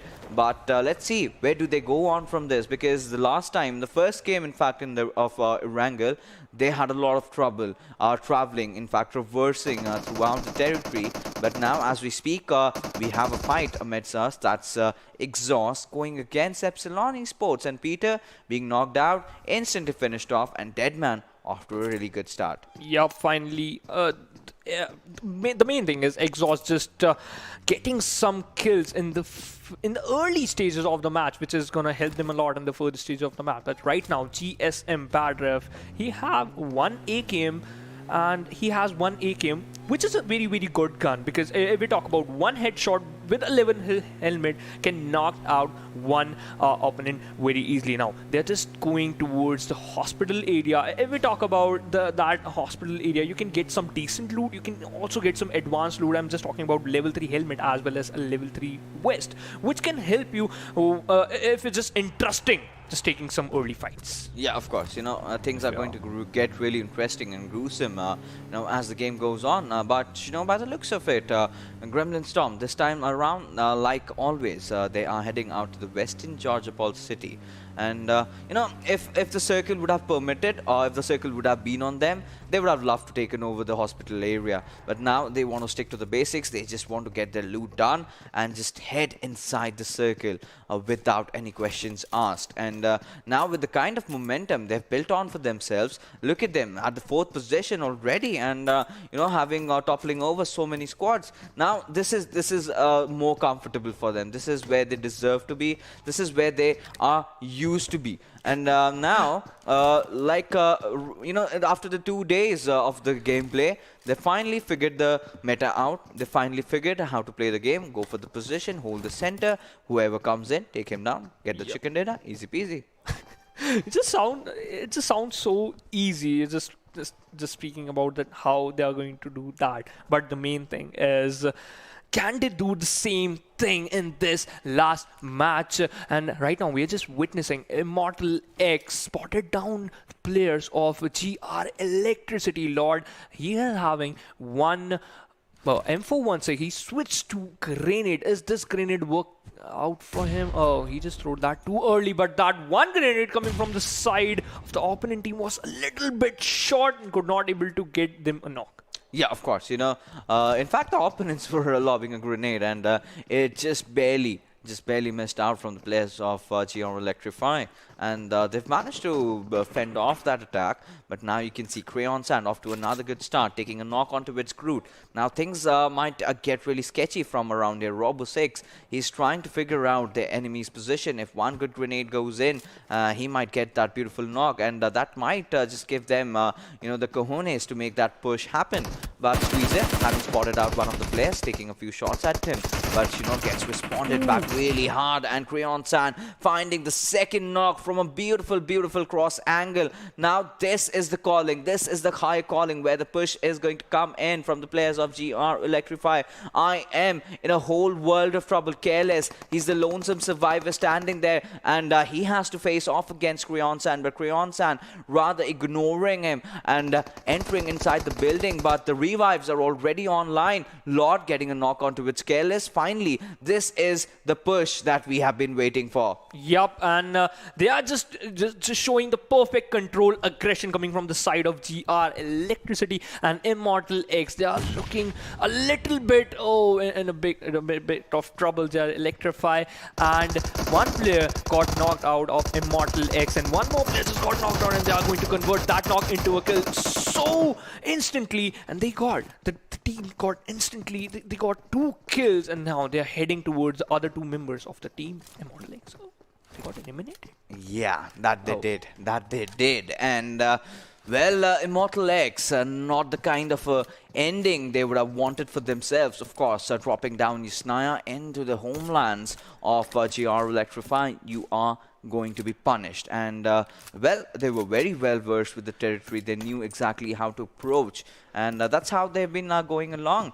But you know, if we take a look elsewhere, we have the players of KSX. Now this squad, well, this is a promising squad. They have dropped off at Milta and have had a good game. But look at Ovi finding off Heaven YT and eliminating his existence. Yep, and EPSILON Esports also coming into action, got 1 kill for themselves. And you know what, if just doing some rotation and you just spotted down one opponent and you just finished him instantly, that's a good thing, because it's just moving inside the zone, you're just getting into your favorite position and collecting some kills, which is a really good thing. And right now, IPG, they are down to 3 members, and this is a not good situation for you, because this is a really early stage.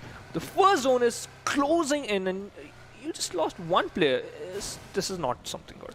Yeah, this is, of course, not really optimal for this team, and they would not have wanted that to happen, of course. But we really cannot control things in our favor.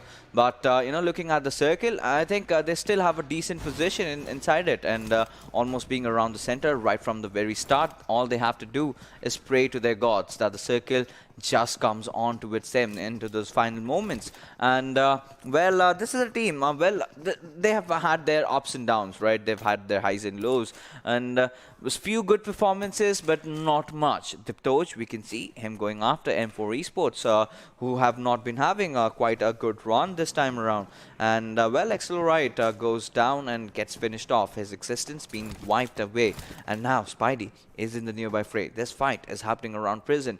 Can Eccentric officials clear this one out? Can they get something? Well, only time will tell. Yup, Show was just collecting that crate. He just finished him instantly, and right now they're just onto the mountain of the prison area.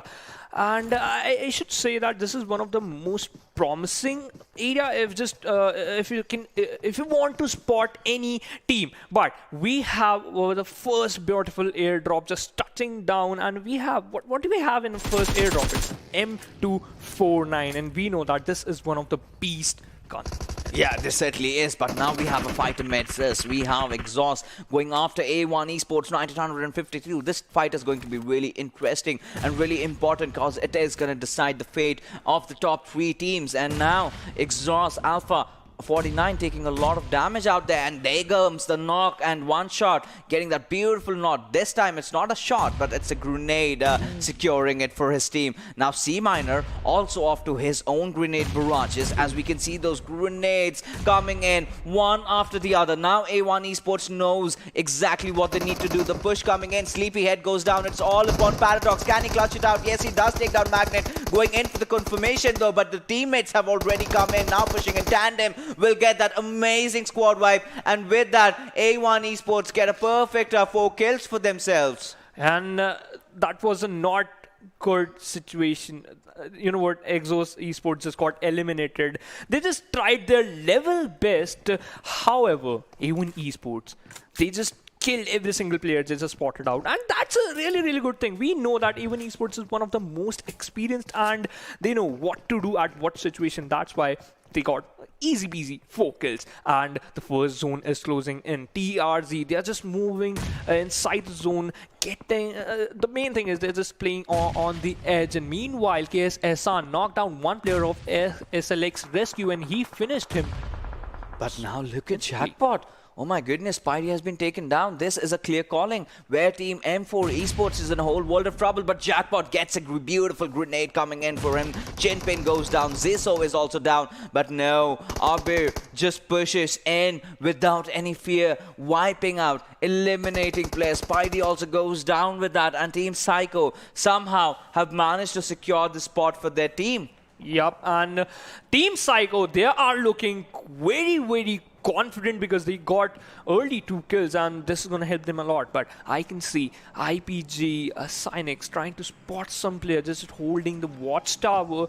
Basically, they're just holding a compound, and the player is just still just wondering that where are the opponents? I want some kills. Where are the opponents? I just want to spot them out, want to use my DP and get some knocks, and just want to convert that knocks into kills. And now it's 45 players are there. We still have 13 teams alive, and second zone is still closing in. Yeah, but look at Venom Secret over here. They've spotted down the last player, Duff M4, and he does not want to survive. And well, before going down, he makes sure that he takes down 2 along with him as Shoaib is burning. And well, he's finished off. He's wiped out. His existence is there no more. Venom Secret, oh my goodness, that's a huge disaster happening for him. And Shariar, what does he do? Where does he go from here? Ratul, he needs a revive, but with Gremlin Storm already having their eyes set onto the players of Venom Secret,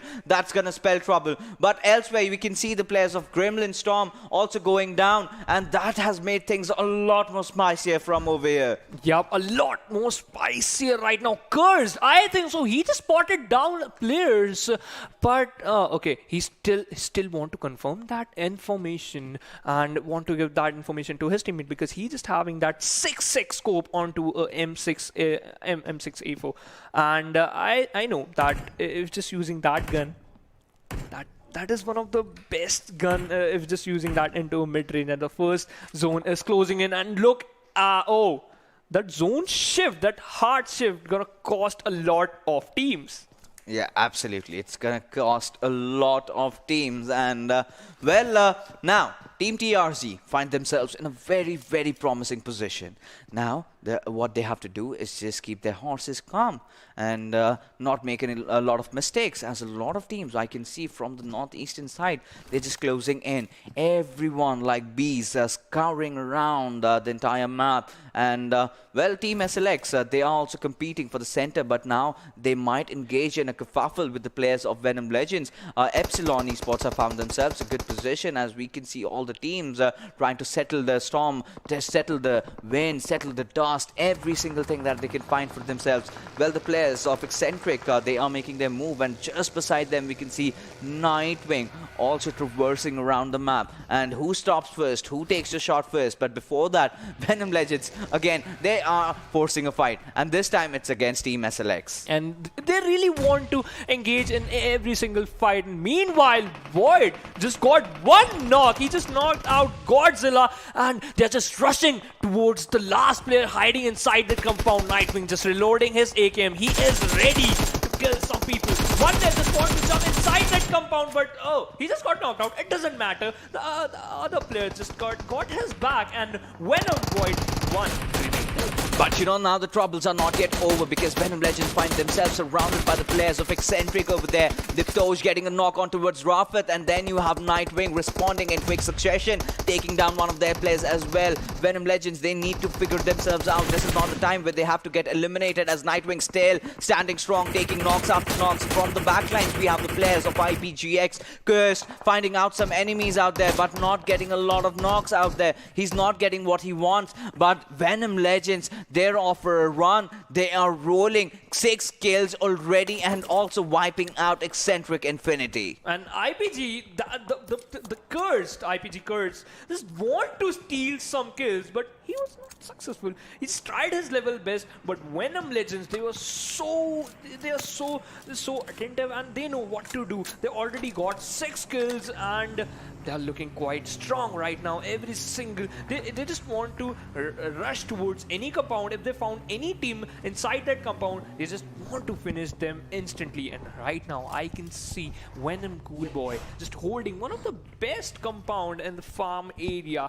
He just want to be a little bit calm, give information to his team that there's no one. You can just come here and we can spot some players very easily. Look at the zone. Hey, what do you think? Where the zone is gonna take shift? You know, I think somewhere around, well, the southwestern side. Okay, so can we see some, are we going to witness some votations? You know, as lame that joke were, I just hope the teams are gonna make it quick inside the circle. But beast, the third airdrop coming in, that big green cannon, as I love to call it, the AWM, and with a level 3 kit? Yeah.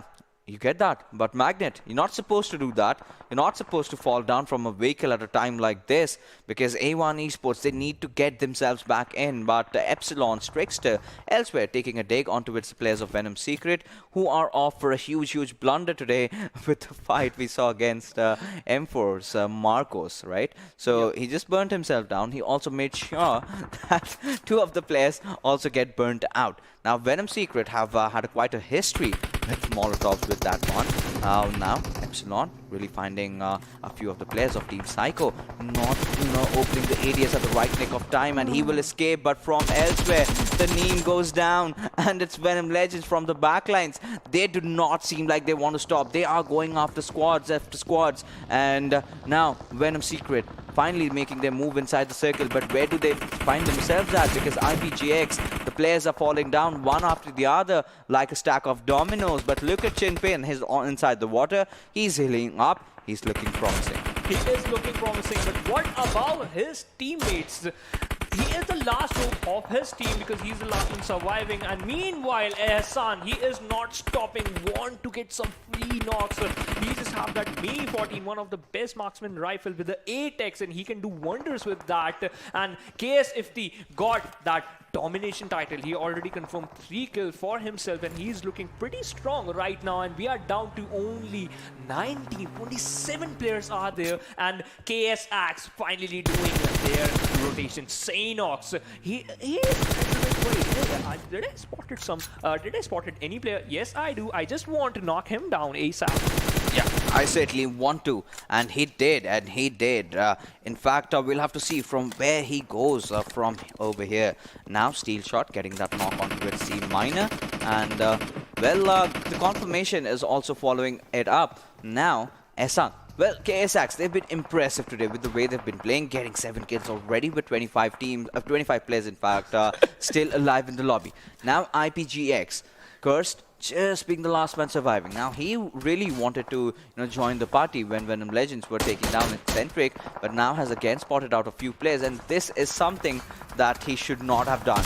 He not only gave away his position, and considering the fact that we still have 9 teams alive, now if he goes down, he's just gonna get 1 point. Yep, and that is not good.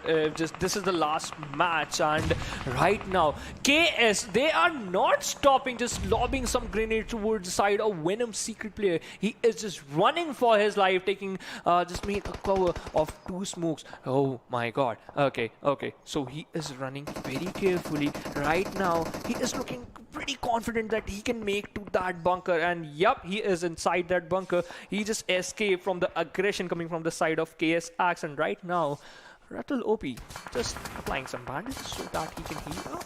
Yeah, he needs to heal up, but right now they find themselves in a bit of a pickle. They're in a no man's land. Of course, they have the shack, but now all they have to do is just pray to the Almighty that the circle comes falling on them, and no, that is not the case. The circle is nowhere near them, and they have to get inside that. Considering the fact that EPSILON have their eyes set on these 2 players, I don't think they're letting them go anytime soon. Yep, I don't think so, but I just want to mention one more thing, that for how much time they are going to stay inside this, because I cannot able to see a single vehicle near to them, and oh, that one motorbike, but that is going to be a little bit dangerous, my man, because if they're gonna rotate while using that bike, it is going to be a little bit difficult. You know why?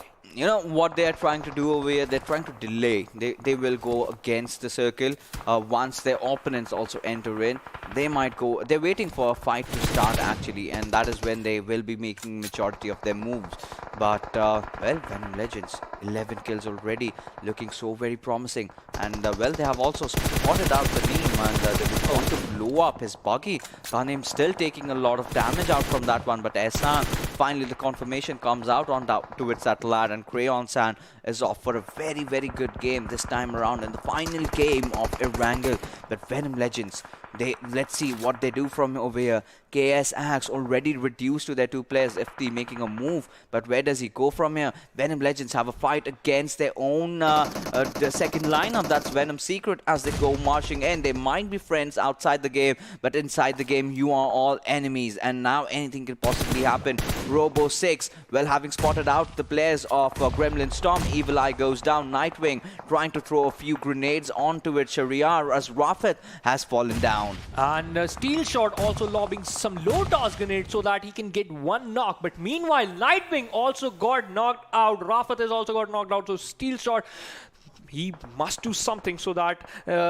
he just want to revive his own teammates. And at this moment, Void is also throwing some smokes. Yeah, but why is Venom Secret not making the push happen? They know the fact that Venom Legends are right on their knees. This is the perfect time to make the push happen. But no, Ratul and Sharia are not really committing, and this is gonna raise a lot of eyebrows. And this was a perfect chance. This was the area where they could have gotten those 2 kills and could have also followed up. But the revivals have already come up right now. Now Steel Shot and Nightwing, they will get those first aids for themselves. They're looking comfortable, and Kapchi, he's just peppering down those bullets onto which the players of GR Electrify. And now Nightwing again going down to Shariar. He ensures the confirmation, and finally getting a conviction in that, and Venom Secret are off to a good squad wipe. That 1 grenade just knocked out 2 players, and Venom Legends has taken exit at the 8th position. Venom Secret, finally they converted, they got some kills, and right now GSM, they are looking quite confident. Kapshi just throwing some smoke so that they can make some extra cover with that smoke, and they already have some white kills. But look at the position of the player of Team Cyko. He is inside the water. Oh, I mean, why not? Why not? You want to stay away from the fights? Stay inside the water. Just do not get out.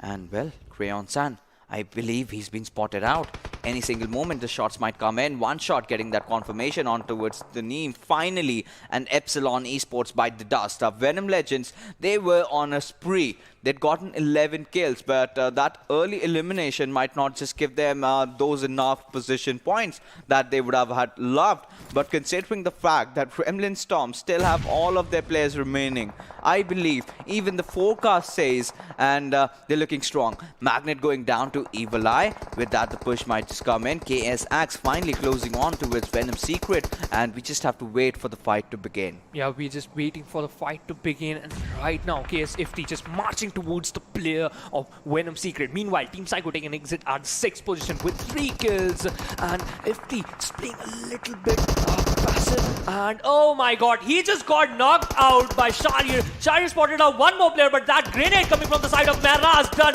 half of the work. He just wanted to kill that last player surviving from the Venom Secret, trying to spot him down. He spotted him down and killed him as well, but he is on very low HP. Mera's got that domination title with 4 kills in his hand. Yeah, absolutely. The way this lad has been playing has been so promising. The kind of a gameplay now he will get successfully. Even the revive coming on towards his teammate. Venom Secret, like we mentioned, have been eliminated. Ratul really should not have proned in that kind of situation. But A1 Esports, Gremlin Storm, GR Electrify, these are our teams that have made it so far. And of course, KS Axe, we cannot rule them out. The kind of performance they've been showing, the kind of kills they've been going for.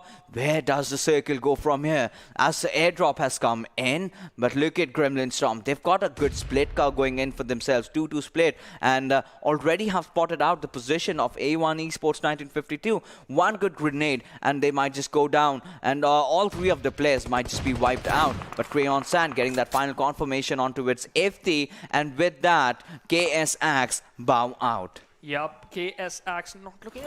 Maybe one player is still surviving, which is Mehraz. But I just want to tell you one thing: that one A1 Esports player, one shot, he have and he's just one shot away from getting a knock. Yeah, he certainly does. But right now, we will have to see what goes on.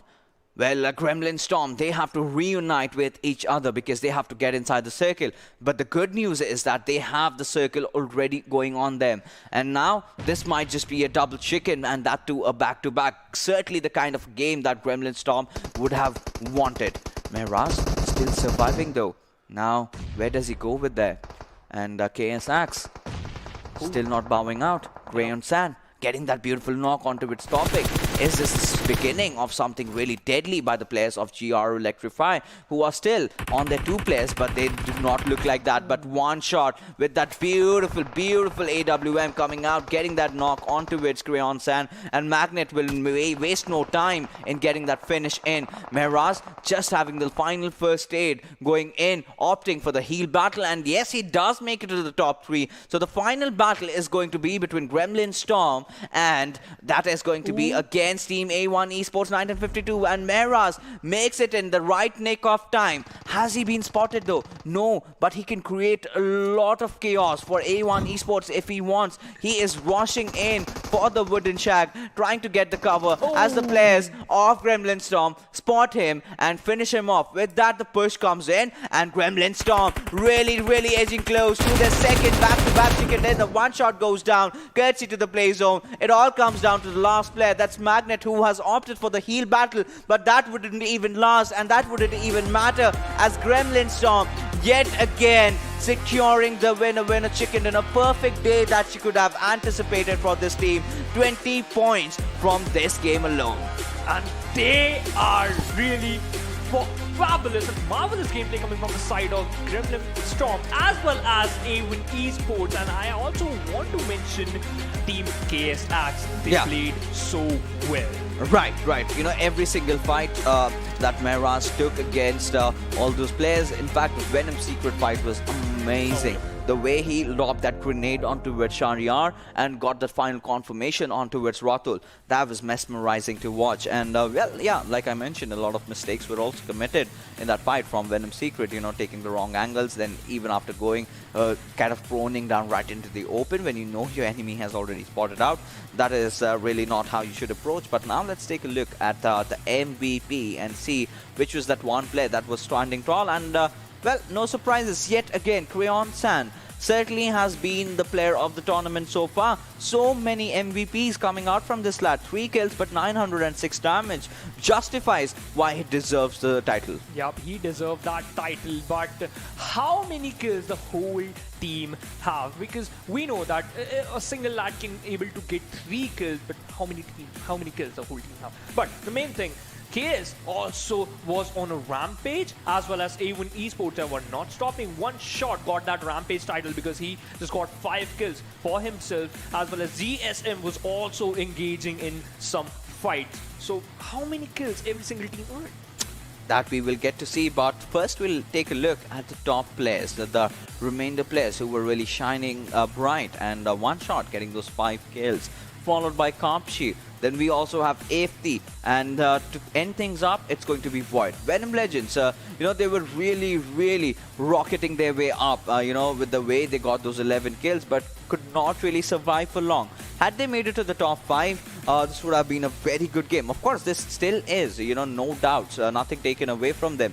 But 11 kills and 11 points, and then you have, say, around 2-3 points extra from the position points. That's just about it. They have to be satiated with just that much. And as we are waiting for the standings to come up, we will take a look at the match summary and see how the numbers worked out in this particular map. So in this match we have total 62 knocks out of 54 kills got converted, 9 headshot, 201 smokes and grenade were used, 8 grenade kills, and this is really impressive here Robert Looter.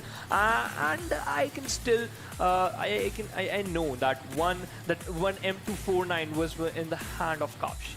Yeah, it certainly was. He was just creating havoc with that mean machine. And 201 smokes and grenades. That's impressive. That's a really good improvement. And yeah, courtesy to that, 8 grenade kills. And teams are really realizing that they've already done. They're already done with 2/3 of the tournament matches. Now it's time to get serious. It's do or die, and that's the entire reason why we can see all these teams playing so aggressive. All these teams going after each other. 3 airdrops being looted. They know how important those level 3 helmet and vest is. They know how important a difference maker weapon can be that you get from the airdrop. But now let's take a look at the standings and see how the teams have performed in the final game of today's evening. Gremlin Esport, Gremlin Storm got the chicken dinner, but still A1 Esports is on the top because they got 9 kills, which is and 12 placement points, which is equal to 21 total points. KSX on the second position with 20 total points. The same like Gremlin Esports, they also got 20 total points. GR Electrify on the 4th position with 16 total points. Venom Legends on the 5th position with 12 total points. Venom Secret on on the 6th position with 9 total points. Team Cyko, they have on the 7th position with 7 total points, and EPSILON Esports on the 8th position with total 4 points. Yeah, but you know, now this has put us in a situation where I think we might have again another team taking the top when the leaderboard comes up. But taking a look, M4 Esports, SLX Alpha, Immortal X, and of course TRZ. This team is the biggest disappointment over there. Now, considering the fact that they were in the race of the top 5, now this 12th position is going to set them behind. And with the way Gremlin Storm have been picking themselves up, they have set the lobby. Actually, there's a storm going around them, and they're just storming their way inside to the top spot. And that is the kind of performance that we would have anticipated. That is the kind of a performance that we would have loved to see from these players. And now things have started getting really interesting. Now we have 3 major contenders. We have A1 Esports 1952, we have Venom Legends, and of course Gremlin Storm. Certainly the kind of a finale that we had asked for, the teams are starting to deliver right now. Yeah, and who is going to get that 6 lakh Bangladeshi taka? One of the biggest questions. Yeah, whoever is the winner. That's as simple as that. But now we'll take a look at the leaderboard and see where these teams stand and who is... Whoa. I do not get to complete my sentence. Considering what I just saw, 149. That is how interesting things have gone. TRZ still somehow managing to hold on to that 3rd spot. But Gremlin Storm, they have closed in the gaps. They are in contention for the top 3 position right now. And tomorrow is where they really need to shine. KSX, look at them. Just before the start of the day, they were almost in the bottom half. And they were actually, in fact, on the bottom half. Somewhere placed towards the 14th position. Now, look at them. A huge bounce, making themselves at the 6th position. Now, look at the difference over here. So, the 1st and 2nd, they are on 149 points. They're similar. They're tied up. It's just a skill difference that set Venom Legends up top. But apart from that, you know, we get to see that dip, that almost 20 points difference. But can Gremlin Storm or TRZ cover it up? That's the bigger question. That's a bigger question, but slowly and steadily, KSX and GR Electrify also climbing up in the all-over leaderboard. They are in the 1st page of the all-over leaderboard, and this is one of the dangerous area. We can see the 2nd page of the leaderboard. On the 9th position, we have XOSS Official with total 82 points. Venom Secret still on the 10th position. Team Cyko and EPSILON Esports is climbing up on the 11th and 12th position respectively with 69. And hey, EPSILON Esports, Immortal X and SLX Alpha. Every single team just have 66, 66 and 66 points. Now that is how close these teams are going. But you know, the major disappointment coming out from XOSS Official, the way they started off yesterday, they were in top 3 at a point. And today, they have dropped down to the bottom half. So not the kind of a day they would have wanted for themselves. So, well, things are really shaped up in a weird manner. We never anticipated. There were certain moments where SLX Official were also stepping up. You know, 2 games, they even managed to get a chicken. But after that, apart from that, in fact, nothing else from this team. you need to be consistent, and we have been sounding like broken records, speaking this over and over again, how important consistency is. But now let's take a look at the kill leaders and see which are those players that are dominating throughout this entire tournament. And this time we have Nightwing, in fact, rather taking the lead, but he's tied up with Magnet in terms of kills. And on the third position, we have KS Sanhok with 22 kills. On the fourth position, we have ELECTRIFY Crayon Sand with 19 kills. And look at the damage, 5,256. That is really insane, man. Yeah, because that's a fact. He's been consistent in both the days. Of course, not having the best of the kills, but the damage, of course, showing how good this player has been, and getting so many MVPs. Of course, he deserves it. Magnet also from yesterday, he's continuing that beautiful run. Nightwing also taking the lead today, and well, things are looking really good on those kill leaders, and these are the stars. These are the stars that we have right now. But still, considering the fact that the way things are going, anything can happen. But now let's take a look at a head-to-head between Venom Legends and A1 Esports, the two teams that are completely tied up. And in terms of kills, it's Venom Legends who've gotten the upper edge, but in terms of position, that's where A1 Esports steals it out. But take a look at the damage given. That is where Venom Legends take a lead. Of course, they have the most kills, but take a look at the damage taken. They have taken the majority of the damage. Take a look at the kills per match. Well, Venom Legends, of course, being the winner. And in terms of winner chicken dinners, they also edge past them. Yep, and if we talk about the total points is 149 and 149. But the main thing, the main factor is kill per game. If they're getting 6 kills per game, which shows that they are getting consistent 6 points per game, that's why they are still on the top. Yeah, they are not that not able to create a huge amount of lead between first and the second place, but yeah, they are doing great. So we see a difference in the style of how these two teams have approached the game, right? Venom Legends, they rely on pure aggression. They go after squads. But A1 Esports is the smarter one of the lot. They're like, we have a good position, we're not moving.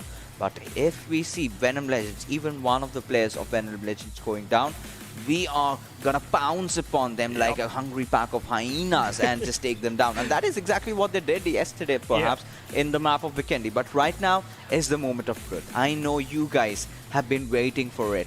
The announcement of the winners. And let's see, guys, for the giveaway.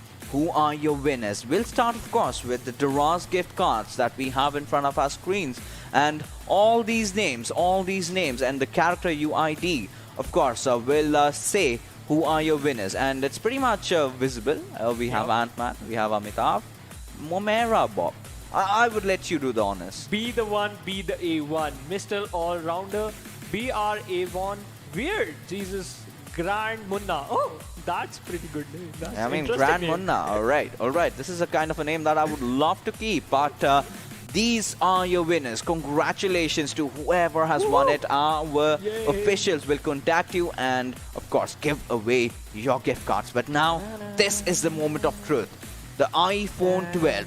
Who is your winner? Drum rolls as we take a look, and it is Domijan. Domijan, congratulations! You got an iPhone 12. Yes. Now what you have to do is instantly buy yourself a new charger because you don't get that with iPhone 12. But of course, a brand new, sleek and stylish iPhone 12 coming out for you. And well, good luck slaying your opponents in the lobby. And of course, the brand new iPhone coming out. You know how smooth the game goes when you are playing, of course, with the iPhone. And now he's going to be happy, man. I mean, he would consider this as, well, maybe Christmas was late, but Santa blessed him with an iPhone. Yep, and what color do you want? You just asked the same question yesterday, right? Yeah. I just love a red color iPhone. Yeah. What about you? I would like a customized iPhone. Oh, okay. Okay, that's your choice. Yeah, but we never get what we want. That's the thing about life. But apart from that, the storyline that has been building up, of course, the Venom Legends, they have taken the lead. And A1 Esports, we have Venom Legends, TRZ and Gremlin Storm, our top 4 teams that are online, but only one will get their hands on that 6 lakhs Bangladeshi takas. And with that, ladies and gentlemen, we have come to the end of our show. As yes, of course, it's our time to get our dinners, and of course that will be chicken, and we will be having that. But till then, of course, we have to say goodbye, stay safe and stay awesome.